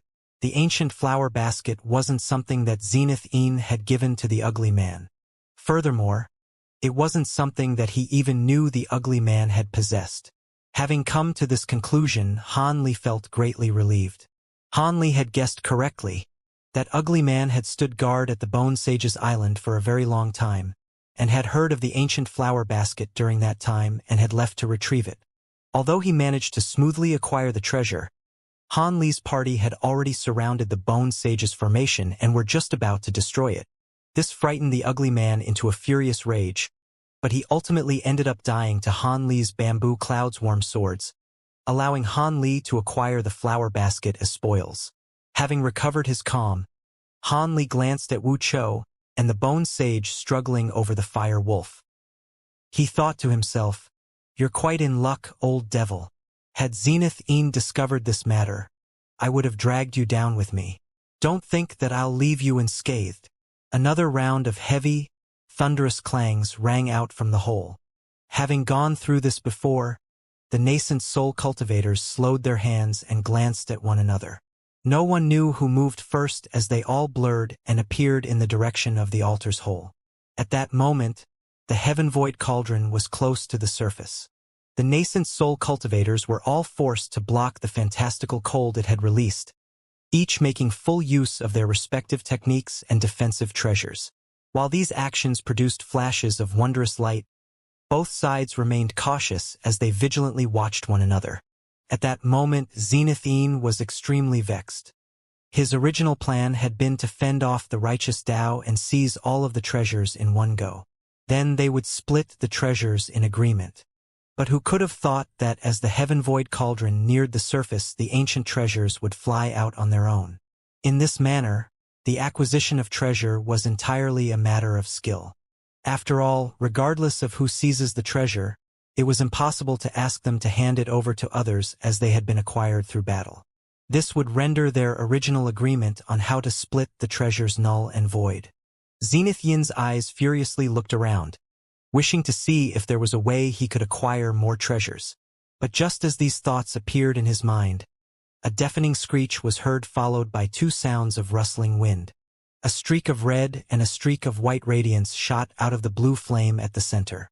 The 6 nascent soul cultivators were all quite close to the hole, and they all acted nearly simultaneously, using their secret techniques to fight for control. Wan Tianming was contending for the yellow light against Zenith Yin and Qing Yi. As a result, Wan Tianming ordered a purple flame dragon to chase after the yellow light. Simultaneously, he opened his mouth with a strange expression appearing on his face, directly shooting out 2 sparkling purple pearls towards Zenith Yin and Qing Yi. True heaven-sifting minds. When Zenith Yin saw the unremarkable pearls, he shouted as if they were vipers. The two didn't dare to use magic treasures to block them. They quickly dodged out of the way, but by then, the purple flame dragon had swallowed the yellow light and was returning to Wan Tianming. Wan Tianming excitedly clasped the yellow light and twisted his hands, revealing the ancient treasure's original appearance, a 4-pointed ornament. From the flickering talisman characters that flickered on its surface and its spiritual chi fluctuations, one could tell the treasure was outstanding. As for the 2 purple beads, they shot about 10 meters away before they softly burst and disappeared without a trace. When Zenith Yin and Qing Yi saw this, their complexions turned ashen as they watched Wan Tianming fiddling with the jade ornament. What a truly great sect master of the righteous Tao! To think he would use false minds to deceive us. Zenith Yin uttered each word through gritted teeth. Qing Yi's face appeared just as ghastly as he chillingly stared at Wan Tianming. Wan Tianming sneered and returned their insults. Who would have thought that these long-famed cultivators, who even weren't able to see whether or not my true heaven-sifting minds were actually real, would be able to so shamelessly say those things in front of this sect master? Could it be that you didn't know that I would only use the true heaven-sifting minds during a matter of life or death? They're hardly appropriate to use in a fight over treasures. As I must produce them by harming my own cultivation, why would I be so wasteful? But of course, if you 2 fellow Taoists wish to witness their true might, I am willing to make the exception. Wan Tianming softly clasped his hands. With a flash of purple light, the jade ornament could no longer be seen, instead replaced by a purple pearl that looked exactly the same as the ones from before. Zenith Yin and Qing Yi's expressions changed before they glanced at each other with gloomy expressions, as if they were both uncertain of his intentions. At that moment, Man Huzi shrugged off a blow from the dark old farmer and Tian Wuzi with the overbearing defense of his heaven-bearing devil arts and managed to forcefully capture the white light. It was revealed to be a sparkling ancient coin. When Zenith Yin saw this, his face became even more unsightly. At that moment, Qing Yi shouted out as if he were amazed. Zenith Yin couldn't help but turn his gaze over, revealing a similar expression of astonishment. At that very moment, Han Li was below the altar carefully examining a red-yellow Rui scepter in hand. It was finely carved with 2 lifelike carvings of wolf heads on each end. It seemed that this was the ancient treasure that had transformed into the 2-headed flame wolf. Not far from him, Wuxia and the Bone Sage were impotently gazing at Han Li with resentful expressions. A trace of confusion flickered from Zenith Yin's eyes and he grew silent. He indeed felt quite shocked. The treasure hadn't fallen into the hands of Zenith Yin or Wuxia, but rather to Han Li, who hadn't displayed the slightest intent to act from the very start. As the nascent soul cultivators clashed, Wuxia and the Bone Sage experienced a great surprise while they suppressed the flame wolf. With a growl, the 2 heads of the wolf warped together, transforming it into a huge, horned, silver-furred wolf. It then proceeded to lower its head and fiercely shot a burst of silver light from its horn. Although the burst of light was only half a foot long, it released a piercing wail upon leaving the horn. In the blink of an eye, a large hole was now gaping in the body of the black python and the net had been dissolved. The green net immediately turned into smoke upon touching the silver light and disappeared without a trace. When Wuxia and Zenith Yin saw this, they were shocked. Wuxia hastily made an incantation seal and pointed, shooting a black light towards the extinguished black python. The large hole in it immediately started to close while emitting sparks of faint light, stabilizing the python's body. As for the bone sage, after a brief moment of astonishment, he stared at the huge silver wolf as if he had thought of something. He hesitated for a moment before opening his mouth with a solemn expression and spat out a dark green knife. The knife was only several inches long and handleless. From a glance at the size of its increasing radiance, one could tell it was abnormal. Han Li's heart stirred and he couldn't help but take another look at the magic treasure. If he wasn't mistaken, the knife was a transformed version of the bone sage's gold lightning bamboo arrow. He was merely using a magic technique to conceal its original form. Could it be that the bone sage had gone mad? Zenith-een was in the sky and he still dared to use his magic treasure. Zenith-een surely must have used this treasure to plot against him long ago. Although the bone sage managed to conceal its brilliance, it was unable to escape the notice of Han Li, who had refined his own magic treasure from gold lightning bamboo. It was far too bold of an action. Han Li began to hesitate and had second thoughts. Could it be that the silver wolf is so exceptional that the old devil is willing to take such a huge risk to claim it? In that instant, the huge silver wolf suddenly shrunk in size and turned into a foot-tall miniature in the blink of an eye. Then, with a flash of silver light, it flew towards the altar's hole in a blur, breaking away from Wuxia and the bone sage. When the bone sage saw this, he immediately threw out his knife, shooting out a green streak. With a resounding bang, the small knife knocked away the silver wolf, but it didn't receive any damage from the impact. As it just so happened, the silver wolf was knocked in the direction of Han Li. With such a fine gift knocking at his door, Han Li instantly threw any apprehensions he had to the back of his mind and threw his flower basket towards the silver wolf. Fearing that this treasure wouldn't be enough to capture the wolf, Han Li patted his storage pouch with his other hand, tossing a chain of 5 copper bands after the wolf as well. He blew a breath of azure chi onto the chain of copper bands, causing it to flash with rainbow light and disappear without a trace. Soon after, a clear ring suddenly sounded out. Before the silver wolf could dart away again, the 5 copper bands suddenly appeared around its limbs and head. Following several flickers of radiance, it crashed to the ground like a shot bird. As for the flower basket, it had transformed into white mist and was already in pursuit of the wolf. In a second, it had caught up to the wolf and enveloped it. With a whistle from Han Li, it flew back into his hand and returned to its original form. Having just recovered their magic treasures, the bone sage and Wuxia gazed at Han Li in astonishment. Their expressions displayed complete disbelief. Wuxia was the first to awake and immediately wore a flustered, embarrassed expression. This was far beyond his expectations. He had originally thought that acquiring this ownerless treasure would be an easy matter with his profound arts. He hadn't expected that the bone sage would contend with him for the treasure before either realized that the treasure itself was quite difficult to capture. Just as he was about to use another magic treasure, the wolf had been easily captured by Han Li, leaving Wuxia in a hapless state of miserable, impotent fury. The bone sage wore an odd expression when he came to his senses. Although he soon returned to being expressionless, Han Li caught a glimpse of anger from his eyes. In addition, the old devil felt somewhat baffled when he saw the copper bands suddenly appear on the silver wolf's body. Han Li didn't have the time to muse over the bone sage's expressions. Instead, he excitedly glanced into the flower basket. The copper bands seemed to be the bane of the silver wolf. They tightly restrained it, preventing it from moving in the slightest and binding it so that only its small head could be seen. It appeared rather pitiful. Han Li chucked and lightly rubbed the wolf's head without a second thought. His hand then shined with azure light and completely enveloped it. Soon, the silver wolf's body weakened before it eventually faded away to a jade scepter. Just as Han Li had acquired the scepter with delight, Qing-yi and Zenith-een looked at the scene with astonishment, having just lost their treasure to Wan Tianming. Zenith-een inwardly frowned. He couldn't do anything about it now as he was facing such a great adversary as Wan Tianming. Moreover, there was no problem with giving Han Li possession of the treasure for now. After all, How could a junior possibly keep such invaluable ancient treasure that possessed its own illusory body?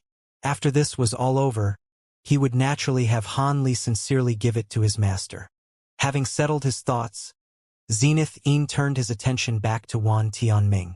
The heaven-sifting mine was a nascent soul weapon of rarely seen ferocity. He was forced to be particularly focused when facing it.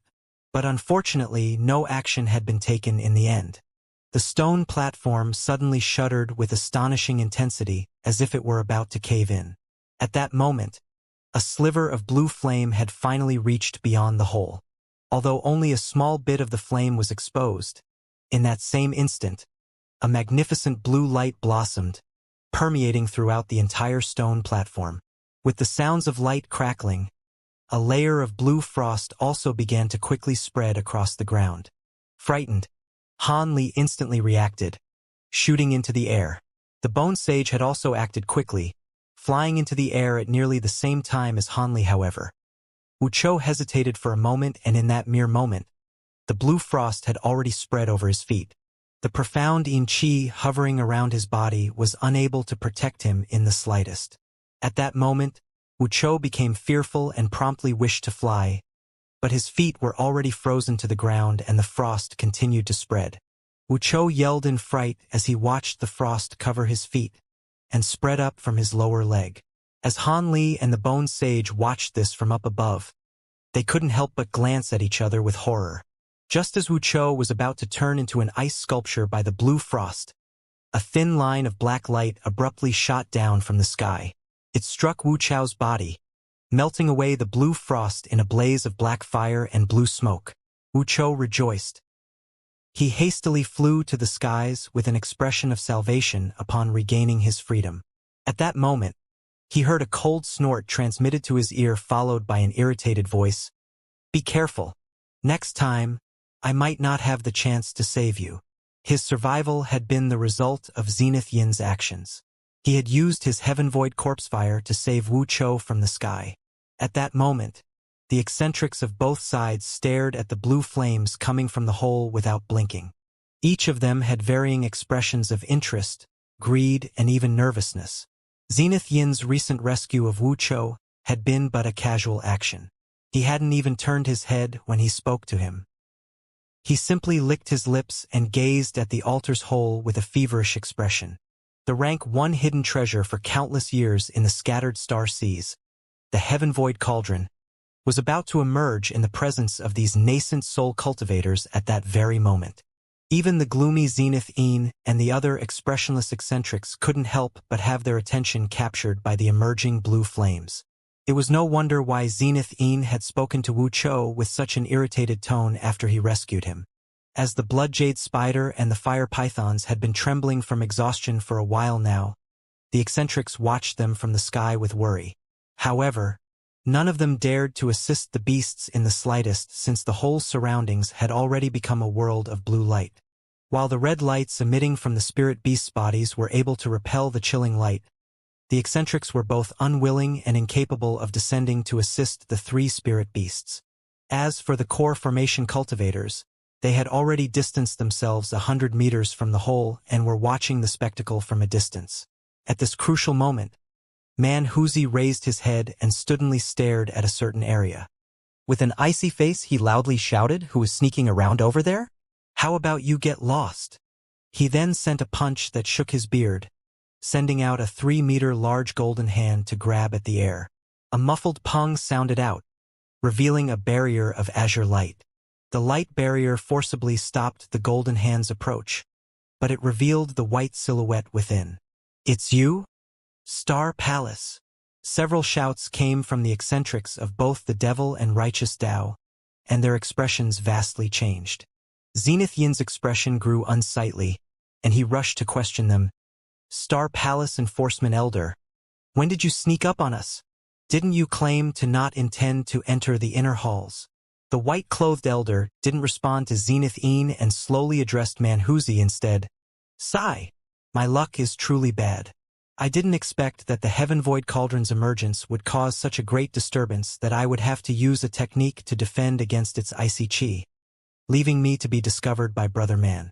It seems fellow Taoist man possesses the highest cultivation out of all of you. His face remained completely calm for someone that had been lying in concealment. Zenith Een grew furious, but he didn't dare to rashly act against someone from the Star Palace.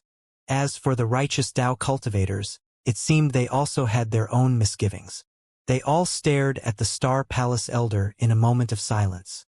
Wait, isn't there another person? Han Li, be careful. The Blood Jade Spider. Ever since the Star Palace elder had appeared, Qing Yi had started muttering to himself. After hearing the Star Palace elder's words, he became extremely suspicious. With some further thought, he suddenly recalled something and hastily shouted. When Han Li heard this from a distance, he was stunned. Before he realized what was going on, 2 streaks of burning white light shot out from the other side of the altar. Each one cut through the air towards Han Li and the Blood Jade Spider with a chilling whistle. Afterwards, a white-clothed old man appeared where the attacks had been launched from. Han Li's complexion paled. Fast, too fast. This was the single thought that filled Han Li's mind as he saw the white light flash towards him. He did the only thing he could possibly do in that instant. He raised the jade scepter with both hands and used it to block his chest as best he could. Pong! Han Li felt a huge impact from his hands before nearly losing all sensation. He fell from the sky, completely oblivious apart from a burning sensation from his chest along with the faint sounds of wind and furious shouting as he fell from the sky. Before Han Li could stop his fall, he felt pain on the back of his body. His body had collapsed upon a barrier of light that was slowly rising. A cry of disbelief came from the Star Palace elder that had attacked him. He felt surprised that he hadn't managed to execute a weakling like Han Li in a single strike. Since his magic treasure, the piercing sun swords, failed to cleave Han Li at such a short distance, Han Li must have been wearing a top-grade protective treasure. However, this was no matter as his other sword had struck true. With that thought, he turned his gaze to the altar. The Blood Jade Spider had been cleaved into 2 halves. Its blood flowed into the ground, and the small portion of the revealed celestial ice flame had silently sunk back into the hole. The 2 remaining fire pythons completely lacked the strength to further pull up the Heaven Void Cauldron. Having seen this, the white-clothed elder was completely satisfied and recalled his 2 flying swords with a wave of his hand. He then put them away and revealed a strange smile towards the ashen faces of the righteous and devil Tao nascent soul cultivators. Because these nascent soul cultivators had their attention drawn to the other Star Palace elder, they were unable to respond to the sneak attack on Han Li and Blood Jade Spider. As they had seen the Blood Jade Spider executed before their very eyes, they each wore an expression of fury and their eyes burned with rage. Manhuzi didn't have any qualms against taking action. He loudly rained curses on them and clapped his hand together, causing golden light to burst from his body. But before Manhuzi could do anything else, the Star Palace elder that had earlier attacked started to fade into specks of white light, causing him to disappear without a trace. All that had remained was a faint gold talisman that floated to the floor. A similar scene occurred with the other white-clothed elder. He faded away into specks of light with a smile on his face, leaving behind a similar golden talisman. Manhuzi quickly suppressed the fury on his face and muttered to himself with a flickering expression. The Star Palace's incarnation talisman, so they flaunted their wealth instead of having their true bodies come. They did this to prevent us from being able to settle our debt with them. As for the others, they each helplessly watched the golden talismans fall to the ground with unsightly expressions before the talismans combusted and turned to ash. In a quiet corner of the 5th floor in the inner halls, 2 white-clothed were sitting down cross-legged in the dark. Their eyes were closed. One of them slowly spoke with a voice containing slight happiness. Fortunately, we followed them. Otherwise, the Heaven Void Cauldron would have fallen into their hands. However, our incarnations had been discovered a bit too early. Else we could have taken action as they fought over the Heaven Void Cauldron. They would have been too distracted with one another to prevent us from making off with the treasure. The other old man spoke somewhat gloomily with a tone of slight regret. Hee hee. We had best not be too greedy. It was the optimal opportunity to sabotage the righteous and devilish Tao's attempts to acquire the treasure, and we achieved a decent result. However, we merely delayed the crisis for this occasion. The next opening of Heaven Void Hall will still prove to be a problem. The gloomy voice said without care. That's not wrong, but we might not be there to see the day. I did wish to see whether or not the Heavenmend pill was as miraculous as they had said, able to make up for the deficiencies of impure spiritual roots or refine new heavenly spiritual roots. It is quite unimaginable. That is a pity. However, we've nearly reached our end. It would simply be too much of a waste for us to use it. Though funnily enough, it was unknown who said it first, but many nascent soul eccentric had completely taken the rumors to heart, that it was capable of both extending one's life as well as breaking through the bottleneck of the nascent soul stage. If these miracles were true, the archsaint of the six paths as well as the mad matron would have definitely arrived.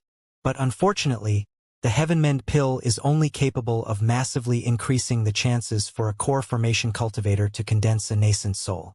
It's just that refining the pill is truly too difficult.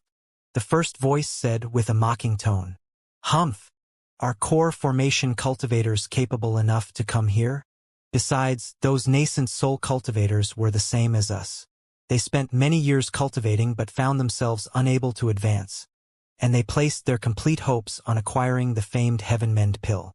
That is at least understandable.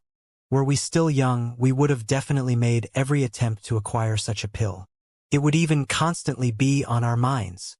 After this was said, the other voice kept silent as if in tacit agreement. "Let us set off. We had best prevent them from trying to find us in their rage. That would prove quite troublesome. They must be absolutely furious." With that said, the darkness became silent once more as if no one had been there. Their guess had not been wrong. The righteous and devilish Tao cultivators were fuming. Their eyes held no spirit and they felt rather depressed. However, they were all the cunning sort and were able to quickly recover their calm. They knew there was no value staying angry over the Star Palace's disruption. Instead, the righteous and devilish Tao floated in the air in confrontation. Han Li was once again ascending as he remained on the light barrier that broke his fall. At that moment, he looking at his hands in horror. They were bloodily crushed and there was a complete tear between his thumb and forefinger. But his gaze didn't stay there, instead focusing on the jade scepter that he was clenched in the right hand. At that moment, Wan Tianming coughed as if he wanted to say something to the Devil Tao cultivators. But at that moment, Zenith Yin's fire pythons were no longer able to endure and had let go with a wail, returning to their original forms. The Heaven Void Cauldron released a hum as it fell. Everyone couldn't help but lower their heads at the scene. Even Wan Tianming, who was about to speak. Zenith Yin looked particularly gloomy, and his eyes contained objection. But then, something completely unexpected occurred. As the Heaven Void Cauldron was falling, it had been struck by something, and its hum became a dragon's roar. Then, with a heavy roll of thunder, a fist-sized rainbow ball of light shot out into the air from within the blue flames. Heavenmend pill! Both the righteous and devil Tao cultivators simultaneously shouted out its name with delighted surprise. Chaos erupted in the sky in response to the appearance of the Heavenmend pill. Having been on the cusp of making peace with one another just a mere moment ago, everyone immediately turned into streaks of light and shot straight towards the newly emerged ball of rainbow light. But halfway there, their lights became interweaved, rendering them all incapable of advancing even a step forward. For a time, radiance flashed and devilish chi scattered in a far more intense display than before. As for the rainbow ball of light, it was motionlessly floating above the hole as if it waiting for someone to grab it. Everyone had now clearly seen the inch-thick medicine pill revolving inside the rainbow ball of light. Each time the pill turned, the ball of light flickered and contracted, appearing as if it were alive. Upon seeing this, the nascent soul cultivators only became even more fervent. Wuxia and the Bone Sage were both mesmerized as they watched the battle that had erupted in the sky. Wuxia suddenly heard Zenith Yin's ice-cold voice in his ear. "Are you an idiot? What are you looking at? Quickly, acquire the Heavenmend pill." After hearing this, Wuxia shuddered in realization and shot towards the rainbow ball of light as a cloud of black chi. At that moment, the Bone Sage also took action. However, the Heavenmend pill wasn't his target. Instead, his hands blurred, transforming into devilish green pythons as they shot straight for Wuxia's back. Although the green python's attack was silent, Wuxia had been vigilant and faintly perceived their approach. In an instant, he hastily turned around to receive the attack in furious alarm. "You're courting death to actually be attacking me." Wuxia was unable to suppress his rage, causing his profound yin qi to scream out around him and rush towards the Bone Sage. The Bone Sage coldly chuckled and responded by wordlessly sending a cloud of green ghost chi at him in response. "Manhuzi, what is your junior doing?" Zenith Yin naturally saw what was happening and furiously yelled at Manhuzi. Manhuzi launched a golden first towards Wan Tianming before roaring with laughter. "What is he doing?"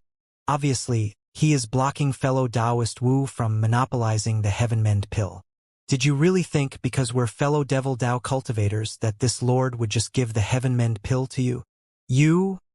When Zenith Yin heard this, his face turned white from anger. Manhuzi's words had effectively dissolved the alliance between the Devil Dao cultivators, leaving the acquisition of the Heavenmend pill up to skill. But such a development had been inevitable from the very beginning of their alliance. The Heaven Void pill hadn't been acquired and only one Heavenmend pill had appeared. Naturally, everyone wished to acquire it. Let alone the Devil Dao cultivators, even the righteous Dao cultivators had their own sinister plots in mind. Zenith Yin clearly understood that the midst of battle was not the time to be squabbling. He settled his mind and thought about using his heaven-wide corpses to acquire the Heavenmend pill, but the dark-skinned old farmer's techniques were threatening and couldn't be ignored. So long as he released even a single demon corpse, the old farmer would release a green thread as if it had been foreseen and immediately restrained it. They simply wouldn't be able to escape. The situation caused him to clench his teeth with hate towards both the farmer and Manhuzi. However, it wasn't Zenith Yin who solely thought this way.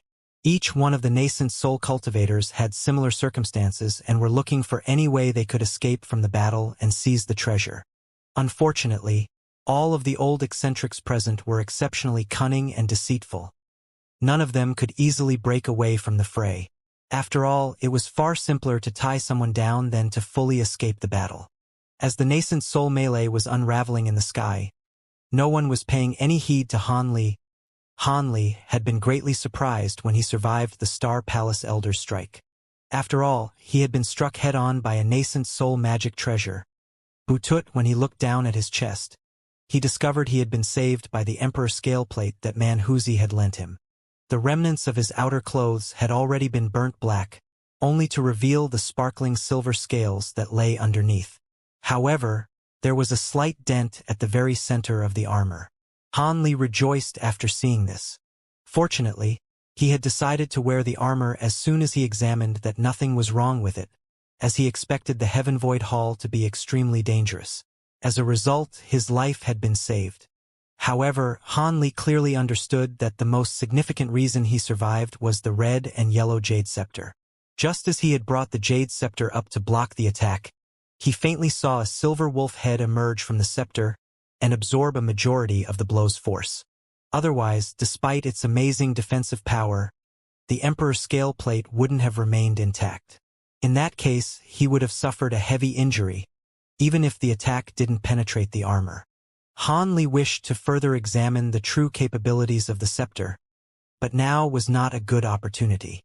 It was only after he put away the scepter that he felt the ferocious pain coming from his palm and web between his thumb and forefinger. Han Li clenched his teeth and his hands flashed with white light, healing his wounds at a speed visible to the eye. At the same time, he vigilantly swept his gaze over the scene and saw the tragic state of his blood jade spider's corpse on the altar. A trace of sadness flickered from Han Li's eyes before it was replaced with wide eyes filled with determination. He crawled to the edge of the light barrier that was holding him up and silently flew to the steps. According to his exceptional memory, so long as those mechanical puppets didn't reappear, he should be able to return to the previous floor without much danger. This would be far better than staying in place and leaving himself at the mercy of those old nascent soul devils. After all, Han Li had lost all value to them once his bloodjade spider had perished. Without any more protective talismans on him, he couldn't possibly entrust his life to the goodwill of those Devil Dao cultivators. Han Li's best course of action would be for him to take his life into his own hands. Moreover, the attempt to acquire the Heaven Void Cauldron had failed. Even if those old devils still managed to seize the Heaven Mend pill, wouldn't they still have a belly full of anger? It was certain that he would be the target for them to relieve their frustrations. With that thought, Han Li's movements became even more stealthy.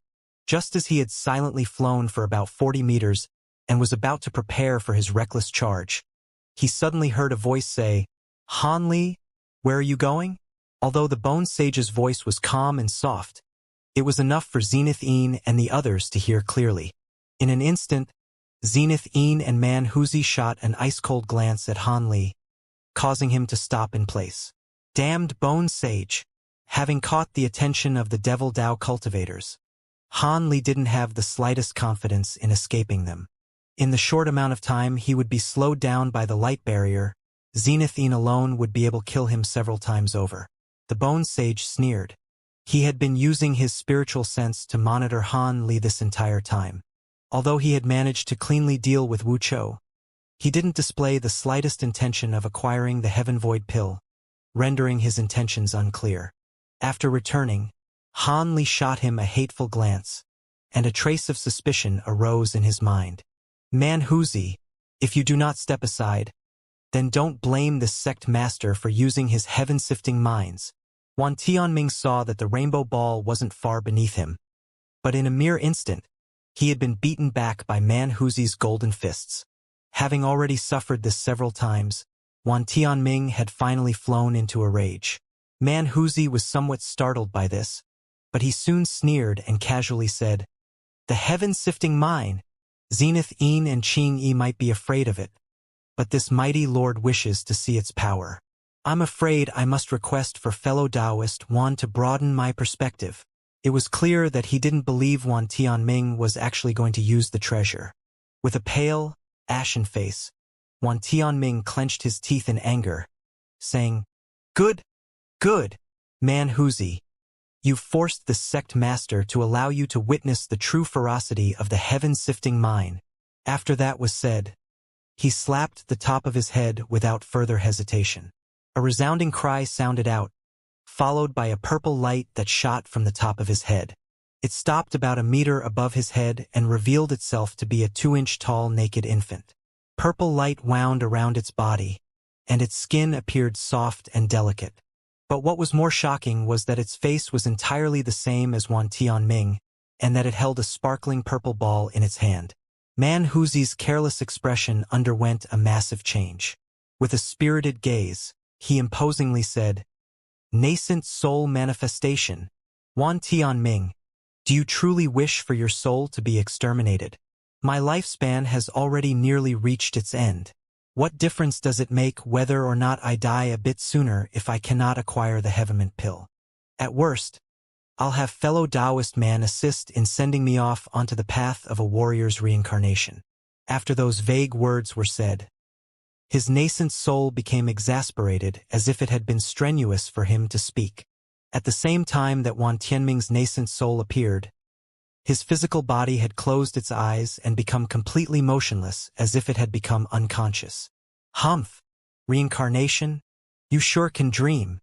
You're not afraid that I'll refine your nascent soul? I'll be denying you of your next life," Man Huzi icily said as he glared at Wan Tianming's nascent soul. "If you truly have the ability, then so be it, I will suffer. But instead of wasting time further deliberating on the matter, wouldn't it be better for fellow Taoist man to receive my heaven-sifting minds first?" After the infant spoke, it tossed out 2 balls from its hands. As soon as the purple balls left its hands, they immediately grew several times larger and launched themselves towards Man Huzi with an overbearing momentum. Man Huzi's eyes widened and his face contorted in anger. He fiercely struck his chest with both hands, causing a divine sound to ring out from his head along with a burst of golden light. A 2-inch-long infant with faintly golden skin and Man Huzi's face appeared above his head. It was slightly larger and more solid than Wan Tianming's nascent soul. However, its eyes were closed and it held a small azure shield tightly in its hands. The round shield appeared exquisite and had a radiant soybean-sized stone embedded in its center.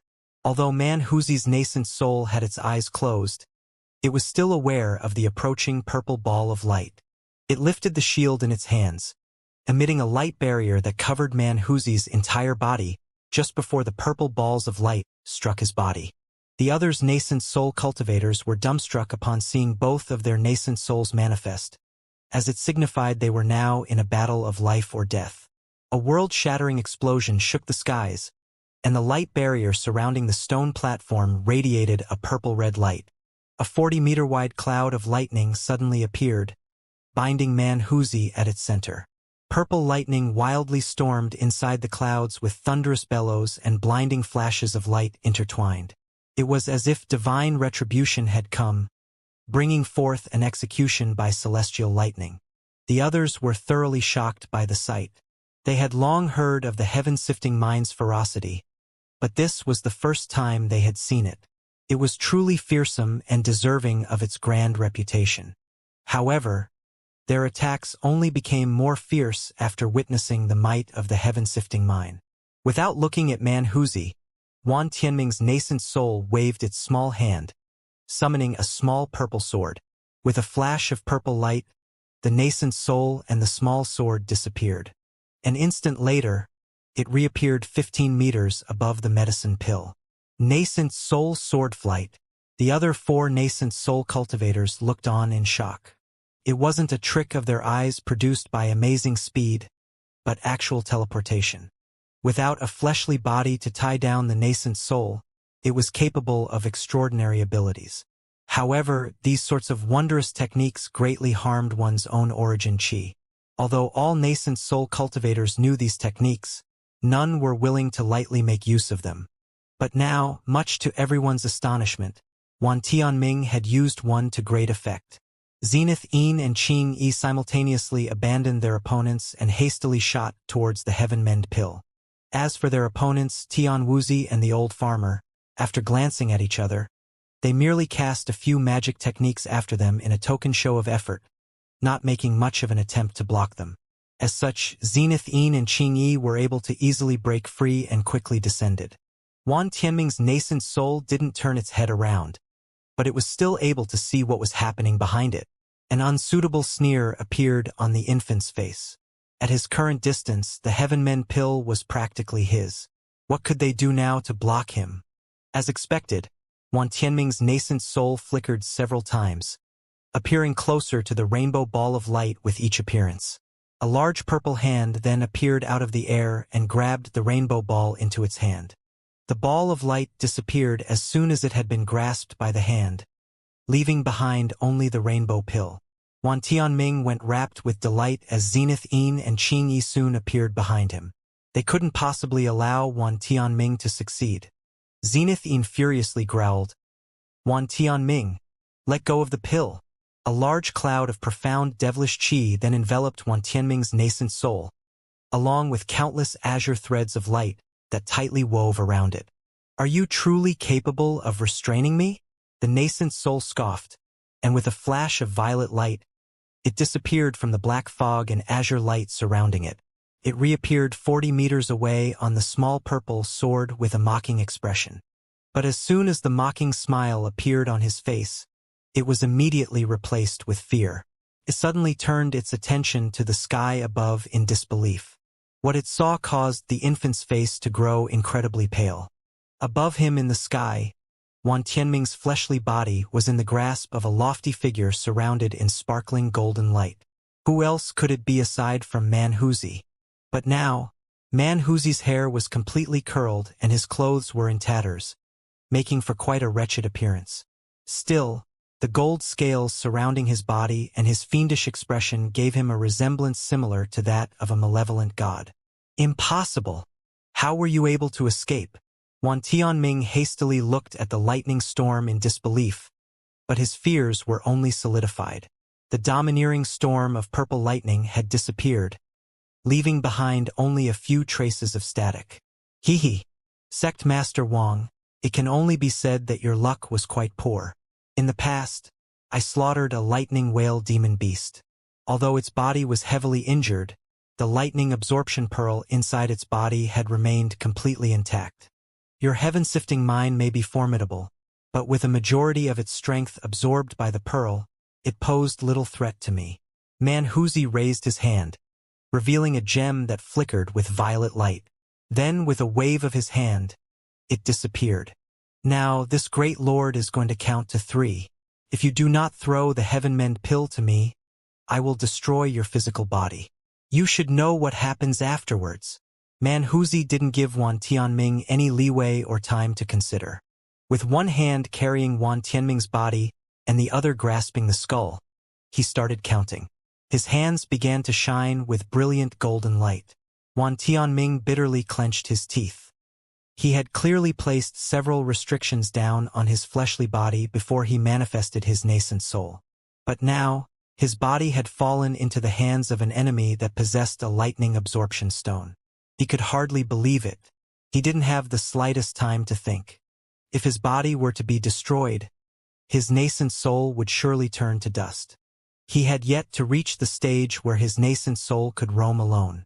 Although a nascent soul cultivator could manifest their nascent soul to perform a few extraordinary techniques, it was rarely done as it would leave their body vulnerable. With the heaven-mend pill in sight and after having been tied down by Manhuzi for so long, Wan Tianming became overwhelmed with impatience and greed, causing him to make such a grave mistake. With Manhuzi staunchly refusing to compromise, Wan Tianming felt immense remorse and started to quickly analyze his options. But as soon as Manhuzi said, 2, he clenched his teeth and tossed the heaven-mend pill towards Manhuzi. Wan Tianming helplessly threw the pill he had acquired from using his nascent soul sword flight, concluding the dramatic development in an instant. Excitement flashed from Manhuzi's eyes. After he flew forward and caught the rainbow pill, he ruthlessly threw Wan Tianming's body towards the other side of the light barrier with all his strength. If no one were to intercept it, it would surely be crushed to pulp. When Wan Tianming saw this, he was overwhelmed with fright and shot towards his body without a thought. Fortunately, despite being far away, he was able to intercept it by using the teleportations of his nascent soul sword flight. Manhuzi then took advantage of the situation and flew towards the exit in a streak of light.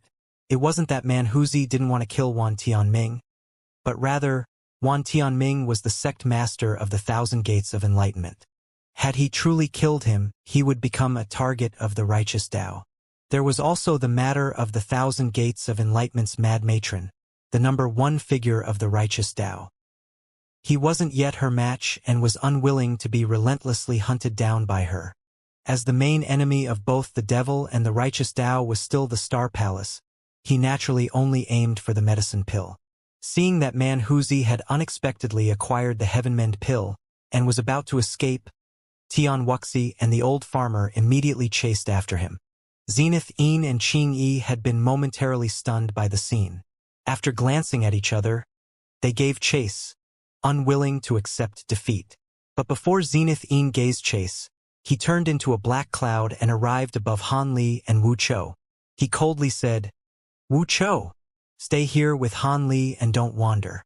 I will return in a moment. I will lend these 2 demon corpses to you for now."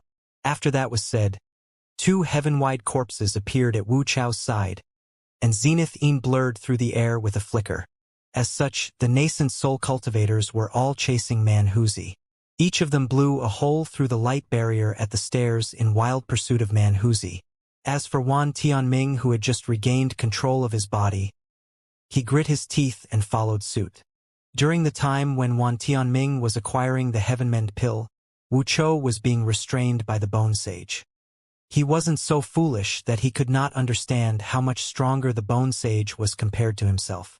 In addition, it appeared that the Bone Sage held a deep understanding towards the profound Yin arts. Each of his strikes had been dissolved with little effort. Although that had frightened Wu Chou, he was now delighted to find the 2 heaven-wide corpses at his side. Each of the demon corpses were no less powerful than a mid-core formation cultivator. Despite the Bone Sage's fearsomeness, even he shouldn't pose much of a threat to him now. Even better, Wu Choi now had the opportunity to teach him a lesson. After the eccentrics left the stone platform, he immediately wore a sinister smile and looked at the Bone Sage with a malicious gaze. After looking at the eccentric's exit at the bottom of the stairs, he turned around to see Wu Chao's malicious expression and the two demon corpses at his side. He calmly smiled and said, "Han Li, this person is Zenith Yin's sole descendant. If I kill him, won't Zenith Yin suffer quite a bit of pain?" Shock momentarily appeared on Han Li's face, but his expression quickly returned to normal. He then indifferently gazed at the Bone Sage in silence. However, when Wu Chou heard this, he became vigilant and doubtfully glanced at Han Li. At that same time, the two demon corpses at his side had disappeared from sight. Wu Chou harshly said, "Han Li, have you been colluding with him this entire time? That's why he knocked the Jade Scepter in your direction earlier? How about you take that treasure out when my esteemed grandfather returns and let him decide who gets to keep it?" Having heard these false charges in an attempt to seize his treasure, Han Li became dumbfounded. It was clear Wu Chou had shed all pretenses of not oppressing him now that he felt Han Li no longer possessed any value. Perhaps Zenith Yin had even given him these orders in secret before his departure. With that thought, the corner of Han Li's mouth twitched. The many flying swords contained in his body throbbed with excitement. But it was the Bone Sage that was first to act. With a sweep of his hand, a green snake shot out from his cuff towards an empty location, resulting in a dull bang. Soon after, a green silhouette was revealed. The Bone Sage smirked and spoke disdainfully. "Heaven-wide corpse demon? Figures that Zenith Yin had refined so many of them." Zenith Yin then quickly pointed at it, causing a green lotus to emerge from its body. The green lotus wildly flourished until the flower petals completely enveloped the demon corpse. Wu Chou was greatly startled and hastily ordered the demon corpse to break free. But for some unknown reason, his connection to the demon corpse had been completely severed and he could no longer control it. In that moment, his body broke out into a cold sweat. Just as he thought to control his remaining demon corpse, the Bone Sage's body blurred and suddenly reappeared right before him. A flustered expression of panic arose from Wu Chao's face as he hastily protected his body with a large cloud of profound yin qi. At that same time, a fierce glint flashed from his eyes and he opened his mouth, spitting out a small black sword that pierced towards the Bone Sage at a speed faster than lightning. The Bone Sage's face wore a trace of derision. His fingernails immediately grew several inches long and became razor-sharp, making for a sinister appearance. He then reached out to the small sword and caught it without the slightest resistance. Wu Chao's complexion became deathly pale from disbelief. He quickly ordered the flying sword to return, but the Bone Sage had already grasped it between his claws with a malicious expression. After many attempts to break free from his grasp, the small sword scattered into black dust. At that same moment, Wu Chao's complexion paled at the destruction of his magic treasure, and he involuntarily spat out a mist of black blood. "Impossible, you?" Wu Chou only had time to incredulously say those few words before the Bone Sage moved to strike him. His ghostly claw was enveloped with spirals of green qi. No longer capable of further speech, Wu Chou whistled, ordering the entirety of his surrounding profound yin qi to face the strike. At that same moment, his hand reached for the inside of his robes, wanting to take out a treasure. A strange scene occurred. With a flash of black-green light, the Bone Sage's ghost claw rapidly turned and the green qi surrounding it turned pitch black, piercing through the several layers of Wu Chao's profound yin qi as if nothing had been there. Wu Chou lowered his head in terror and saw the ghost claw piercing through his abdomen. Eyes filled with disbelief, he muttered a few words before the Bone Sage coldly laughed and shot countless streams of green fire from his claw, turning Wu Chao's body into ashes in the blink of an eye, leaving behind a black embroidered scarf, a ring, and a storage pouch. No longer possessing a master, the other heaven-wide demon corpse appeared beside the Bone Sage in a flash of black light. Its eyes were completely spiritless, and it motionlessly stood in place as if it were now truly dead. After witnessing this sequence of events, Han Li's heart trembled and a newfound fear towards the old devil had grown within him. It was now clear that he hadn't been lying when he had said that he was well acquainted with the weaknesses of the profound Yin art. When Wuchou had used his profound Yin Qi to block the attack, it didn't have the slightest effect. But why was it that the Bone Sage chose this moment to kill Wuchou? Did he not fear that he would alert Zenith Yin? Could it be that he was forcing him into battle, giving him no choice but to fight against Zenith Yin? Han Li's alarmed mind began to churn. As he did this, he readied the 5 colored copper bands in his hand. If the Bone Sage made any hostile movements against him, he would have to fight with his life on the line. At that moment, the Bone Sage had already gathered Wu Chao's spoils and looked at Han Li with a mysterious smile. "What are you doing, glaring at me like that? Quickly take out your other Bloodjade spider. The others have been drawn away by Manhuzi, but we don't know how long it will take for them to return." "What? Could it be that you aren't interested in the treasures of the Heaven Void Cauldron?" The Bone Sage's words shocked Han Li and caused Han Li's gaze to wander. He had carefully concealed the existence of his other Bloodjade spider. How could the Bone Sage possibly know about it? He glanced at the corpse of the long-deceased Bloodjade spider. "What other Bloodjade spider? My spirit beast has already been slain by the Star Palace Elder." Not knowing how the Bone Sage could possibly know, Han Li was unwilling to acknowledge it. "Humph! Youngster, I don't have the time to waste on you, so I will tell you the truth. Long ago, I found a pair of Bloodjade spiders and put them into the care of my other traitorous disciple, Zenith Brilliance. I thought to bring the spiders to the Heaven Void Hall and seize the cauldron when they were a higher grade. But I hadn't expected that my disciples would betray me before that happened. Since you had that jade talisman, I figured that your Bloodjade spider had originated from the Zenith Brilliance's pair. You may not know this, but Bloodjade spiders possess some peculiar characteristics. Although a nest will have many eggs, only 2 of them will survive. These 2 spiders are certain to be a male-female pair. In addition, they can only ascend grades when the male and female spider are together. This was something that I had personally concluded after observing a pair of wild Bloodjade spiders.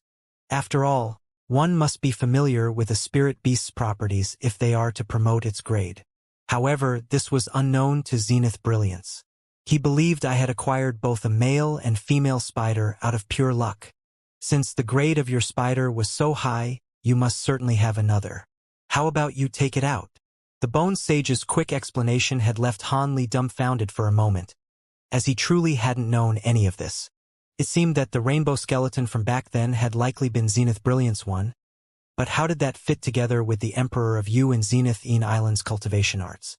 Although Han Li's mind was flooded with doubts, he licked his lips and calmly replied, "That's right. I do have another Bloodjade spider. But why should I help you acquire the Heaven Void Cauldron? Are you willing to give me half of it? Moreover, there will be tremendous, world-shaking tremors as the Heaven Void Cauldron is extracted. Wouldn't this disturbance attract the attention of the other nascent soul cultivators and make them immediately return? That would just quicken our deaths. Also, it was only with the help of the flame pythons that the Bloodjade spider had been able to slowly pull up the cauldron. My remaining Bloodjade spider isn't enough to pull it up." Han Li spoke these words with a calm expression. Although he felt immense temptation towards the Heaven Void Cauldron, he stifled the burning excitement in his heart, allowing reason to seep through. He didn't wish to die just because of greed. After a moment of consideration, Han Li decided his best choice was to immediately escape. Without waiting for the Bone Sage's response, Han Li flickered, blurring towards the exit. However, it seemed that the Bone Sage had already predicted what Han Li would do. The next words he uttered caused Han Li to slow to a stop. The Bone Sage coldly said, "Youngster Han, don't you wish to condense a nascent soul?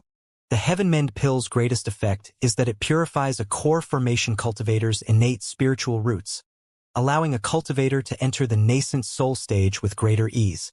Han Li was silent for a moment before turning around. He narrowed his eyes and spoke with disbelief. "Purify one's spiritual roots? You must think I am a child. How could there be such a legendary, heaven-defying medicine? It's up to you whether or not you believe it. Do you think that I have lived my many years idly?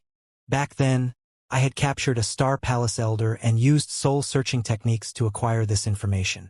The outside rumors that this pill can break through the bottleneck of the nascent soul stage, causes a massive increase of one's magic power, and can lengthen one's life are completely false. It had been proven when a Star Palace master had personally consumed the Heaven Mend pill. The Bone Sage calmly continued with a careless expression. And since you've already acquired the 9-curl ginseng, with the complementary effects of the Heaven Mend pill, your odds of condensing a nascent soul will reach 40%. If you wait another 300 years to acquire a Heaven Mend pill, its effects will be of little use by then. This is due to the long process of spiritual root purification. It will take over 100 years for the effects to be fully displayed. A 40% chance at nascent soul condensation? Han Li felt giddy with excitement. As if having seen through Han Li's thoughts, the Bone Sage smiled and added, "As for your worries that the tremors would be far too noticeable, even if a great catastrophe struck, there would be no way they could possibly know unless they saw it for their own eyes. The barrier completely isolates any disturbances that occur from within. They can't use their spiritual sense to observe what happens in here either. Why else would this tail-star barrier have been so renowned even in the era of antiquity? And if you're worried about your single bloodjade spider being unable to lift the cauldron, don't forget that I am Zenith Yin's master. Even as a demon ghost, I am still capable of refining corpses." With that said, the Bone Sage immediately opened his mouth and spat out a fist-sized ball of glimmering light towards the bloodjade spider's corpse next to the altar. In the blink of an eye, a dense, green mist enveloped the spider corpse that quickly absorbed it. A short moment later, the two halves of the spider began to join together. Green light flashed from the point of incision, and the bloodjade spider shakily stood up, whole once more. Although Han Li managed to maintain a calm expression as he watched the scene, he was inwardly overwhelmed with shock. The world of cultivation truly had no shortage of extraordinary things. There was even such a technique that can refine a corpse in nearly an instant. The Bone Sage made the spider corpse walk several steps before he turned to Han Li and confidently said, "My corpse refinement technique is passable. Yes? Although the refined spider corpse won't last for long, and it is somewhat weaker than when it was alive, it will have no problem lifting the cauldron with your surviving bloodjade spider. After we acquire the treasure, I will give you all the Heaven Mend pills as I have no need of them. Also, I will cede half of the Heaven Void Cauldron's other treasures to you, but the cauldron is mine. How do you feel about this trade?" "Humph! Your words may be extravagantly beautiful, but how do I know you won't immediately attack me after the Heaven Void Cauldron is secure? After all, your cultivation and techniques are both an entire realm above me." When the Bone Sage heard this, he inwardly rejoiced. Although Han Li's tone was quite harsh, it was clear he was on the cusp of agreeing. Now, it was only a matter of haggling over price. As a result, the Bone Sage smiled and hastily said, "Han Li, you're being far too humble. If I guess correctly, if we were to fight to the death, the odds would be 50-50. Moreover, such a battle wouldn't be concluded in a short amount of time, allowing an increased window for the others to return. Do you truly believe me to be so foolish as to bring about both of our deaths? Naturally, so long as you agree to help me acquire the treasure, I will hand over the 9-curl spirit ginseng refinement formula over to you as a token of our sincere cooperation." After this was said, the Bone Sage flipped his hand and tossed a white jade slip with an ancient aura towards Han Li. Han Li quickly raised his hand and beckoned to the approaching jade slip. With an azure flash, a ball of azure light enveloped it, quickly bringing it to his palm. The Bone Sage responded to Han Li's great carefulness with a chuckle and said nothing else. Han Li quickly swept through the contents of the jade slip with his spiritual sense. Although he didn't have enough time to mull over whether or not the pill formula was genuine, it did mention the 9-curl spirit ginseng as well as 3 supplementary medicinal ingredients Han Li had never heard of before. After some consideration, Han Li bluntly put the jade slip into his storage pouch and raised his head. He calmly gazed at the bone sage and said, "Fine, I will agree to these conditions. Let's immediately start retrieving the cauldron." Since he had agreed to act, Han Li no longer delayed, as it would only allow their enemies more time to return. He quickly pat his spirit beast pouch, causing his other bloodjade spider to appear with a flash of light. "Very good, you made the right choice." With an expression of excitement, the bone sage approached the hole and ordered the refined spider corpse to spit out a web at the cauldron, finishing his preparations first. Han Li followed suit, calmly ordering his bloodjade spider to shoot a web at the heaven void cauldron as well. The bone sage cast several magic seals of varying colors at his bloodjade spider as he gave an explanation. "Let's be quick. We don't have much time. Although I cannot make use of the berserking technique in my current form, I can still use other slightly weaker supplementary techniques." Suddenly, the bloodjade spider entered a frantic state. Apart from its blood-red shell, distinct black and green radiance were interweaved, making for quite a strange display. Han Li frowned but remained silent. After all, without these supplementary techniques, the bloodjade spider would be incapable of lifting the heaven void cauldron. With the combined power of the bloodjade spider and the spider corpse, the cauldron began to rise with violent quakes and flares of blue light. Without the protection of layman Qing-Yi, Han Li could only rely on himself. He hastily cast a fire attribute barrier around himself and utilized the white rhino emblem to its maximum potential, immersing him in a blistering white light. And for the innermost layer, he released the Azure Essence Sword Barrier. A layer of azure radiance appeared close to Han Li's body with faint sparks of gold mixed within. As for the bone sage, green chi violently surged from his body, enveloping him in a dense ghostly barrier. "I can still hold." Although the cold glacial chi filled Han Li with a bone-chilling sensation, the full-strength circulation of the Azure Essence Sword Art allowed him to painstakingly avoid being frozen. This allowed Han Li to personally experience the massive gap between the core formation and nascent soul stages. Previously, all it had taken was a casual wave of Qing Yi's hand to produce a barrier that completely shielded him from the cold. Han Li sighed and focused a majority of his attention on the hole. His remaining attention was focused on the bone sage. Despite the bone sage's extravagant words, Han Li felt a need to remain vigilant of the old devil. With the strength of the frenzied bloodjade spider, the heaven void cauldron began to slowly rise once more. But for some unknown reason, Han Li felt that it was unbearably slow in comparison to the last attempt. It was as if every inch it was raised took an excruciatingly long time, much to Han Li's irritation. If any of the old devils returned to this scene, it would make for a terrible situation. The bone sage appeared completely undisturbed, but once the blue light from the hole grew increasingly brilliant, a fervent expression began to appear on his face. As the two stared down, their perception of the passage of time grew even slower with every rise of the heaven void cauldron. While it was still unknown where the nascent soul eccentrics had wandered off to, their absence inspired both fear and delight in Han Li's mind. Suddenly, Han Li and the bone sage both shot to the sky as the blue flames had reached the top of the hole. Huge blue flames had blossomed yet again and immersed the world in blue frost. As Han Li stared at the vague shadow contained inside the icy flames, he could hear his own heart thumping in anticipation. The last time the cauldron had appeared, he had been entirely focused on the old devils and hadn't examined the cauldron in the slightest.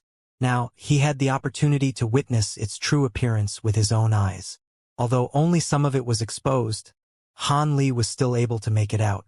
The heaven void cauldron had a flat bottom, 2 handles, and 3 legs.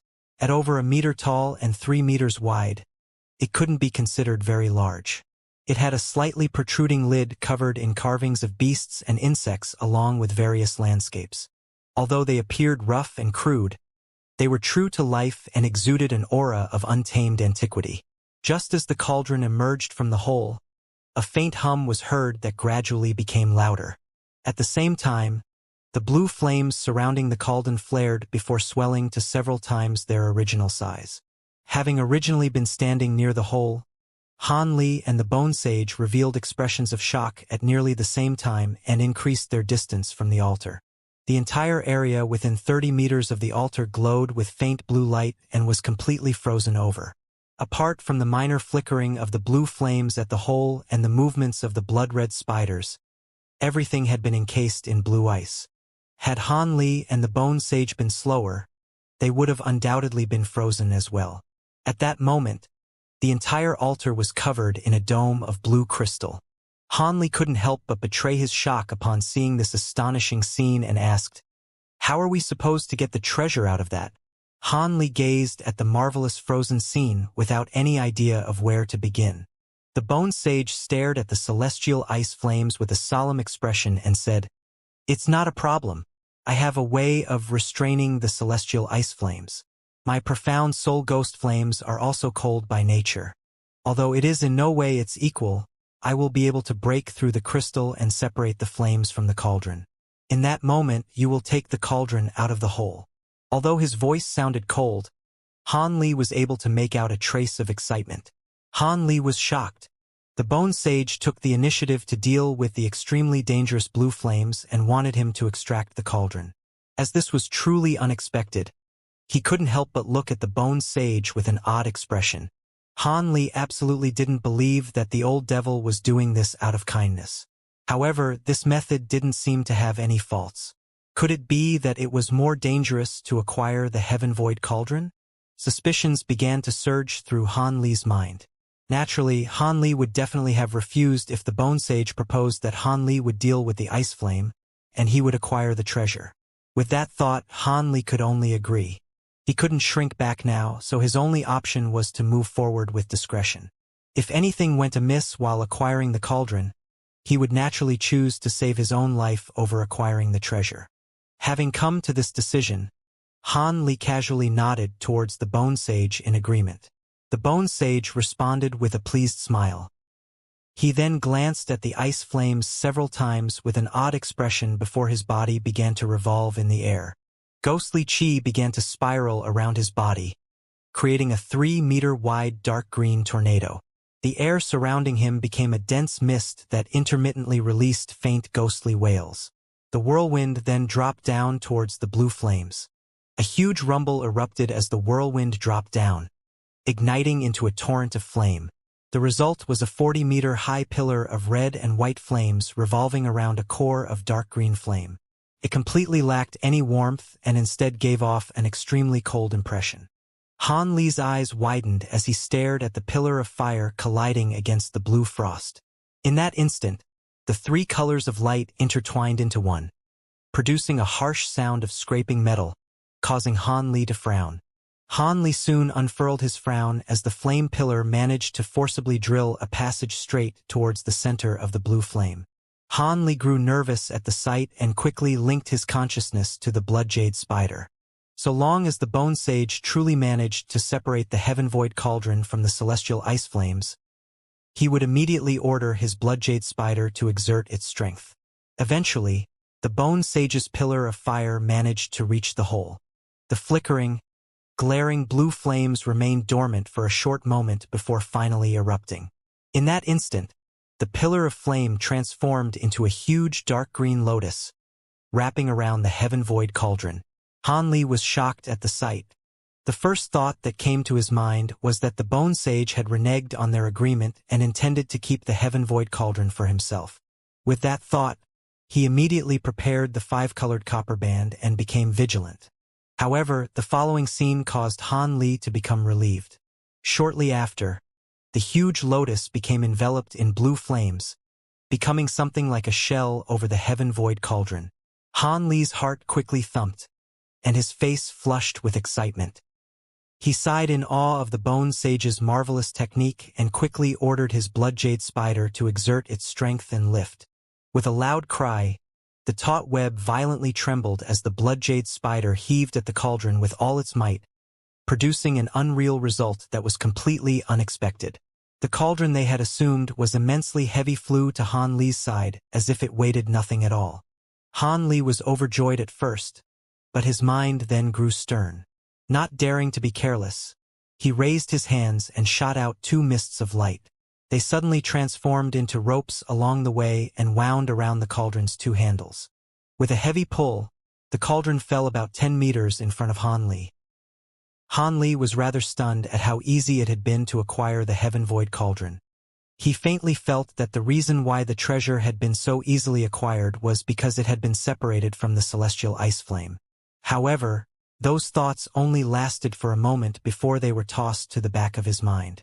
Han Li then shook the ropes, having them wrap around the cauldron and slowly drag it closer. With a muttered incantation, the ropes quickly faded away and slowly dropped the Heaven Void Cauldron into his hand. This sequence of events went off alarmingly smoothly without even the slightest mishap. Han Li rubbed his finger against the lid of the cauldron, not daring to believe it. The Heaven Void Cauldron, known to be the #1 hidden treasure in the scattered star seas, was now in his grasp. Han Li attentively stared at the now fist-sized, miniature cauldron in his hand when a strange thought flickered through his mind. This cauldron can't be a fake, right? At that moment, Han Li's thoughts were interrupted by a howl of mad laughter. Hee. With celestial ice flame, profound soline flame, and divine devilbane lightning fused together, I will be able to cultivate the sacred Azura flames from lore. I hadn't guessed incorrectly. Hee. It was clearly the Bone Sage's voice, but his voice was filled with ecstasy. For some unknown reason, Han Li's heart dropped and his body broke into a chill. He squinted at the small cauldron in his hand and then expressionlessly glanced at the Bone Sage. What Han Li saw alarmed him. The green lotus had already disappeared. In its place was the Bone Sage with a foot-wide orb of light in his hand. At first glance, the sphere of light appeared to be dark green. But after further inspection, Han Li discovered a blue flame burning at its center. Although an outer layer of dark green enveloped it, it restlessly flickered from place to place. But even more astonishing were the black sparks of lightning that shot from the orb, producing slight rolls of thunder with each appearance. Han Li's expression changed. Could it be that this had been the Bone Sage's plan all along? Before Han Li could finish his thoughts and figure out the specifics of what had occurred, the Bone Sage started slowly walking towards Han Li, stopping when he was about 30 meters away. His gaze fell onto the Heaven Void Cauldron that Han Li was tightly grasping. With an odd expression in his eyes, he said, "Very good. It seems nothing went wrong with my plan." When Han Li heard this, he snorted and vigilantly watched the Bone Sage in silence. The Bone Sage smiled and leisurely said, "It looks like you've figured something out. Although I really want to give you an explanation, my time is quite limited and you're going to die soon. So I'll just have to be satisfied with giving you an ignorant death." Han Li's heart trembled. Couldn't be more clear that the Bone Sage wanted to kill him and take the treasure. Disinterested in wasting the time or breath required for any verbal squabbles or nonsensical words, Han Li's expression sank, and he attempted to seize the initiative. He raised his hand and sent out the copper bands that he had already prepared. With a flash of colorful light, they disappeared without a trace, reappearing only a moment later to restrain the Bone Sage's neck and limbs. Restrict. Han Li clutched his hands in an incantation gesture and sent an order to the ancient treasure. The 5 copper bands suddenly tightened and firmly locked onto his limbs. The Bone Sage revealed pain upon the clasp of the ancient treasures, but a derisive expression soon appeared on his face. Hee. The 5 element bands. Although they're rather famous ancient magic treasure, they're entirely useless on anyone possessing mutated spiritual roots, those possessing far greater cultivation than the wielder, or fallen cultivators, like me. He then raised his hand without the slightest obstruction and slapped the orb of light in front of him. The orb sparkled and cracked open in a huge burst of fluttering blue flame. A long ribbon of blue flame shot out from the orb and lightly swept past the Bone Sage's limbs and neck, condensing a thick layer of ice on the tightly locked copper bands. Afterwards, the Bone Sage's body underwent a series of inconceivable twists and distortions. With a series of crisp clanks, the frozen copper bands then fell to the ground. Han Li's heart dropped. Without any further thought, he opened his mouth and spat out 9 small azure swords. They merged into one huge sword in the air before ruthlessly cleaving towards the Bone Sage. The Bone Sage's face became stern upon seeing this. He lifted the orb of light in his hands, causing the tear to grow larger, causing it to spurt out a large jet of ice-blue flame. The jet of flame transformed into a 5-clawed dragon of translucent ice, whose entire body shined with a cold blue light. It used its 2 front claws to block the huge azure sword and viciously unleashed a breath of blue flame onto the sword. After only a moment, the huge sword's brilliance greatly dimmed and a thin layer of transparent frost began to form on the sword's surface, causing the sword's movements to become sluggish. With a roar of thunder, several arcs of golden lightning shot out from the sword, fiercely striking the ice dragon's body. The dragon was knocked back, freeing the huge sword from its constraint for the time being. You still want to run? Your set of golden lightning bamboo swords shouldn't have much divine devilbane lightning left. Let's see just how many more times you can keep it up. The bone sage sinisterly grinned and pointed at the ice dragon, causing it to charge at Han Li's swords once more. Han Li's heart stirred. Although the bone sage appeared unworried, Han Li could faintly perceive that the bone sage held some fear towards the divine devilbane lightning. Following that line of reasoning, Han Li launched a magic seal towards the huge sword.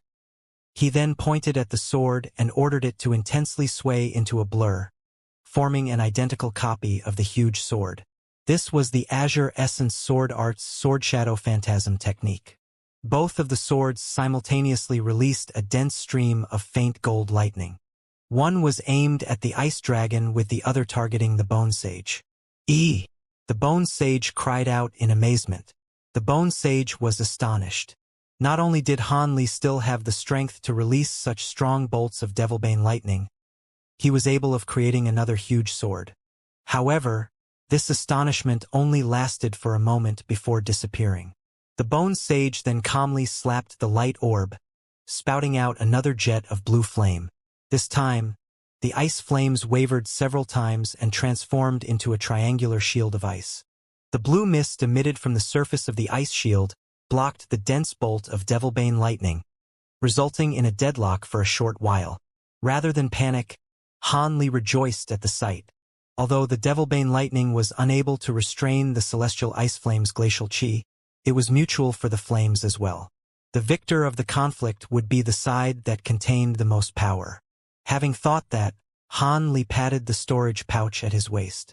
A blood-red cloak appeared on his body. Although he hadn't yet reached a state of desperation, he thought it was best to be prepared for any contingencies.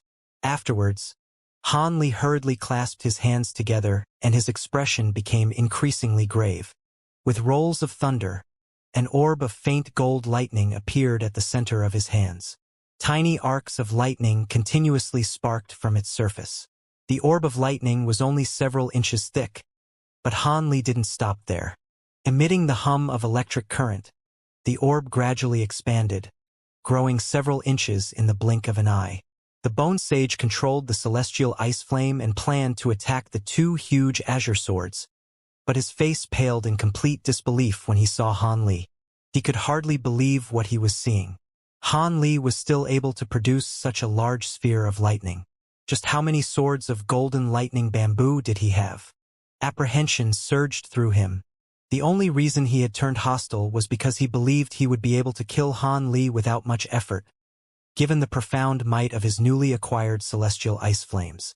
Although he had yet to refine the ice flames into sacred azure flames, he was able to barely control it with the use of his profound souline flames, along with his own divine devilbane lightning. The bone sage knew that the devilbane lightning was able to block the glacial chi of the celestial ice flames, and that Han Li possessed the ability to use it. But he hadn't expected that he would be unable to kill Han Li during this time. The bone sage assessed that Han Li should have already spent a majority of his divine devilbane lightning to ward off his earlier ambush during their capture of the 9-curl ginseng. As a result, Han Li should have been unable to block his celestial ice flames. After all, there wasn't enough gold lightning bamboo in the world to make that many magic treasures out of it. But that was exactly why the bone sage felt such disbelief at the quantity of gold lightning bamboo swords that Han Li possessed. Divine devilbane lightning was something that was sparingly used as it took quite some time to recover. As Han Li shouldn't have had much devilbane lightning in reserve, The Bone Sage took the opportunity to eliminate him, although he felt particularly full of loathing towards his traitorous disciple Zenith Een. His ambitions soared after he acquired the celestial ice flame. So long as he refined the sacred azure flames, it was possible for him to become the hegemon of the scattered star seas. As Devilbane Lightning was the bane of Ghost Dao cultivators such as himself, Han Li, the possessor of the gold lightning bamboo swords, became his first target of elimination. And later, with the assistance of Manhuzi, the Bone Sage would be able to easily exterminate Zenith Een. The powerful streams of lightning that Han Li had released from his two swords had already been enough to surprise the Bone Sage. As for the appearance of the large sphere of golden lightning in Han Li's hands, that had left him dumbfounded. This was entirely beyond what he had predicted. A mere early core formation cultivator actually possessed countless gold lightning bamboo treasures in his body. The Bone Sage felt regret, but even stronger sensations of shock and disbelief. Just how many magic treasures of gold lightning bamboo did he actually have? These swirling, inexplicable doubts formed an immense, massive weight upon his heart. As the Bone Sage gazed on in astonishment, the sphere of lightning in Han Li's hands grew to the size of about a meter and now floated a meter above his head. A deafening current of electricity could be heard from it. The Bone Sage regained his bearings, but his face still remained pale. His previous quantity of divine Devilbane lightning was nothing in comparison to this. The Bone Sage furiously gritted his teeth and said, "Good, very good. Although I don't know how you managed to acquire so many gold lightning bamboo magic treasures, you were doomed to become the nemesis of all Ghost Dao cultivators the day they came into your possession. Today, I will have you witness the might of the Ghost Dao's sacred azure flames." It was already too late for him to withdraw, so he prepared to combine the three energies to create the legendary sacred azure flames. He hoped the flame would be able to break through Han Li's divine Devilbane lightning in a single strike and still the disturbance in his heart. Of course, forcefully creating these sacred flames in such a short period of time was extremely dangerous. The possibility of a backlash could occur at any moment, but the Bone Sage currently had no choice. While he had other methods for slowly whittling away at Han Li's divine methods and the ability to use both his techniques and abilities to avoid it, he didn't have the time to use them. That would either allow Han Li to escape or cause enough of a delay for the others to return.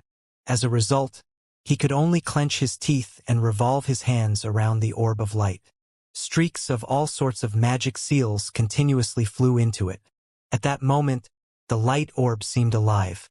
The blue flame at its center started to quickly rotate as the outer shell of profound soul in flames and black Devilbane lightning revolved in the opposite direction.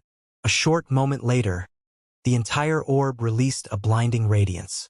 In the following moment, countless gray embers of astonishingly cold flame wildly rushed towards Han Li with overwhelming speed. After a moment of surprise, Han Li's face grew stern. Although he hadn't heard of this sacred azure flame before, he knew it would be no less powerful than the celestial ice flames.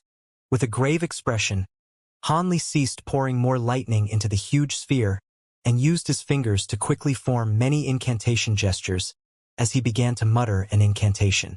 The golden ball of lightning began to stretch, transforming into a web of lightning around him. Soon after, the embers of gray flame ruthlessly struck the gold lightning. In that instant, gold light and white flames intertwined, releasing both rolls of thunder and screeching whistles. Han Li's expression became unsightly.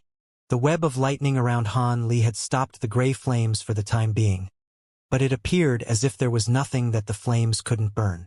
The lightning had already been set aflame, transforming the web of lightning into a cage of gray flame, trapping Han Li within.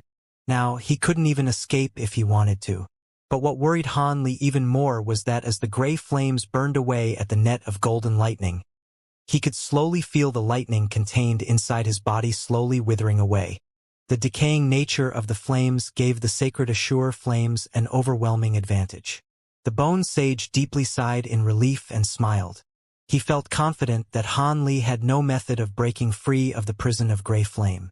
Based on the flame's legends, the Bone Sage believed that even a nascent soul cultivator trapped by it would have to greatly damage their origin chi by using a secret technique in order to escape.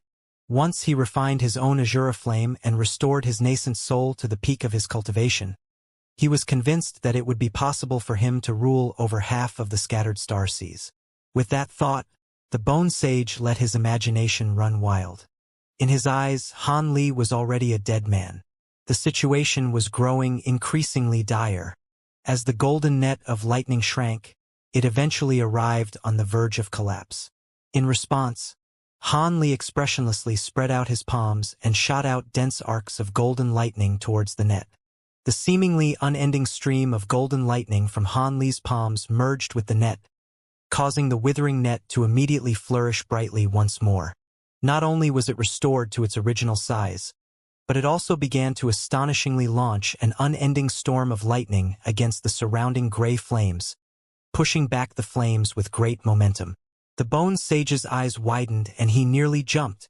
He now truly understood what it meant for heaven's will to overturn man's. The absurd amount of divine Devilbane lightning in Han Li's body was wreaking havoc on the Bone Sage's nerves. Even though the sacred azure flames were in existence a level above the divine Devilbane lightning, there was just far too much lightning. It was uncertain which would win.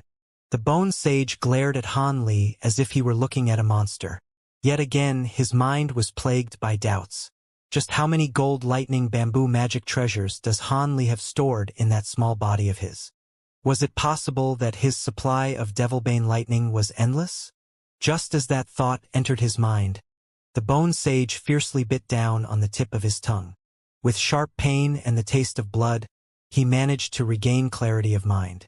He lightly shook his head and dismissed such absurd thoughts. Endless amounts of Devilbane lightning? That was obviously impossible. He was merely unsure about the quantity of Han Li's lightning.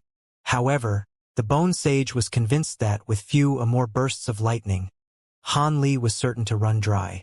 When that happened, he would be able to easily kill Han Li and take his many gold lightning bamboo magic treasures for himself. With that thought, the Bone Sage roused his spirits and fiercely gazed at Han Li with newfound greed, raising his orb of light above his head. Earlier, the Bone Sage had only refined less than half of his celestial ice flames into azure flames in order to reduce the odds of backlash. But it appeared that this wouldn't be enough to kill Han Li, as he still had Devilbane lightning in reserve. In order to kill Han Li in one move, he would have to refine all of his remaining celestial ice flames. He then nodded his head in approval of his thoughts and formed an incantation gesture once more. The orb of light quickly rotated, glowing once more with dazzling brilliance. When Han Li saw this, his heart broke out into a chill. It was as the Bone Sage had anticipated.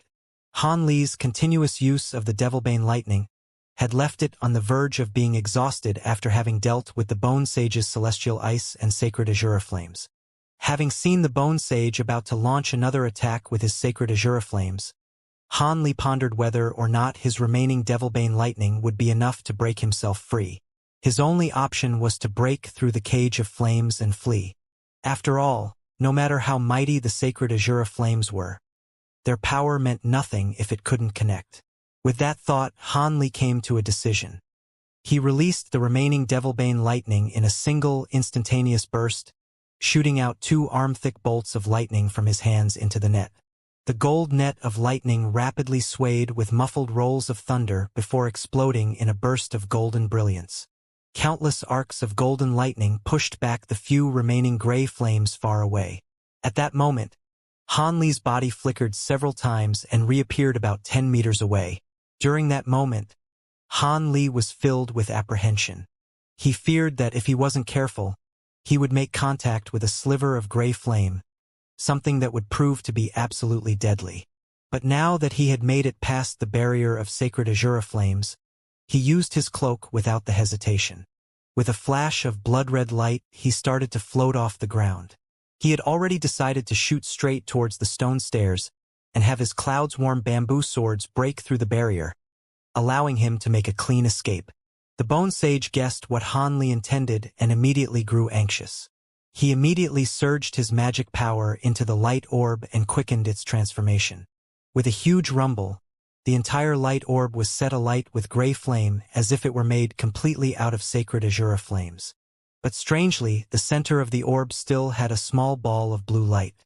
Continuously flickered, appearing quite unstable. The bone sage was initially surprised when he saw this, but he didn't take it very seriously. As his current magic power wasn't much, it wasn't particularly alarming if the transformation was incomplete. He was currently focused on Han Li's imminent escape. Nothing he could say would stop him now. The bone sage lightly beckoned to the orb of gray flames. The orb of flames lightly trembled several times and started to follow his orders to attack. But a sudden transformation had occurred. The remnant of blue light inside the orb suddenly flickered several times before it ruptured from the center of the orb. The orb suddenly became uneven and distorted, releasing a faint but shrieking whistle from it. The bone sage was greatly frightened and hastily attempted to control the orb's distortions. He had long since forgotten that the sacred azure flames wasn't something that he had truly refined. He was only able to manipulate it through the aid of external forces. Now, having encountered the disturbance of its core rupturing, the flame orb was completely unstable and had gone frantically out of control.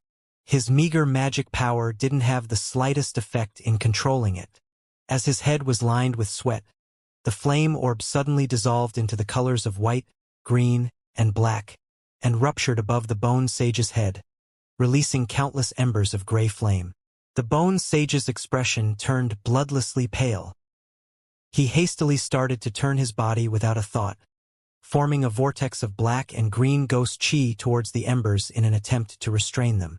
In the following instant, an arrow-like bolt of black lightning shot towards the ruptured orb in an attempt to save the bone sage's life.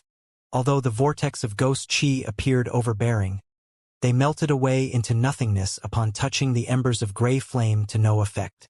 While the embers did not fall at a fast speed, they were widely spread out over a great distance and drifted from place to place. But he should still be able to run from them if just barely. When Han Li witnessed this reversal, he immediately changed his mind. He made use of the opportunity to shoot out 10 streaks of azure essence swordlight from his fingertips and blocked the bone sage's path of escape. The bone sage inwardly cursed with alarm and fury. He was too preoccupied at that moment to dodge. He could only cross his arms in front of him with gritted teeth and emit a thin layer of green chi before charging forwards. Just before a streak of azure light struck him, he shot out a black streak of light from his mouth, his magic treasure, the gold lightning bamboo arrow. After striking the 5th streak of azure light, it was knocked to the side. As for the rest of the sword streaks, the bone sage directly received them with his arms. 5 muffled explosions sounded out. The bone sage had clearly underestimated the might of Han Li's azure essence swordlight. Although he managed to repel the first 4 streaks of azure swordlight, the last strike had broken through his green chi and struck his true body, pushing him back by several steps. In that moment, the bone sage's mind froze in terror. With a face full of panic, he hastily reached to take something out from his robes. But before that happened, a minuscule, faint ember of gray flame had landed on his shoulder. Whoosh! Gray flame wildly ignited. Without even the slightest scream, the bone sage's body succumbed to the flames, leaving nothing but drifting ash behind. Of course, Han Li felt his blood run cold and his face trembled upon witnessing the ferocity of the azure flames. After the gray flames incinerated the bone sage, they condensed into a delicate ember and flew off. For some unknown reason, the bone sage's death had caused a strange transformation in the azure flames. All of the gray embers simultaneously released a thread of dark green chi along with a spark of black lightning, turning the embers blue in an instant. The embers appeared to have returned to their original form as celestial ice flames. Han Li suddenly felt his surroundings compress, as the air filled with blue glacial chi. The glacial chi started to cover the ground in thin layer of ice, spreading to the rest of the area within the light barrier. Han Li turned pale from fright at the sudden onslaught of cold and wildly poured spiritual power into the white rhino emblem. A scorching white light was emitted that repelled the cold chi, barring it from approaching his body. It seemed the celestial ice flame's true capabilities were only displayed after the bone sage had lost control. In only a short moment, The entire surface of the stone platform had been covered in a sheet of frost. Han Li's barrier of white light barely managed to protect him, but it massively drained his magic power, causing him to bitterly curse. Han Li now understood that the Bone Sage's celestial ice flames were weakened from either his shallow cultivation or a lack of time to refine them. This would explain why he had only been able to use a fraction of its true power a moment ago. Had the Bone Sage displayed this fearsome power with his celestial ice flames from the start, he would have been able to kill Han Li several times over without having any need to refine the Azure Flames. In addition, it is likely that the true power of the Azure Flames hadn't been displayed either. Its power had probably only reached a tenth of its potential. As these domineering thoughts entered his mind, he had nearly deduced the entire truth of the matter. Regardless, he wasn't about to let himself to foolishly meet his end by the masterless celestial ice flames after having put so much effort into eliminating the Bone Sage. At that moment, he grit his teeth and reached for the spirit beast pouch at his waist. He was going to release the gold-devouring beetles and see whether or not they could increase his odds of survival. The still immature gold-devouring beetles were certain to be unable to resist the fearsome chill, but Han Li didn't have many options left to keep his life. Han Li's palm moved, and just as he was about to open the spirit beast pouch, a sudden change occurred. The floating blue embers throughout the room suddenly flickered several times before releasing a clear, ringing sound. They seemed to have received some sort of command and started to shoot towards the sky, condensing into a single solid form. A short moment later, a shining blue light sphere appeared in the sky. As soon as this fist-sized blue ice pearl had appeared, the fantastical chill within the stone platform instantly disappeared as if it had never been there. Having already opened his spirit beast pouch halfway, Han Li was dumbfounded, but he soon found himself overwhelmed with delighted surprise. Regardless of what strange transformations the celestial ice flames underwent, he could now safely make his escape. At that moment, the blue ice pearl slowly floated down from the sky and stopped in front of Han Li. Han Li looked at the ice pearl with a strange expression. After some contemplation, he reached out his hand and shot a bolt of the remnant lightning at it. After winding around the ice pearl for a moment, the pearl had been restrained and obediently entered the lightning's control with no further surprises. Han Li's expression grew solemn. He didn't dare to be overly confident, and carefully flicked his wrist, having the golden lightning slowly draw the ice pearl towards him. He had the pearl stop about a foot away from him and looked at it with trepidation. With his hand firmly covered in azure light, he carefully reached out to it. Although his hand was still covered in dense true essence, Han Li could feel a slight chill through it. It seemed that after the celestial ice flames had condensed into this pearl, its glacial chi had been completely sealed. As such, Han Li breathed a sigh of relief and dispersed the light surrounding his hand. He grabbed the pearl with 3 fingers and carefully examined it. The blue pearl's exterior was solid blue crystal, while its interior consisted of raging flames. Han Li hesitated for a moment. This celestial ice pearl was a treasure that had scarcely, if ever, appeared in this world. It could be considered a treasure even more valuable than the Heaven Void Cauldron. Although he didn't know how this icefire pearl could be refined or used, it was something that he absolutely couldn't discard. After having witnessed the viciousness of the Azure Sun Devil Fire 1 and the Heaven-wide Corpse Fire, Han Li found himself desiring a powerful flame of his own. And even better, the celestial ice flame's power was even greater than the previous flames he had witnessed. With this, he would be able to fulfill his long desire of possessing some truly ferocious flames. Although attempting to use and acquire it possessed a certain degree of danger, Han Li was more than willing to brave the risk. With that thought, Han Li shot out a spark of gold lightning and wrapped the ice pearl in successive layers of lightning. A short moment later, he held the lightning-clad pearl in his hand while sparks of lightning occasionally arced off the ball. The result set Han Li's mind at ease. If the ice pearl was to rupture once more, the cover of Devilbane lightning would be able to buy him enough time to wrest control over it. After having just battled against these very flames, he was completely confident that the divine Devilbane lightning could restrain them if need be. There would be no fear of any sudden backlash. However, He had now truly exhausted the reserve of Devilbane lightning inside his body. Not even a spark remained. However, Hanli couldn't bring himself to care, as he put the pearl inside a square jade box and properly placed it away. At that moment, Hanli finally had the chance to take a breath and make a quick flight to the altar. He placed his over-exhausted blood jade spider into his spirit beast pouch. As for the refined spider corpse, it had long stopped moving. Hanli couldn't help but stop when he arrived at where the bone sage perished. With an astonished expression, he waved his hand. An item that faintly shone with white light flew into his hand from within the ashes. It turned out to be a flawless white gem that was several inches long. After sizing it up for a moment, he recognized it to be the bone sage's rib bone. Hanli was quite amazed to find that it had been completely unharmed by the sacred Azura flames. When he had first seen it inside the bone sage's prison, the rib bone had contained the map of Heaven Void Hall. Could it be that the rib bone holds other items as well? After some further thought, Hanli placed it into his storage pouch. Now was not the time to examine his spoils, as his escape and survival were the far more urgent matters at hand. Just as Hanli flew towards the steps, he unexpectedly found a dormant emerald green arrow on the ground. Hanli frowned and waved his hand, sweeping the treasure into his grasp with a streak of azure light. After a casual inspection, Hanli placed the arrow into his bag, but a strange ringing then unexpectedly sounded out from within his spirit beast pouch.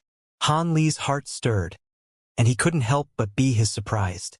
After frowning with some deliberation, he suddenly slapped his storage pouch.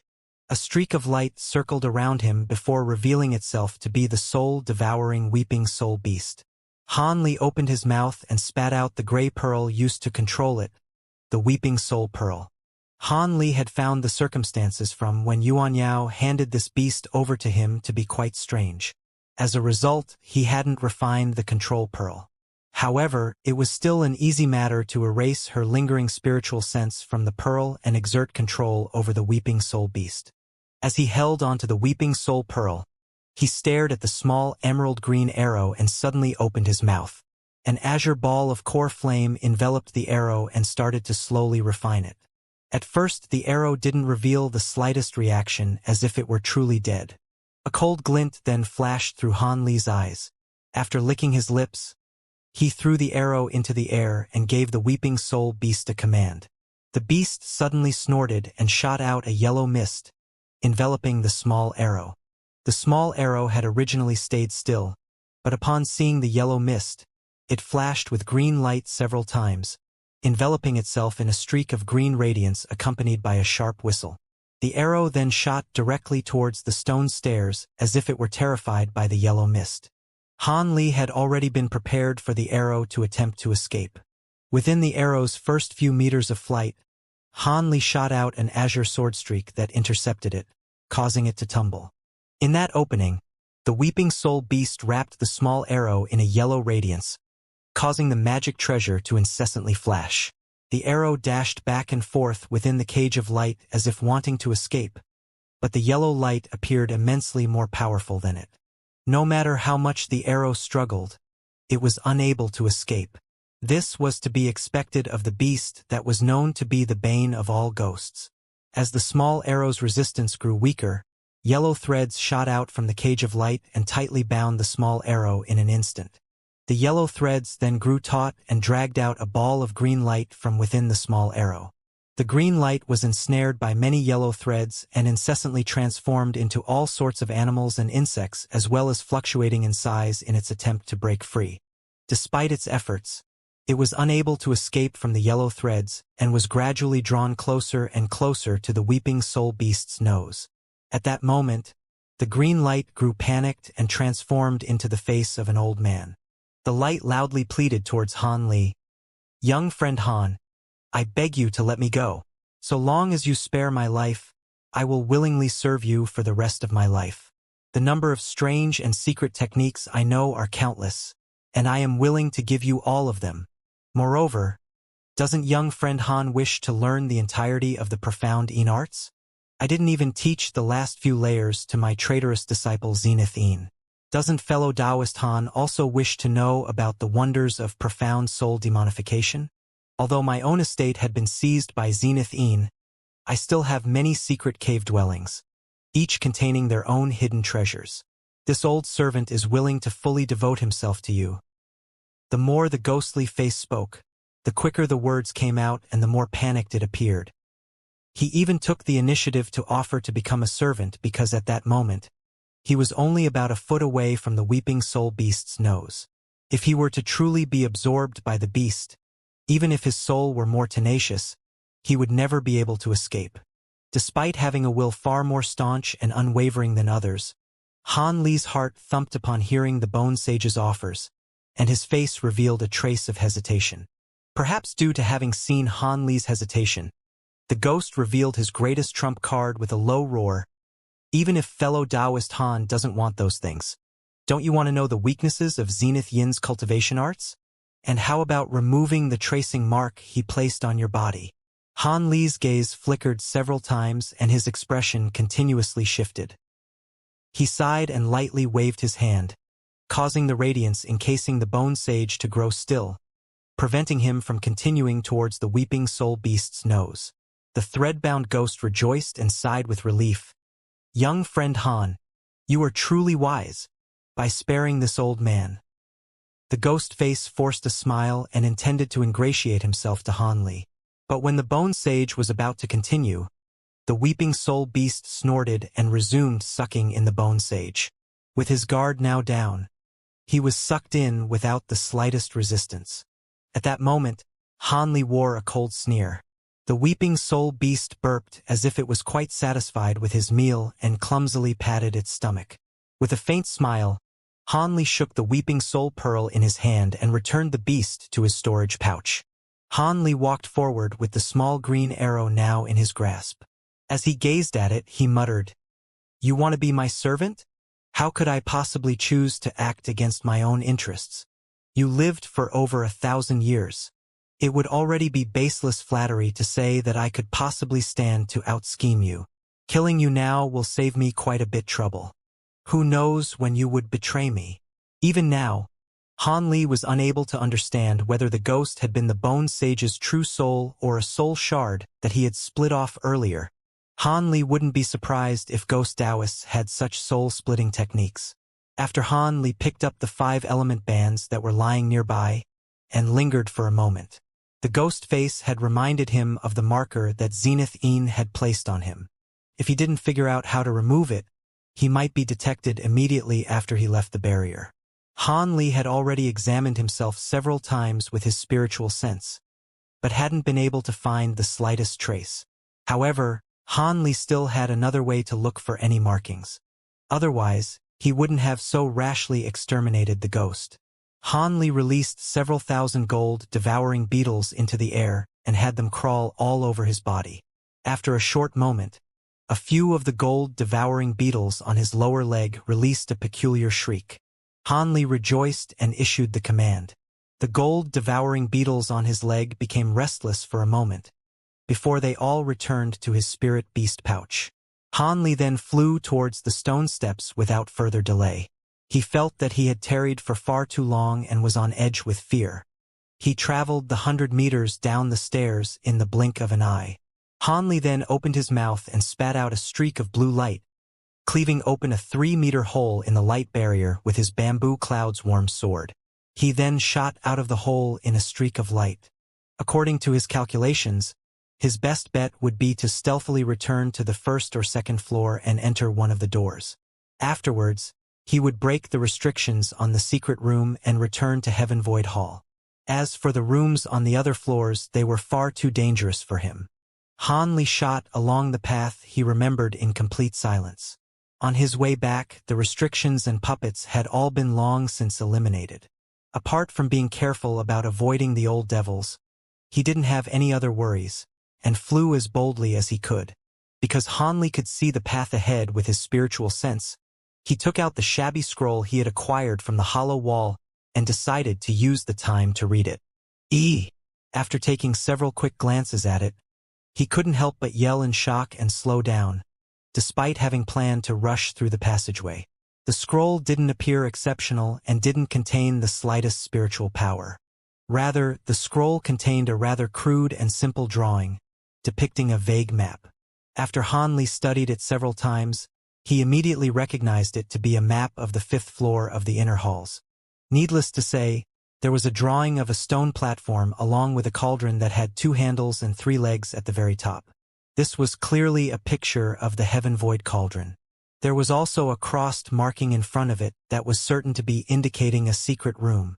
But what shocked Han Li the most were the passageways that were traced with bright red ink, standing out from the rest of the black ink map. The route led to a picture of a high wall with a transportation formation behind it. According to Han Li's original plan, he would return to the 1st or 2nd floor and pray that he wouldn't encounter any of the old devils along the way. If this map was accurate, then couldn't he just use the transportation formation it showed to leave this place? Even if it didn't take him outside of the Heaven Void Hall, it would almost certainly be much safer than foolishly forcing his way through the 5th floor. Han Li was more specifically tempted by how close he already was to the marked path. He was only an intersection away from entering the red-lined path. However, his sole worry was whether or not he would encounter any restrictions or puppets along the way.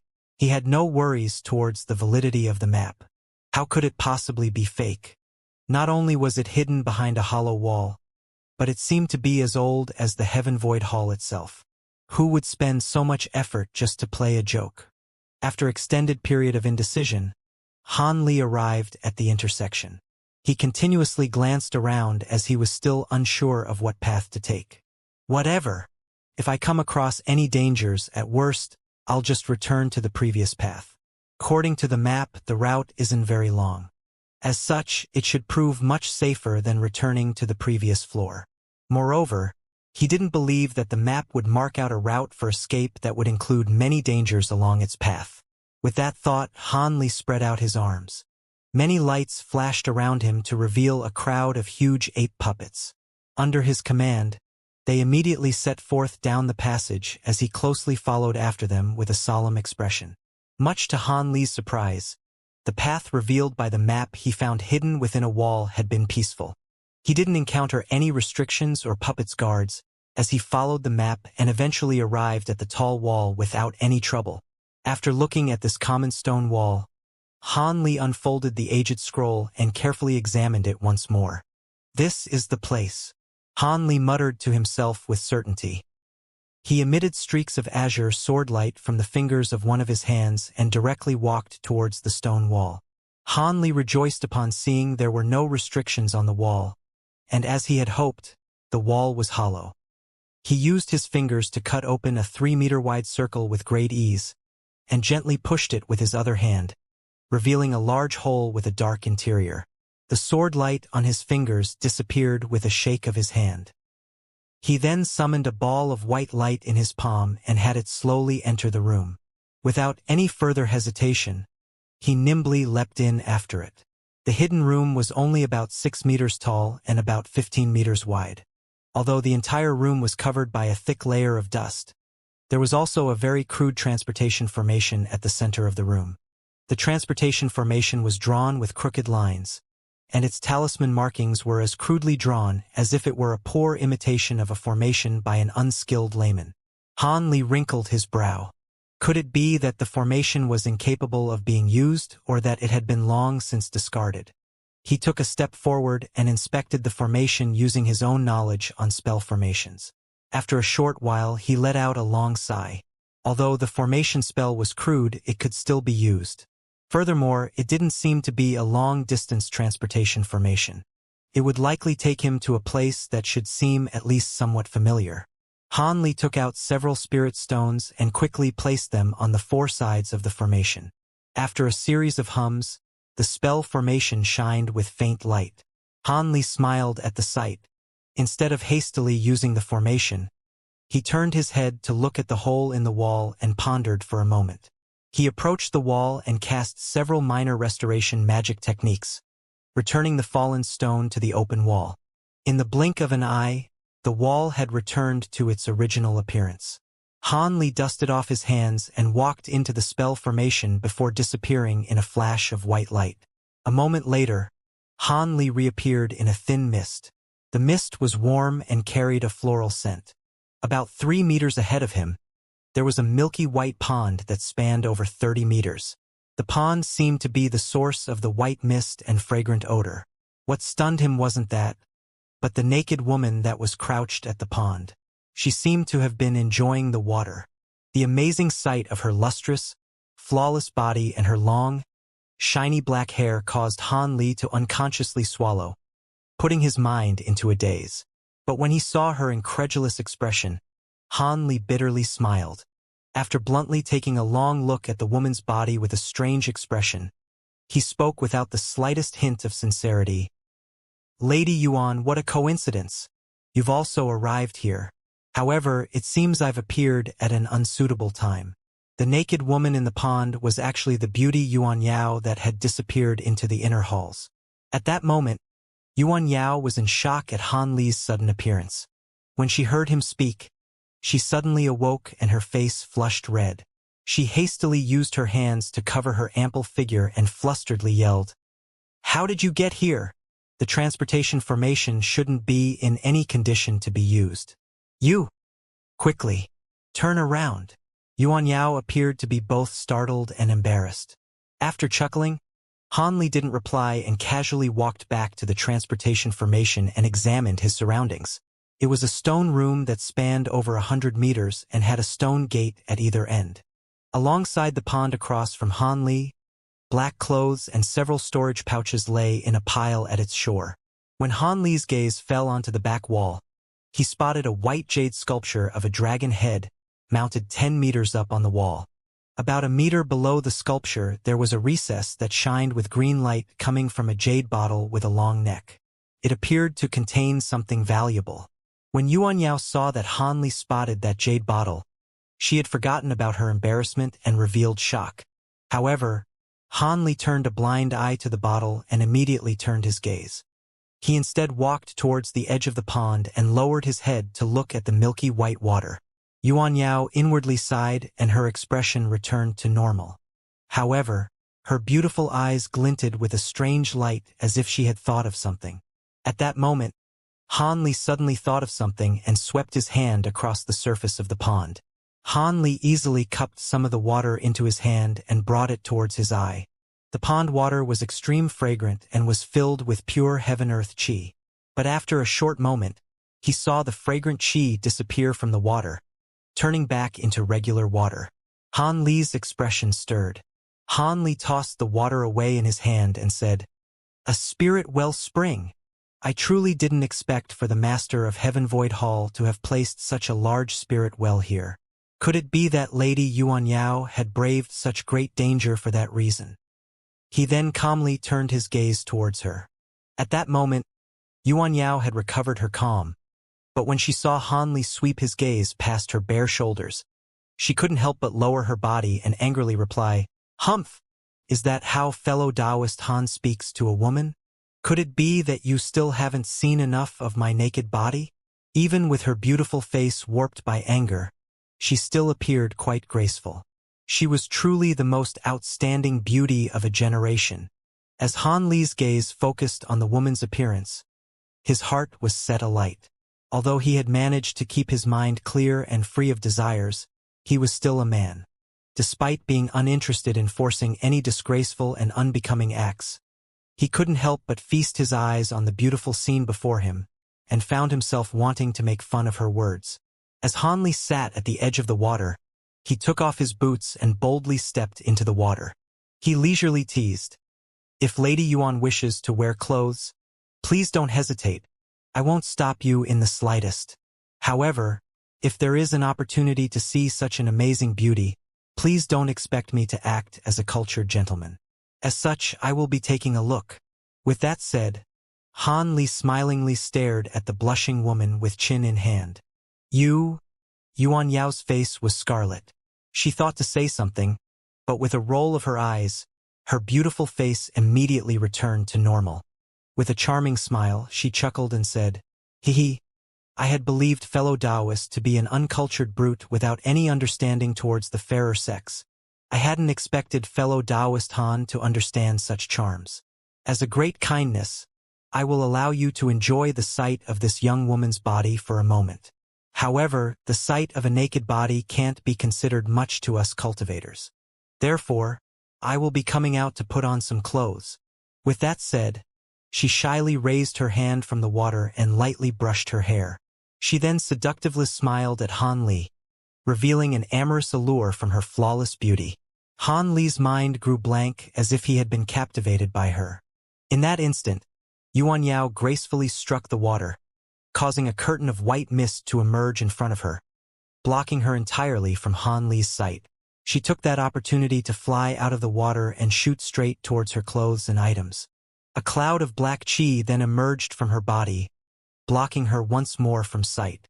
Once the black chi disappeared, Yuan Yao was revealed to be fully dressed as she gently floated to the ground.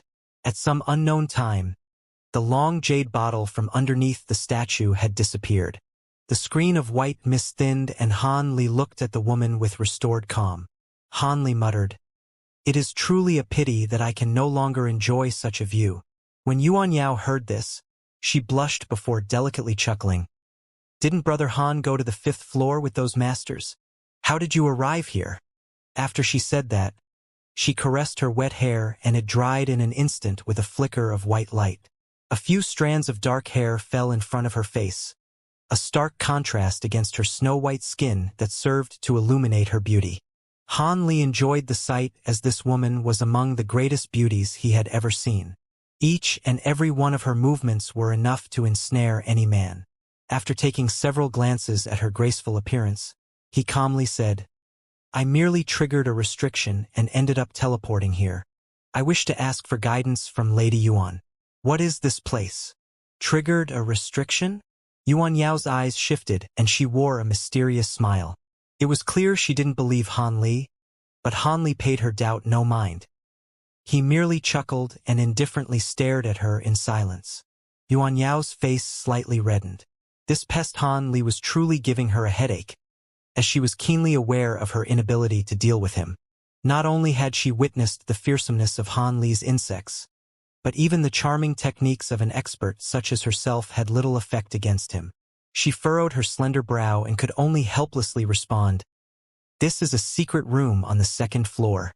You came out of such a shabby transportation formation? Had I known this were possible, I would have smashed it to pieces and prevented myself from having to deal with you." With that said, Yuan Yao glared at Han Li with obvious annoyance. It appeared she still felt aggrieved at having her naked body seen. Han Li remained completely unperturbed as if he hadn't heard her. Instead, he lazily stretched his back and emerged from the water before putting his shoes back on. In the short time he had spent in the water, he had restored a portion of his magic power. Although he wished to spend more time there, he felt it would be in his best interest to leave Heaven Void Hall as soon as possible. As a result, Han Li no longer paid any attention to Yuan Yao and walked towards the south exit of the room. When he arrived at the exit, he saw a mess. There was a large stone room with a completely fragmented puppet lying on the ground, surrounded by holes. It was clear that Yuan Yao had fought a bitter battle here. There was a gate on the other side of the room. A familiar white light sparkled from it, appearing to be exactly the same as the other gates from the inner halls. Han Li hesitated for a moment before walking towards it. After looking at it for a moment, he took out his Heaven Void map fragment and poured spiritual power into it before slapping it onto the door. As a result, the door flickered with white light, but did nothing else. Han Li sighed. As expected, using the map fragment to leave wasn't possible. He wondered whether or not he possessed the skill to break open the restriction. As he was unable to come up with a solution, he started heading towards the north exit. Yuan Yao's gaze fell upon Han Li. After a moment of thought, she coldly said, "What are you doing? That gate has a formidable formation spell. It isn't something that an ordinary cultivator can destroy. Could it be you wish to break it and seize the treasure within?" Just as Han Li arrived at the other exit, without turning his head, he asked, "I wish to leave Heaven Void Hall. Does fellow Taoist Yuan have a better method?" Yuan Yao's eyes brightly flickered in thought before a peculiar expression appeared on her face. "None. However, this young woman fancies the treasure here. Would fellow Taoist Han be interested in going treasure hunting with me? As he stared at the colorful mist surrounding the exit, he bluntly said, "Hunt treasure? It seems fellow Taoist Yuan has already spent some time here. If you are truly able to break through the restrictions here, then wouldn't you have done so earlier?" Yuan Yao blushed, but her expression soon grew serious as she adopted a stubborn attitude. "I've already spent the day researching it. In about 4 days, I will be certain to break through the formation." When Han Li heard this, he turned around with astonishment and looked at the woman with narrowed eyes. Yuan Yao felt restless. After some time, she eventually conceded, "Fine. I'll admit that if I were to attempt to break the formation spell alone, it is possible that the Heaven Void Hall would close before I succeeded. However, if fellow Taoist Han were to aid me, it would take far less time." Han Li silently stood in place without a change of expression and waited for her to continue, confident that the beauty still had more to say. As Yuan Yao stared at Han Li, she slowly said, "However, before the formation is broken, this young woman would like to reach an agreement with you." "What agreement? Tell me." Han Li crossed his arms and attentively gazed at her. "So long as Brother Han is willing to renounce the treasure inside, I will be willing to compensate you." "Compensate?" Han Li remained expressionless as he continued to watch her. Yuan Yao revealed hesitation. After lowering her head and muttering to herself for a moment, she raised her head with a resolute expression. She solemnly said, "I am willing to hand over a bit of myriad-year spirit milk as compensation. What does Brother Han think?" Han Li's expression stirred. "Myriad-year spirit milk?" Legend says that only a small mouthful would be able to restore one's magic power in an instant. It is said that even 10,000 spirit stones cannot buy even a single drop of it. That spirit milk. Yuan Yao stared at Han Li with bright eyes and slowly said, "That's right. Since I trust you, I've taken the risk to tell you. There is no way that Brother Han would kill this young lady over treasure. Yes." After traveling together with Han Li through the ghost mist and the paths of fire and ice, Yuan Yao recognized that while Han Li wasn't an upright gentleman, neither was he a ruthless and vicious wretch. Of course, if she possessed any other treasures that could entice Han Li, she would have mentioned them instead. Although she thought it wasn't likely for Han Li to attack her, her hands still casually fell to the storage pouches at her waist. Although she knew she wasn't Han Li's match, she still had a few mighty life-saving treasures that could protect her against any foul intentions Han Li might have. This was precisely why she had dared to mention the spirit milk in the first place. Han Li rubbed his nose and remained silent. Then, he turned his head towards the dragon head statue with a contemplative expression. Yuan Yao's tone turned soft as she said, "It seems Brother Han has figured it out. My myriad-year spirit milk was something that had been accumulated in the spirit spring for over 10,000 years. But with this, fellow Taoist Han should know that I am not deceiving him." Han Li calmly nodded his head. "That's right. With such a large spirit spring being so cleverly hidden, it's reasonable that a bit of spirit milk was produced." Yuan Yao's expression blossomed and her eyes brightly shined. "So what does fellow Taoist Han think?" Han Li looked at Yuan Yao with a chilling, ice-cold gaze and asked, "Could young lady Yuan tell me what treasure is concealed within? Since fellow Taoist Yuan is so willing to pay me such an exorbitant price, then the treasure must be worth even more." When Yuan Yao saw Han Li's expression, for some unknown reason, she felt a chill run down her spine and she began to panic. Brother Han is quite funny. This is the first time this young woman has been here, so how could I know what lies inside? Brother Han is quite suspicious. Fine, fine. I'll tell the truth. I know what the treasure inside is.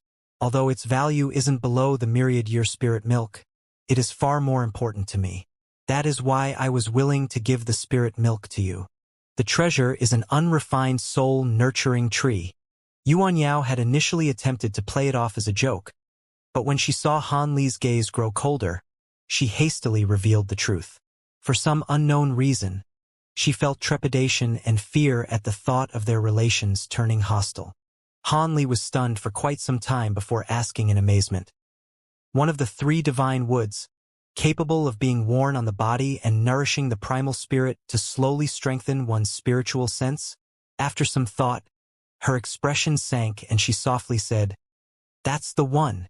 However, I am not interested in the soul-nurturing effects, but rather its ability to preserve and house one's soul, preventing their spiritual sense from scattering. Spirit-nurturing wood and myriad-year spirit milk."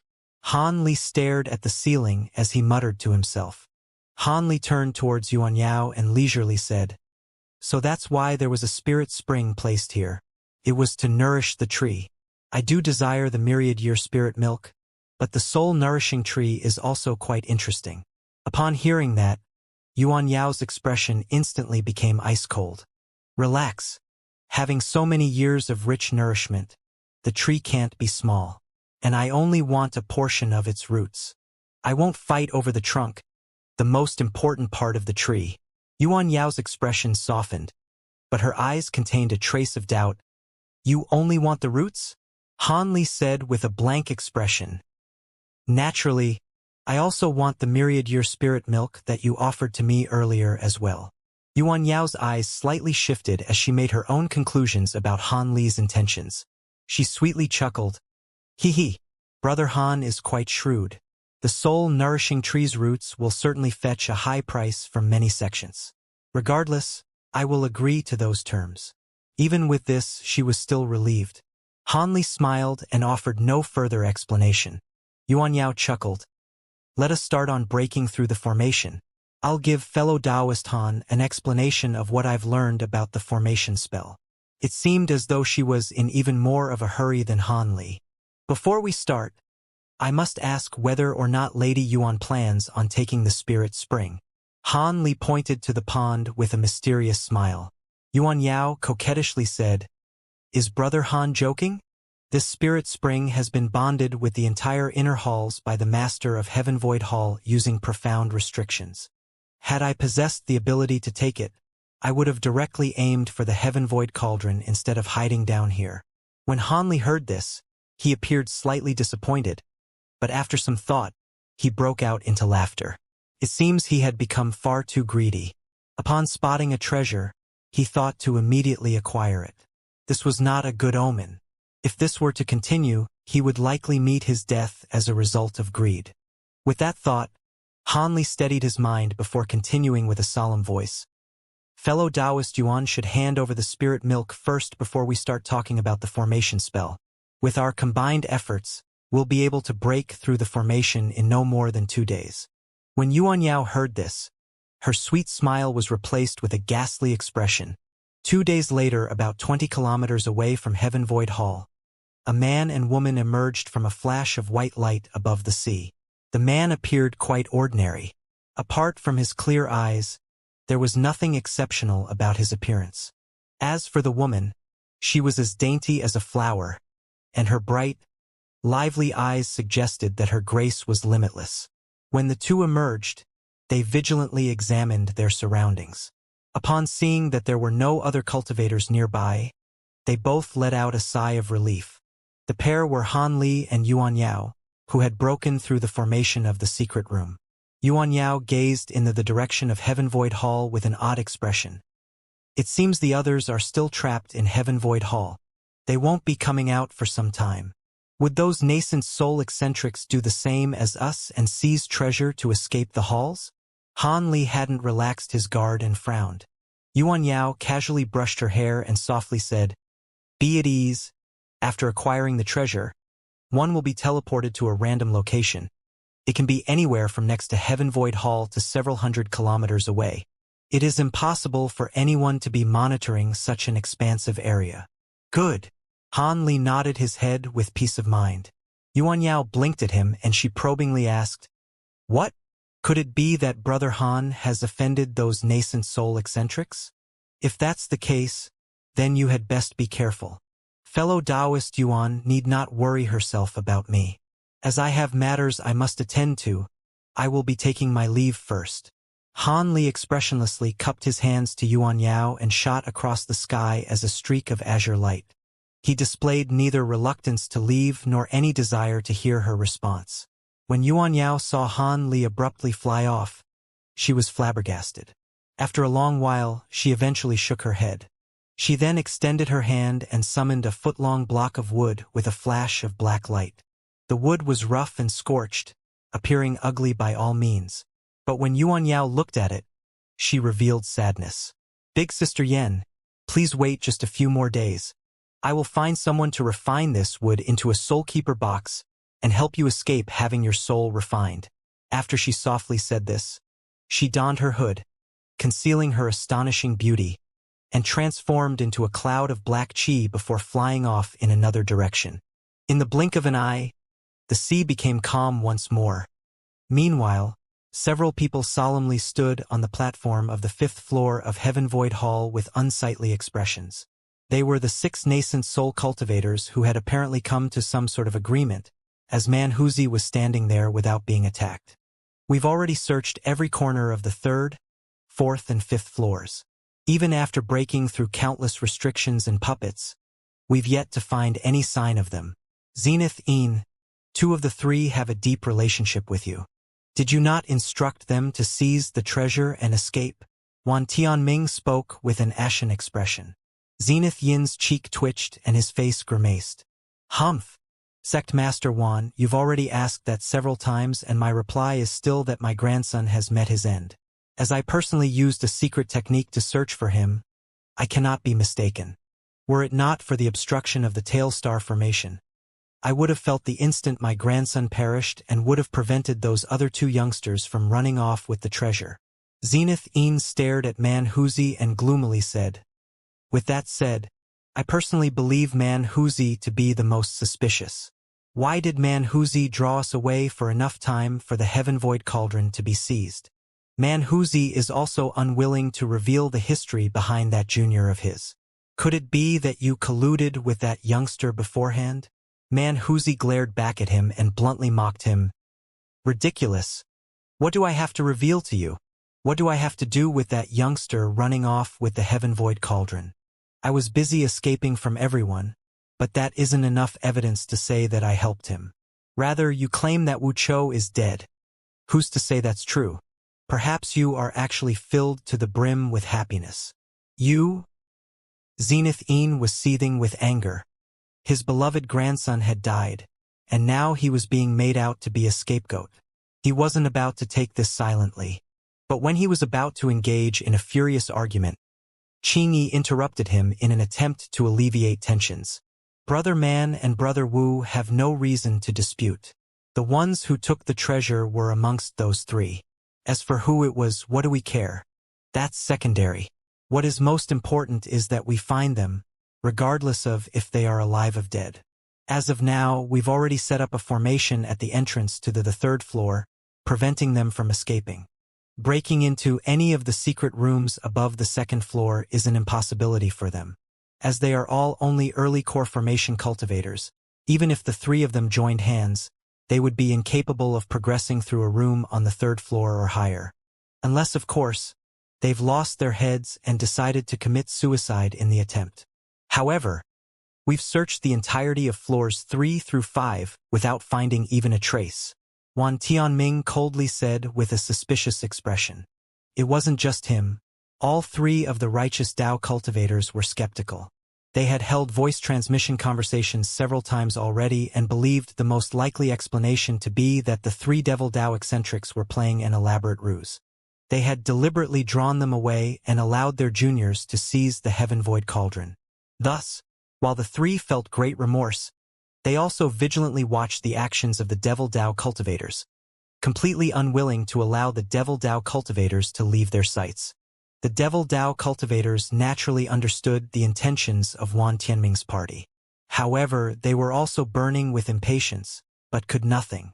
All they wanted to do was quickly find Han Li and the others so they could take the Heaven Void Cauldron.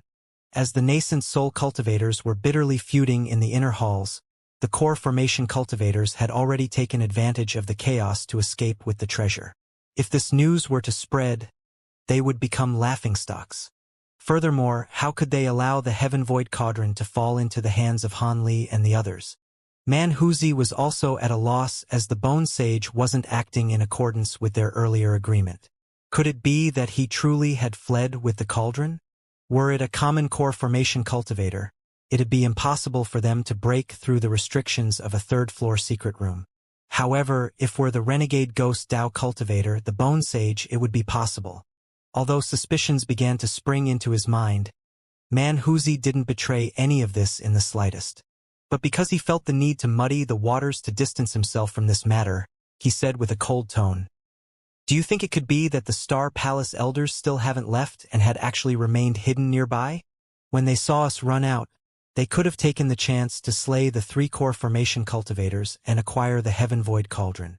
When they heard Manhuzi, they each looked at one another in dismay and then displayed pensive expressions. As Hanli continued to fly far away from Yuanyao, he felt an impatient urge to take out the Heaven Void Cauldron and examine the contents. Shortly after giving in to this urge, Hanli felt like spitting blood. No matter what methods he used, the cauldron lid wouldn't open in the slightest. Regardless of whether he wildly poured magic power into the cauldron, or struck the cauldron with his magic treasure out of frustration, the only response would be a flicker of blue light. Hanli eventually managed to momentarily calm down and consider his situation. Apart from being able to shrink and enlarge the Heaven Void Cauldron at will, there wasn't anything he could do with it. Having determined this, Hanli vented his frustrations in the barren seas for a long while. The target of his groundless insults was naturally the Master of Heaven Void Hall. It was clear that the Master of Heaven Void Hall was a strange individual. It wasn't that a nascent soul cultivation was needed, but rather that a trick needed to be used to open the cauldron. It wasn't as simple as pouring spiritual power into the cauldron. Could it be that opening it had something to do with the celestial ice flames that had surrounded it? With his mind clouded by emotion, Hanli could only make some muddled guesses. But after some further thought, it seemed rather normal that the top-ranked secret treasure in the scattered starseas would require some sort of trick. After only a short moment, he was able to discover 2 of the ancient treasure's remarkable abilities. Its simplest ability was activated by pouring spiritual power into it, producing a red and yellow barrier around the user's body. He had personally witnessed its power inside Heaven Void Hall when he saw it block Layman Chingy's grasp without the slightest harm done to it. Its defensive capabilities were clearly immense. Its other ability required Hanli to silently mutter an ancient incantation to the scepter. After he immersed his spiritual sense into both ends of the scepter, he would be able to either separately summon 2 small wolves, with one red and the other yellow, or he could summon 1 large silver wolf. The small red wolf seemed to be created from pure fire attribute spiritual chi, and was innately capable of many impressive fire spirit magic techniques. Similar to its counterpart, the small yellow wolf was created from pure earth attribute spiritual chi and was adept in earth spirit magic techniques. There were a few techniques that Hanli had previously learned, but he was quite surprised to find that the wolf didn't understand earth attribute movement techniques. As for the silver wolf, Hanli found it quite troublesome. He was incapable of controlling it. Although the silver wolf would respond to his orders, it would always move quite lazily. When he ordered the wolf to display what magic techniques it was capable of, the silver wolf brushed him off as if it hadn't heard him. Hanli was rendered speechless when he saw the human-like insolence in its eyes. Hanli was able to make out that the silver wolf was clearly the true form of the scepter's artifact spirit. As for the silver wolf's stubborn disobedience, Hanli could only guess that it was likely due to him having yet to completely refine the scepter. However, Hanli had clearly remembered the astonishment that the Bone Sage had revealed upon seeing it. He had even released his gold lightning bamboo arrow in the presence of Zenith Een for it. There was undoubtedly more to the silver wolf artifact spirit than meets the eye. As a result, Hanli put away the jade scepter without the slightest discouragement, and decided to take a look at the other treasures he had gained in Heaven Void Hall. There were the many treasures that the old devils had given him. The white rhino emblem, the glacial ice pearl, the royal scale plate, and so on. Although he had found nothing wrong with them after further inspection, he didn't dare to continue wearing them and placed them all in his storage pouch. Apart from the royal scale plate, Han Li was unwilling to forego its extraordinary defensive abilities and decided to have it remain on his body. As for the puppet fragments, the half-bottle of myriad-year spirit milk, and the half-finger-long root of the soul-nurturing tree, Han Li also examined them. As he rummaged through his new gains, Han Li had unintentionally found a few small rainbow beads. This had surprised him, but he soon remembered where they had come from. When he had first discovered the transportation formation at the Heavenly South region, he melted the rainbow skeleton, producing these rainbow beads as a result. With the bloodjade spiders nearby the skeleton, it seemed that the skeleton had belonged to the Bone Sage's other treasonous disciple, Zenith Brilliance. However, Han Li still felt quite confused on why the skeleton was rainbow and what relation it had with the Emperor of Yu. But as he gazed at the beads, Han Li was reminded of the Heaven-Mend pills that had flown out of the Heaven-Void cauldron. However, those pills were much larger and also shined with a far brighter light. Han Li gazed at the beads in his hand and muttered to himself for a moment before putting them away with a solemn expression. Afterwards, Han Li verified his direction and donned his blood-red cloak before shooting off full speed ahead. He tore through the sky towards Heavenly Star City as a red shooting star. Although he lost a large quantity of spiritual power by doing this, it was several times faster than the speed of a common core formation cultivator. Currently, he wanted to return to his cave residence as soon as possible, preferably before the other cultivators even left Heaven Void Hall. It would have been possible for him to abandon the residence were it not for the meticulously raised gold-devouring beetles he had left behind. He was unwilling to allow those insects to fall into the hands of some future excavator. Perhaps the plunderer would also possess a secret technique to hasten their maturation as well. Besides, he had already decided to immediately renounce his cave residence after returning to Heavenly Star City, and use the city's transportation formations to teleport him to the outer star seas. This way, he could both acquire more demon cores and avoid any of the attention he had attracted during his time in Heaven Void Hall, allowing him to break through the early core formation stage as soon as possible. After Han Li lost a majority of his magic power, he stopped using his cloak and switched to his normal method of flight as he held a mid-grade spirit stone to slowly recover his magic power. When his magic power was just about restored, he resumed his use of the blood-red cape and hurriedly tore through the sky. In this manner, Han Li was able to travel a distance that would have normally taken him half a month in the span of a few short days. On the way, Han Li had encountered a few cultivators, but they were only at the foundation establishment stage or lower. He was disinclined to pay them any notice and hurriedly shot past them. When they saw the speed of Han Li's streak of light, they naturally knew that he was a core formation expert and didn't dare to bother him. But as Han Li drew closer to Heavenly Star City, he began to encounter cultivators at greater frequency, even spotting groups that could be considered an army. After a month had gone by, Han Li finally encountered his first core formation cultivator. When this cultivator saw Han Li, he vigilantly avoided him and clearly didn't have any intention of talking with him. This was completely understandable. But when he saw two more core formation cultivators act in the same way, Han Li felt that something was amiss. Could it be that a significant event had occurred while he was in the Heaven Void Hall? When this thought emerged, Han Li grew worried as he hurried along his way. One day, when Han Li was slowly flying across the sea with a spirit stone in hand, he spotted a group of about 8 cultivators flying nearby. They were all at Foundation establishment and seemed to belong to some local power. Han Li wordlessly flew towards them as a streak of azure light. Han Li didn't conceal himself, allowing the group of cultivators to see him approach. They raised an uproar, but the old man in charge berated them, causing them to stay still. Although the old man in charge had fully whitened hair, he was quite intelligent. Without waiting for Han Li to draw close, he took the initiative to respectfully salute him and asked, "What can these juniors help senior with?" His mannerisms didn't hold the slightest flaw. The azure light faded away before them to reveal Han Li. He indifferently swept his gaze past them and calmly asked, "What sect do you belong to and where are you headed?"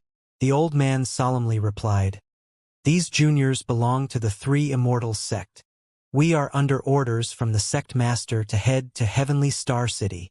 Han Li frowned and grew silent for a moment before he slowly said, Heading to Heavenly Star City?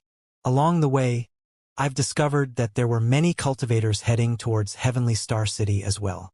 However, they appeared quite nervous. The old man inwardly sighed, but he hastily laughed. "Ha ha! It seems Senior must have spent quite some time in a desolate area to not have heard of this. Not long ago, a great event occurred at Heavenly Star City. All the closest sects and powers have begun to send people to the city." Han Li spoke with an indifferent expression. "What great event? I only left seclusion a few days ago. Tell me about it." The old man locked his fingers together and spoke carefully. It is only natural for Junior to answer Senior's questions. However, may I ask for your name? After he heard this, Han Li felt somewhat surprised. After he tilted his head and pondered for a moment, he mysteriously smiled and said, "It seems that you're being quite careful. I am the Exquisite Sound Sect's guest Elder Han. Have you heard of me before?" After he heard of Han Li's identity, he let out a long sigh of relief and smiled. "So it turns out to be Elder Han. You can't be considered an outsider then.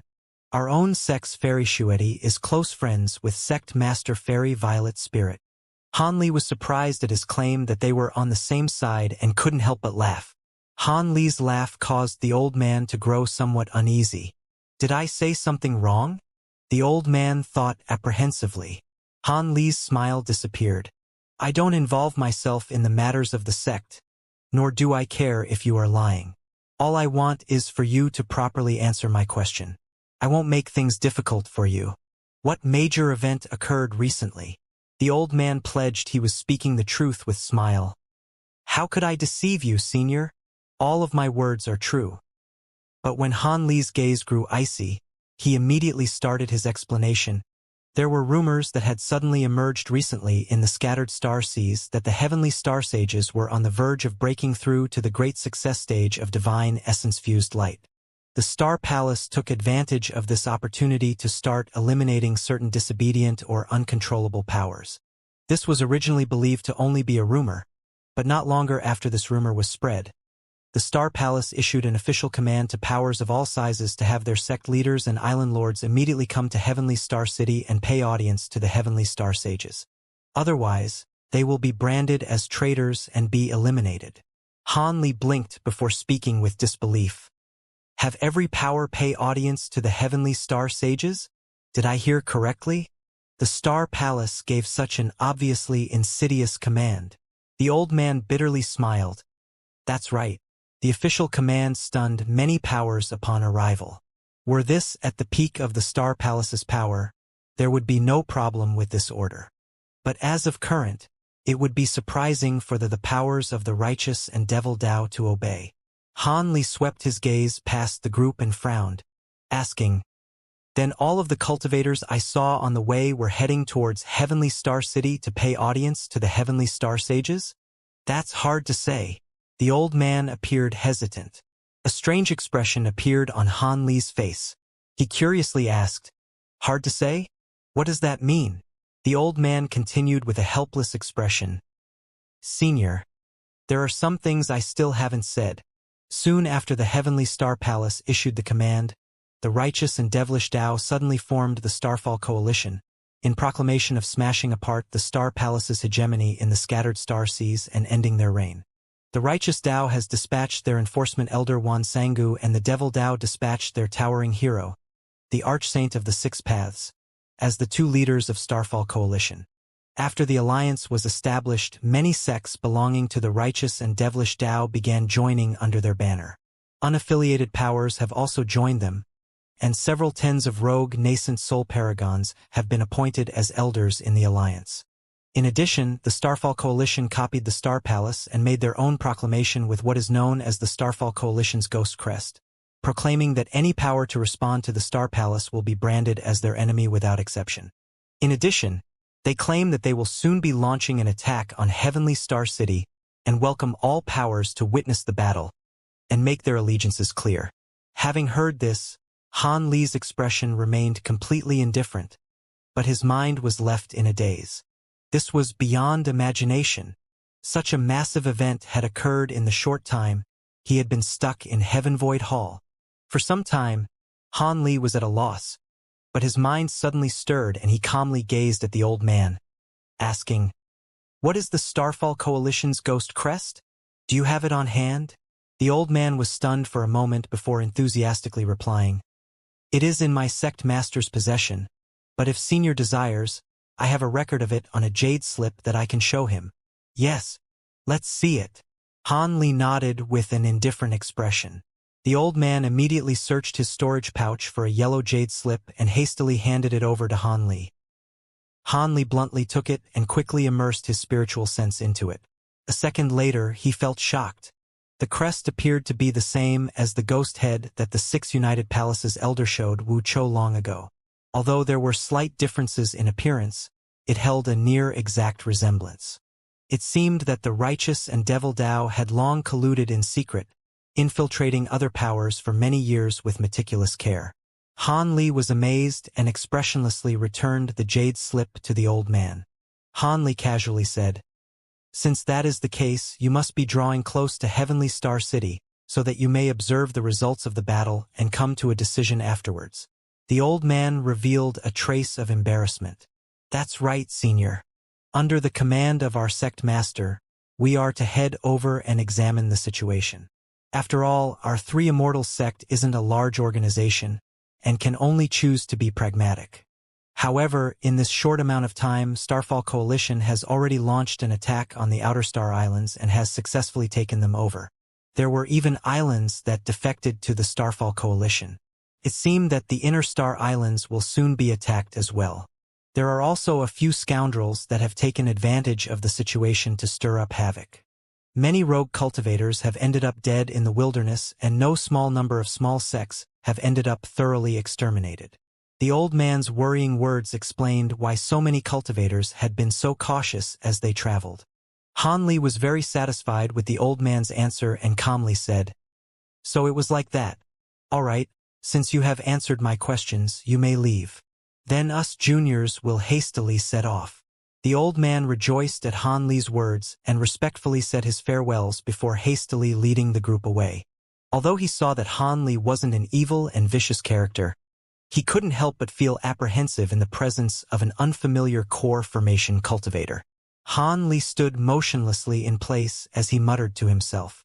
A huge war has erupted between the Star Palace and the alliance of the righteous and devilish Dao. On the bright side, this war would certainly take up the nascent soul eccentric's attention. As they were aligned to either side, it would be impossible for them to avoid participating in the war. As such, he would be far safer as they wouldn't be able to dedicate their time to tracking him or the Heaven Void Cauldron down. Conversely, the war would make it rather troublesome for him to return to Heavenly Star City. At the very least, the cultivators entering the city would be thoroughly inspected, especially a core formation cultivator such as himself. Furthermore, if a battle were to erupt in the city before he returned, he would be unable to enter. The Star Palace would likely bar any cultivators from entering during that time. With that thought, he let out a sigh. In the following few days, he intercepted several more low-level cultivators and asked them the same questions, only to receive similar answers. As a result, Han Li was now floating above the sea, blankly staring off into the distance with a face of hesitation.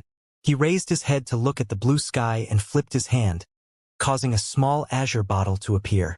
Han Li helplessly looked at the small bottle. Using the myriad-year spirit milk so soon seemed like an immense waste, but if he didn't hurry, the Starfall Coalition would launch an attack. His plans of entering Heavenly Star City and escaping to the outer star seas through their transportation formations would then become null. After a long while of contemplation, Han Li eventually opened the bottle with gritted teeth and carefully poured several drops of thick, transparent liquid into his mouth. Afterwards, he placed the bottle away and put on his blood-red cloak before suddenly shooting through the sky and disappearing from sight. Half a month later, when Han Li had nearly exhausted his magic power, he took another few drops of spirit milk and continued to hurry on his way through the use of the blood-red cape. As a result, Han Li was able to travel at a speed similar to that of common nascent soul cultivators, and greatly reduced his travel time. Along the way, the few core formation cultivators that he came across had mistaken Han Li to be a nascent soul expert and steered clear of his path. As expected, there weren't any cultivators that dared to even think of bothering a nascent soul expert.